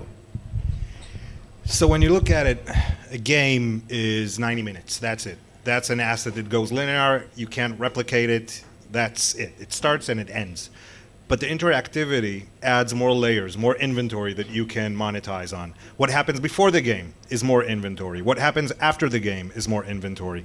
So you can think about, like you've shown, ads, quizzes, maybe go into, during the match time, you offer somebody to go into the locker room and you go into a 3D experience on your TV that simulates the locker room of your favorite team.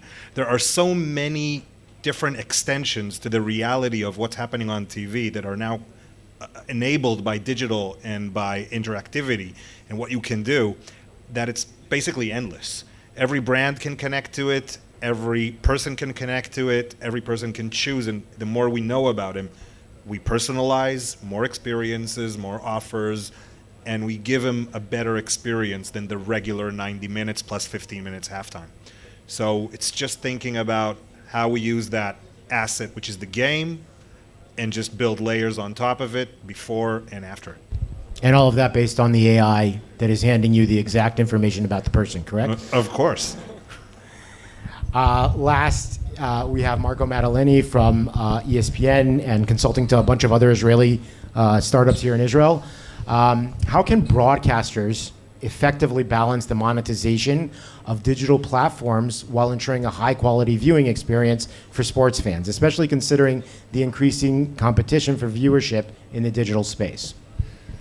So for us at ESPN, we're always looking for technology that moves the needle. And of course now, what's really important is the connection with fans. So, for example, a technology like Play Anywhere is a very good example of how it's a technology that moves the needle, because we can connect with fans by creating this interaction during the games, but also monetizing and bringing additional revenues for the company in a nice and creative way. And there are many examples of that. And we don't just do things, for the sake of just creating more interaction. It always has to be something that moves the needle, that learns more about the fans. We use a lot of data as well to learn about the behavior, fan behavior, and then bring solutions, programming, advertising that is relevant for the fan that is watching. I think that's pretty much the major things that we're doing lately. That's great. Thank you very much, everybody. You guys are awesome. Thank you.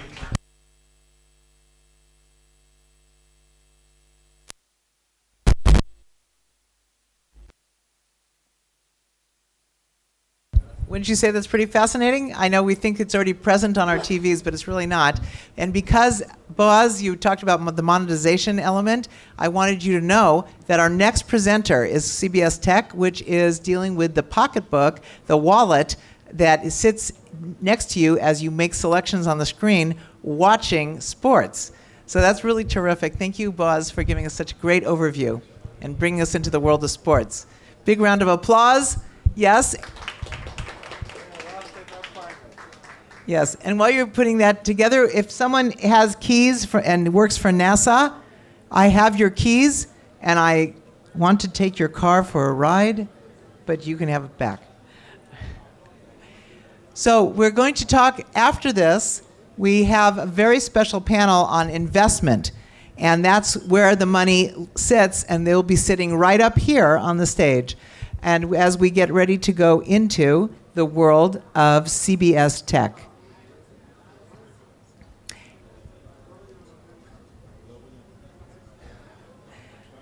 Another very interesting Fast and Cool that we'll be looking at is something that's going to be very interesting to the women in here, because it's dealing with how we get our health checked. And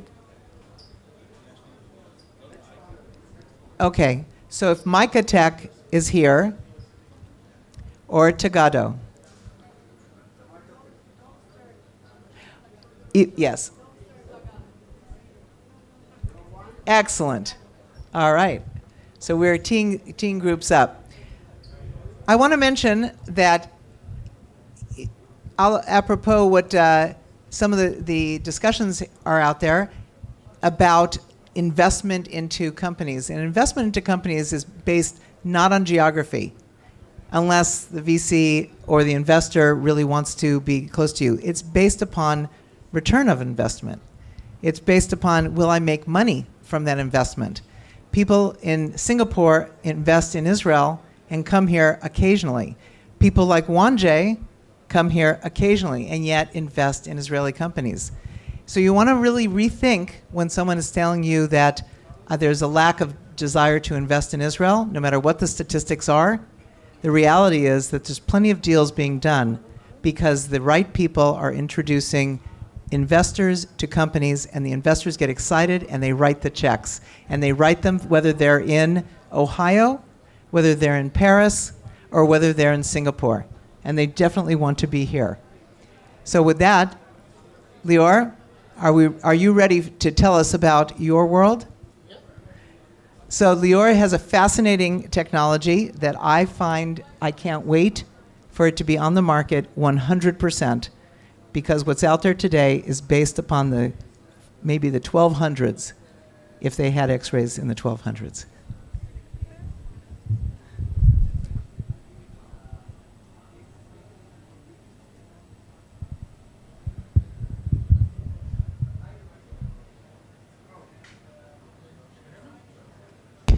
Now you can hear me.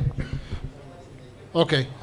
So after so many pitches before me, I'm going to talk with you about art. I'm going to talk about the art of the dance.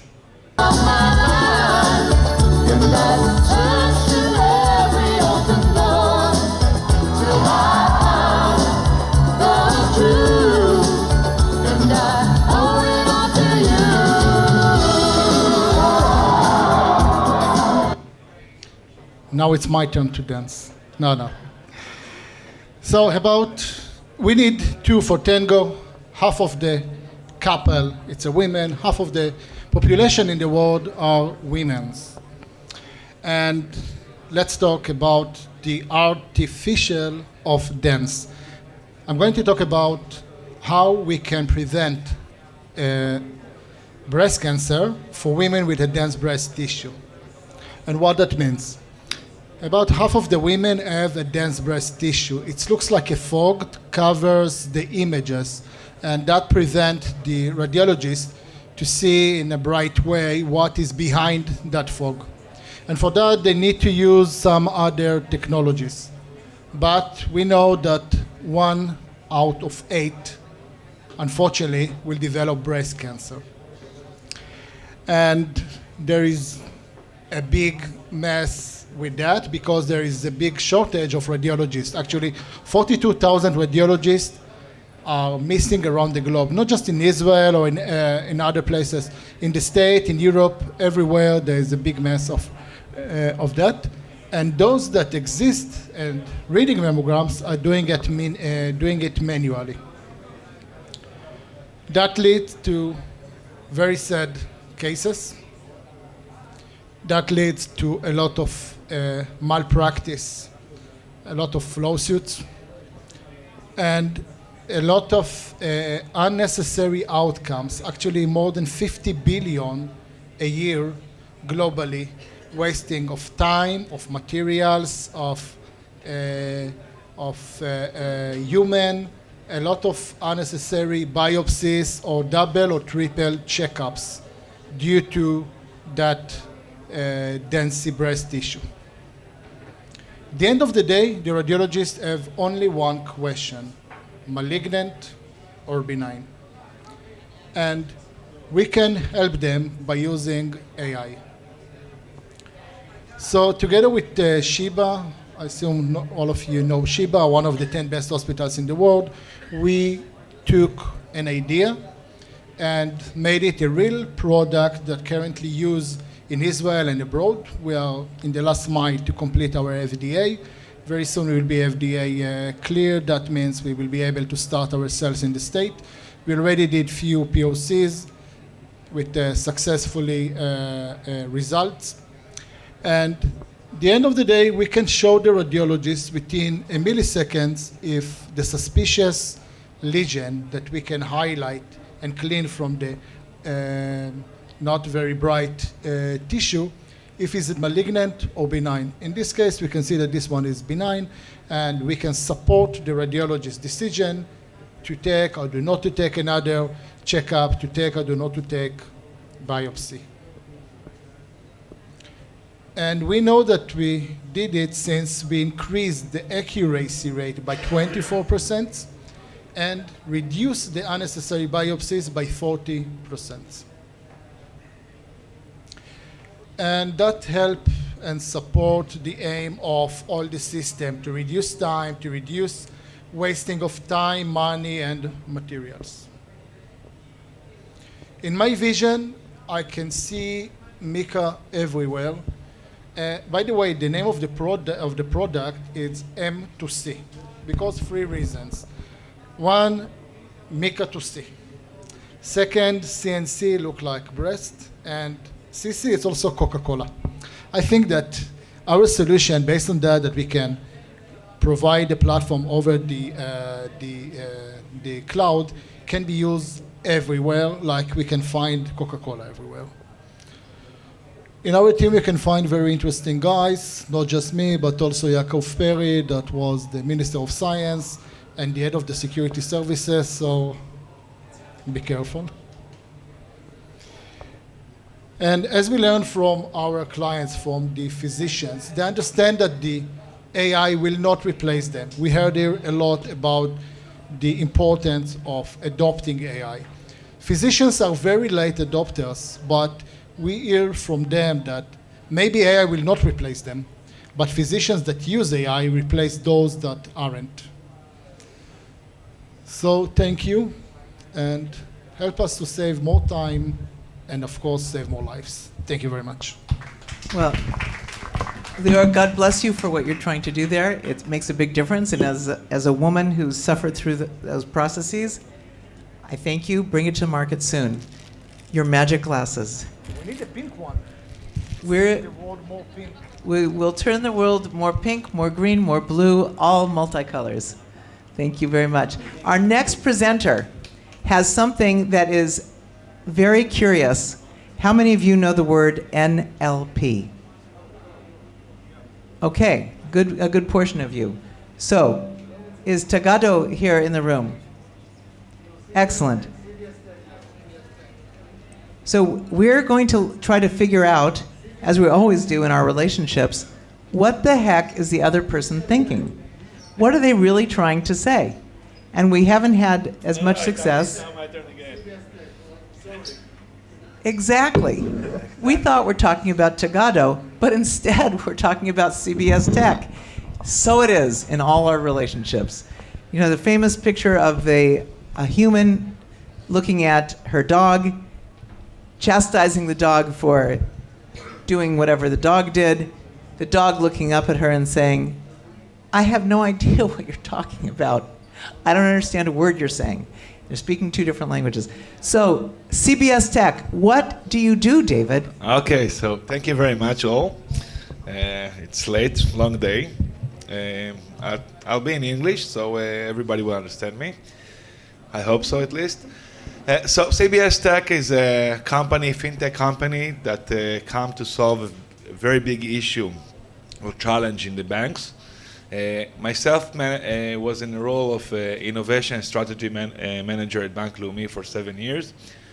I struggled every day to get fintechs and innovation into banks. That was the biggest challenges that I had in my role all the time.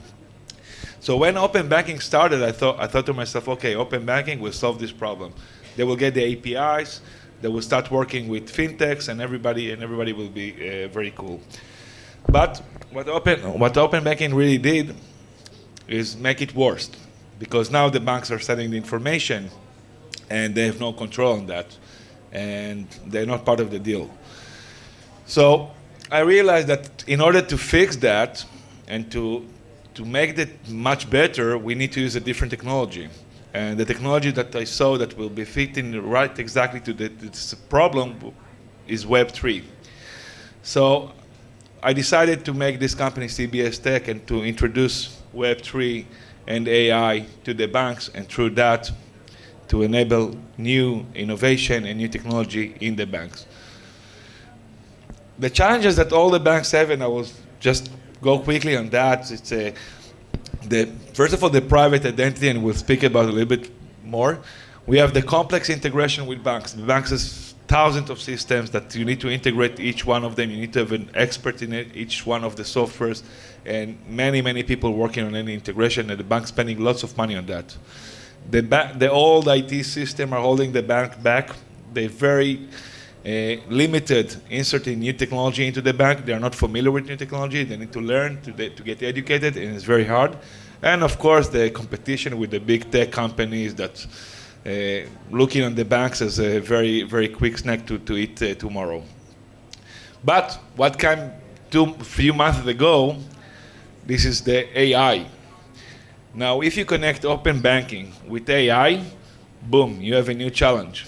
A new, not just challenge, it's a new field where you don't know how to handle it. You don't know what are the challenges that you're gonna be. And we saw that this is like a miracle for us, because in order to demonstrate how our platform is integrated in a secure and safe way, financial services into banks, it's fit to AI as well. So we did a very quick demo. We saw, okay, it's working great. We just need to fix something.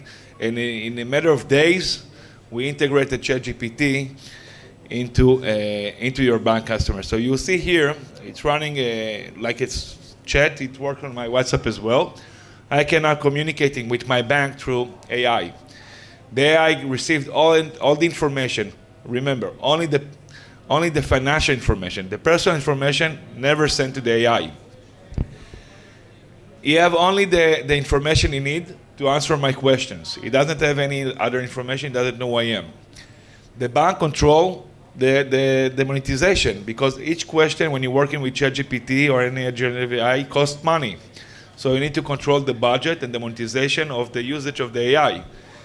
So you can give it as a giveaway. You can give to him 5 questions per day.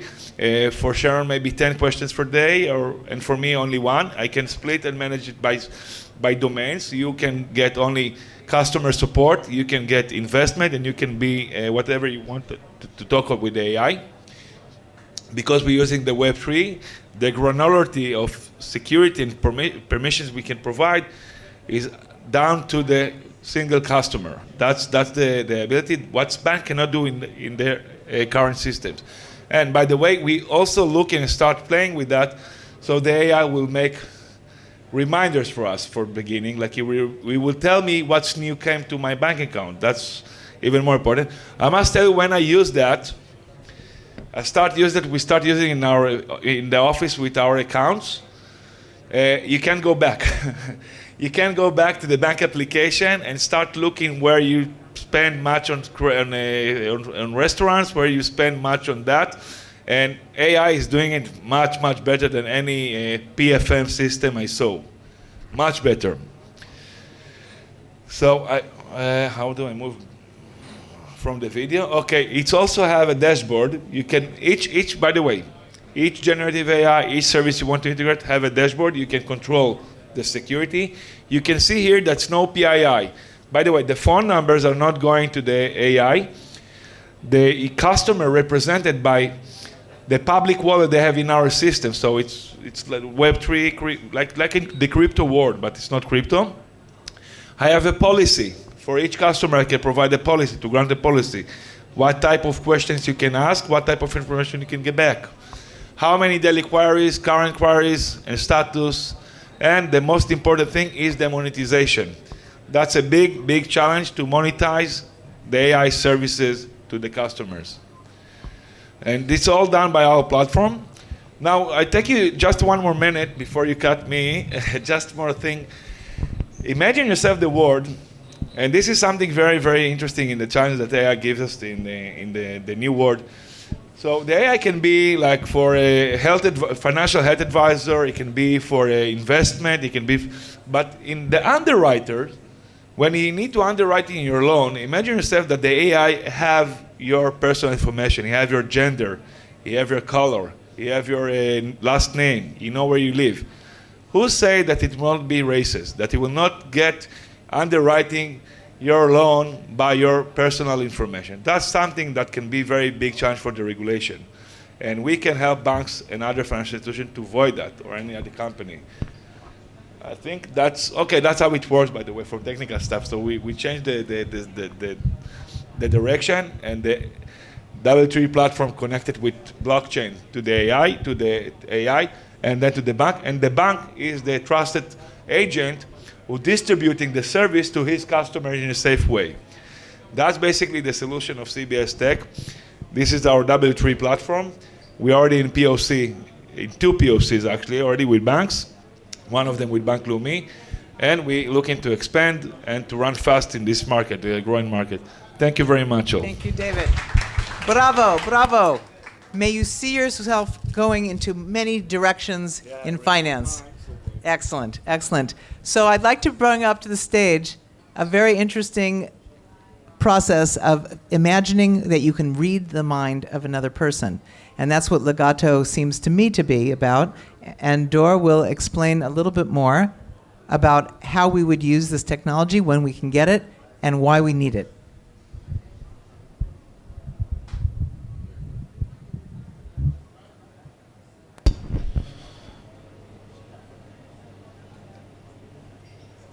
Okay, so hello everyone. My name is Dor Stern. I'm co-founder at Tagadu.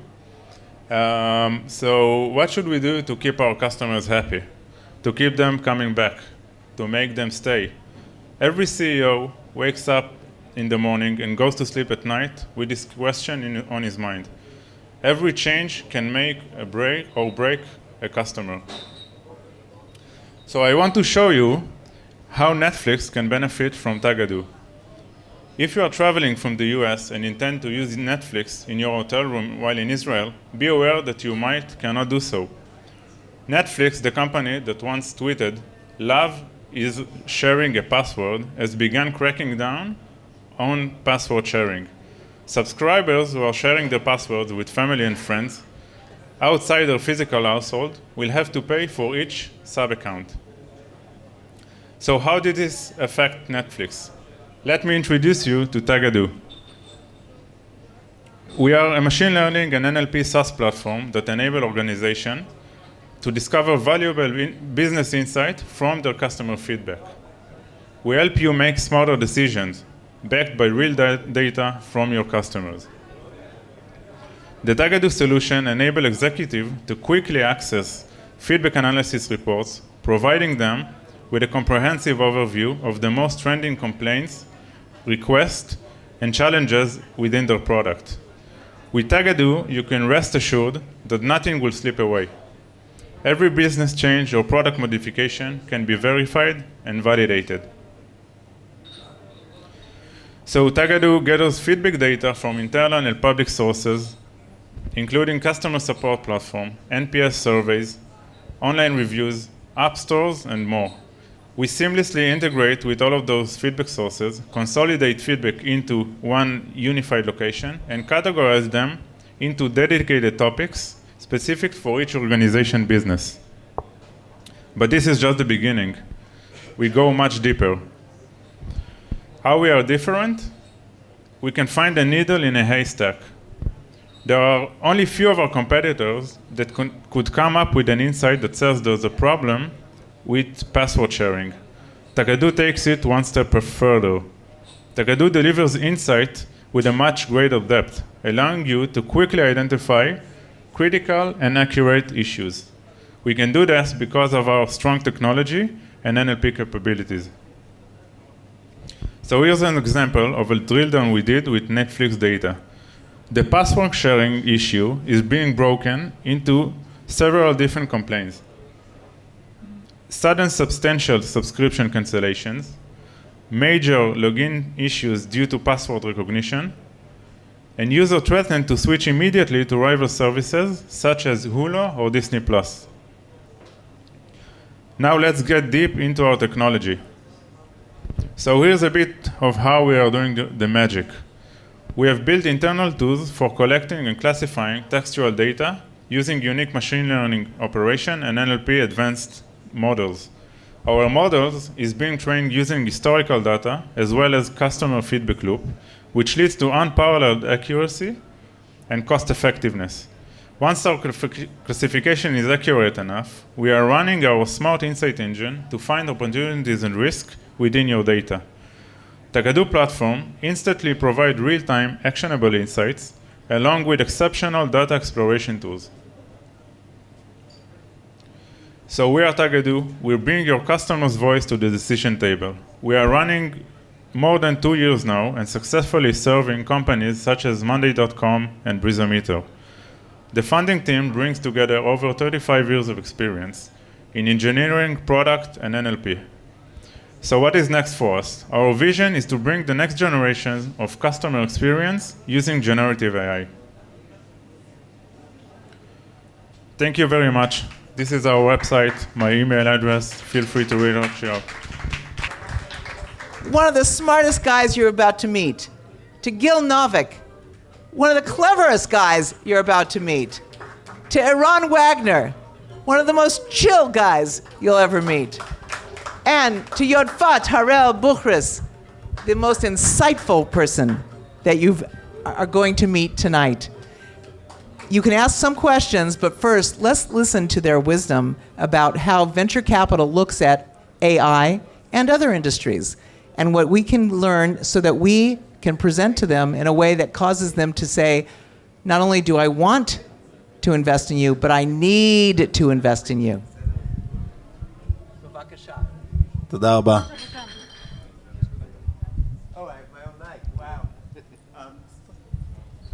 So we're going to start in English, and then we're going to switch over to Hebrew. How many non-Hebrew speakers are in the audience?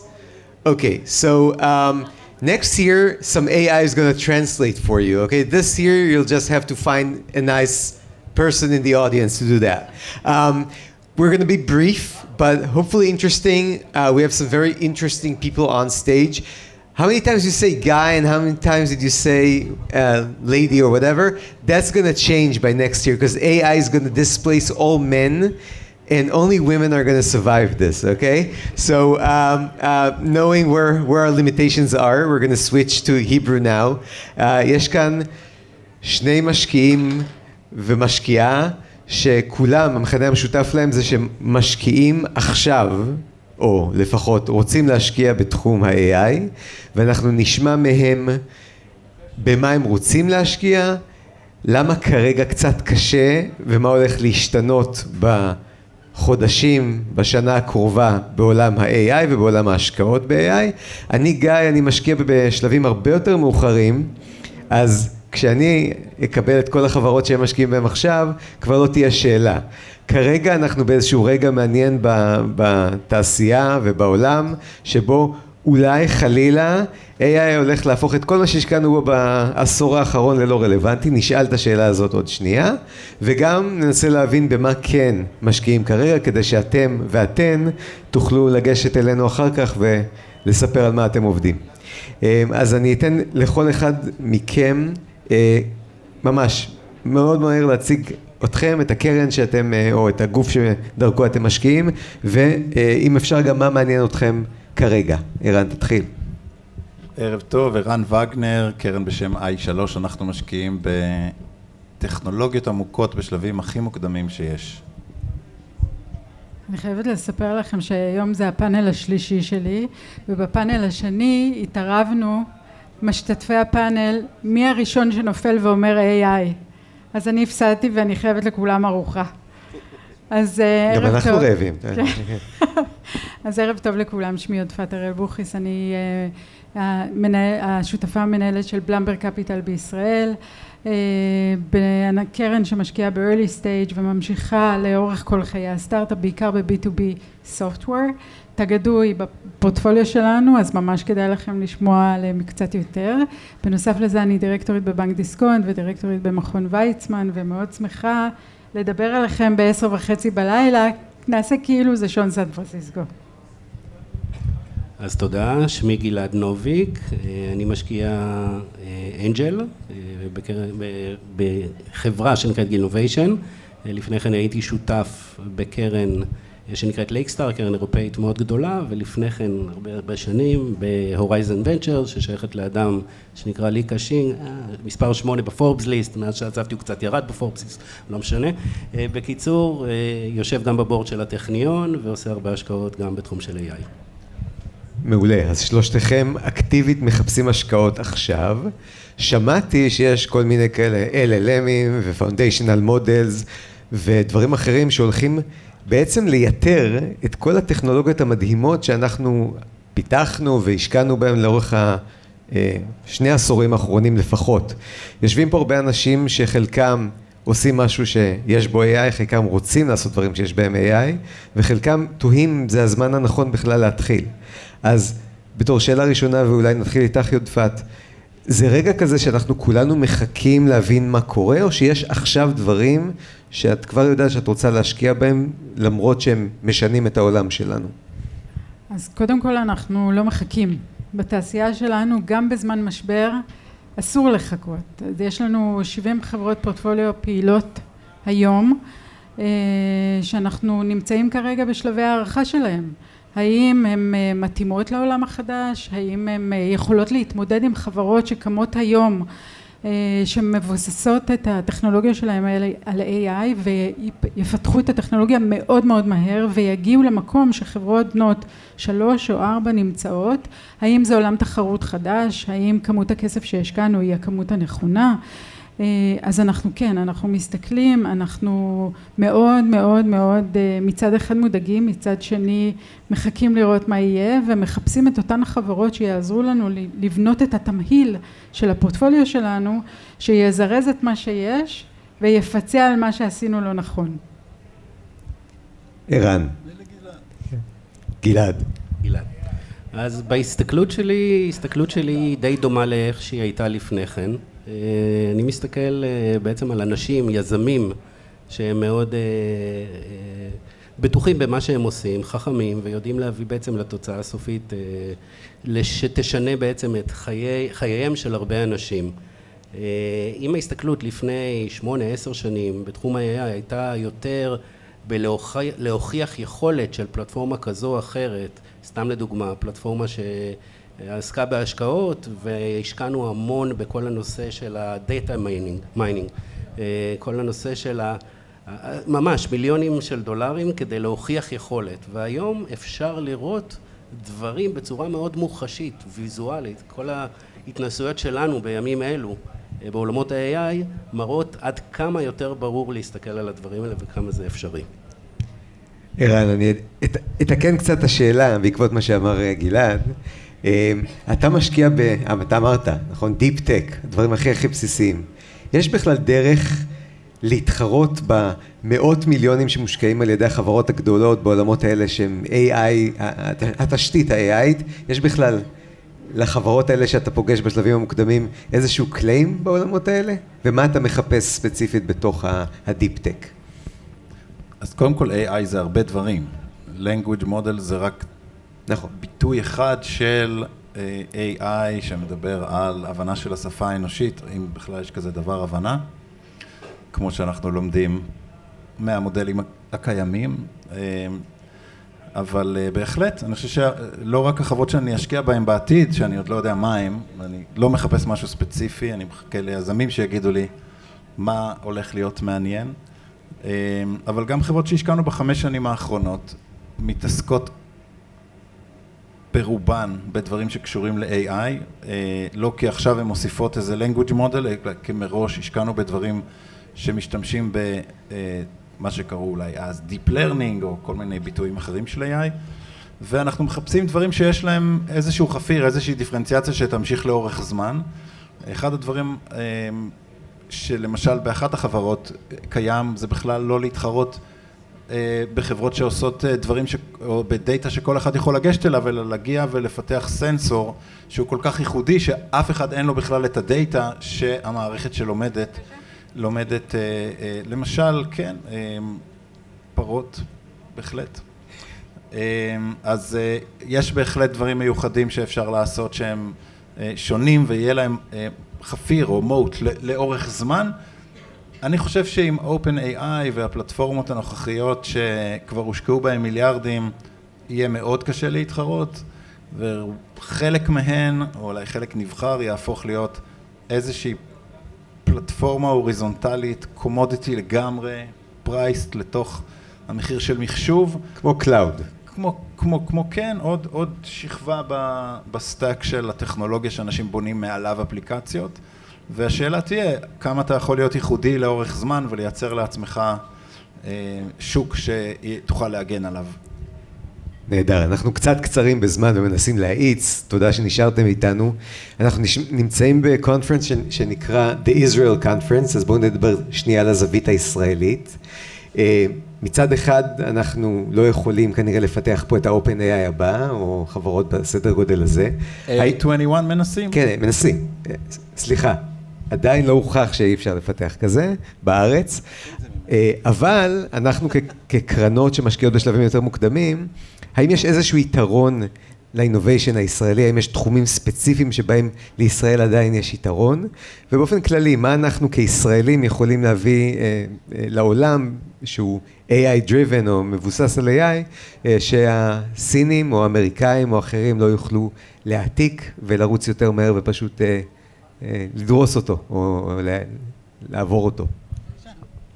טוב, אני חושבת שהדבר שאנחנו הכי מיוחדים בו זה היזמים שיש כאן.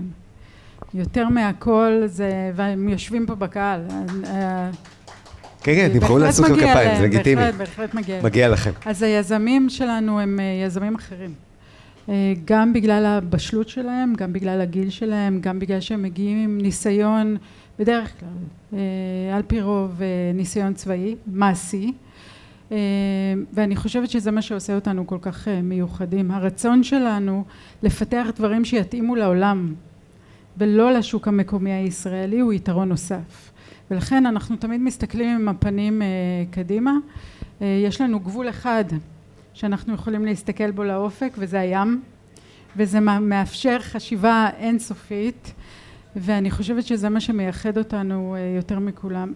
התחומים שישראל חזקה בהם, כולנו מכירים. כולם מדברים פה עברית, כולנו מכירים, והם הולכים ומתרחבים, ואני חושבת של-AI יש מקום מאוד גדול, מעבר לסייבר ששם אנחנו נמצאים. דרך אגב, בזכות, הרבה בזכות הצבא, אבל גם בזכות העובדה שהממשלה בזמנו, לפני 20 שנה בערך, החליטה שזה פרויקט אסטרטגי, וגם ה-AI הוכרז עכשיו כפרויקט אסטרטגי של הממשלה, ואני חושבת שעם הזרמה של כספים, בניית אקוסיסטם של אקדמיה, צבא, בית ספר והתעשייה שלנו, אנחנו נוכל להביא פה בשורה חדשה לעולם. אני דווקא מאמינה שחברות גדולות כן יכולות לצמוח כאן. אנחנו כבר לא בשלב שבו זה רק סטארט-אפ צעיר והוא נמכר. אני מקווה שהסיטואציה הנוכחית שבה אנחנו חיים היום לא תחזיר אותנו 20 שנה אחורה ותאפשר לנו להמשיך את אותו טרנד מאוד מעניין של השקעות לחברות גדולות. אוקיי, אז הייתה התערבות גם מי הראשון שהזכיר את ה... לא אמרתי את המילה המפורשת. אז אני אגיד מה... לא, אוקיי. ערן, אתה רוצה להתייחס לזה? הסוגיה הישראלית. אתה יכול להגיד את המילה המפורשת, אני מרשה לך. לא, אני לא חושב. אני חושב שהדבר הכי חשוב, לפחות מבחינתי, זה שהאקוסיסטם הישראלי קצת טיפה יפסיק פחות, או יתחיל פחות לצרוך את כל מה שכתוב בספר סטארט-אפ ניישן, ויפסיק לשתות את כל הקול-אייד, ולהאמין לשטויות שאנחנו מנסים למכור לעולם, ולהתחיל לעבוד קשה.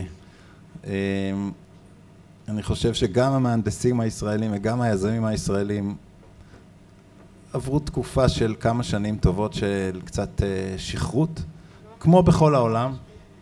לא, המשקיעים הם מושלמים. מי מכר להם את הקולייד? לא, בוא, מי מכר למי קולייד כל היום? ובאמת מה שנשאר זה פשוט לעבוד קשה, לזהות הזדמנויות ולעבוד קשה.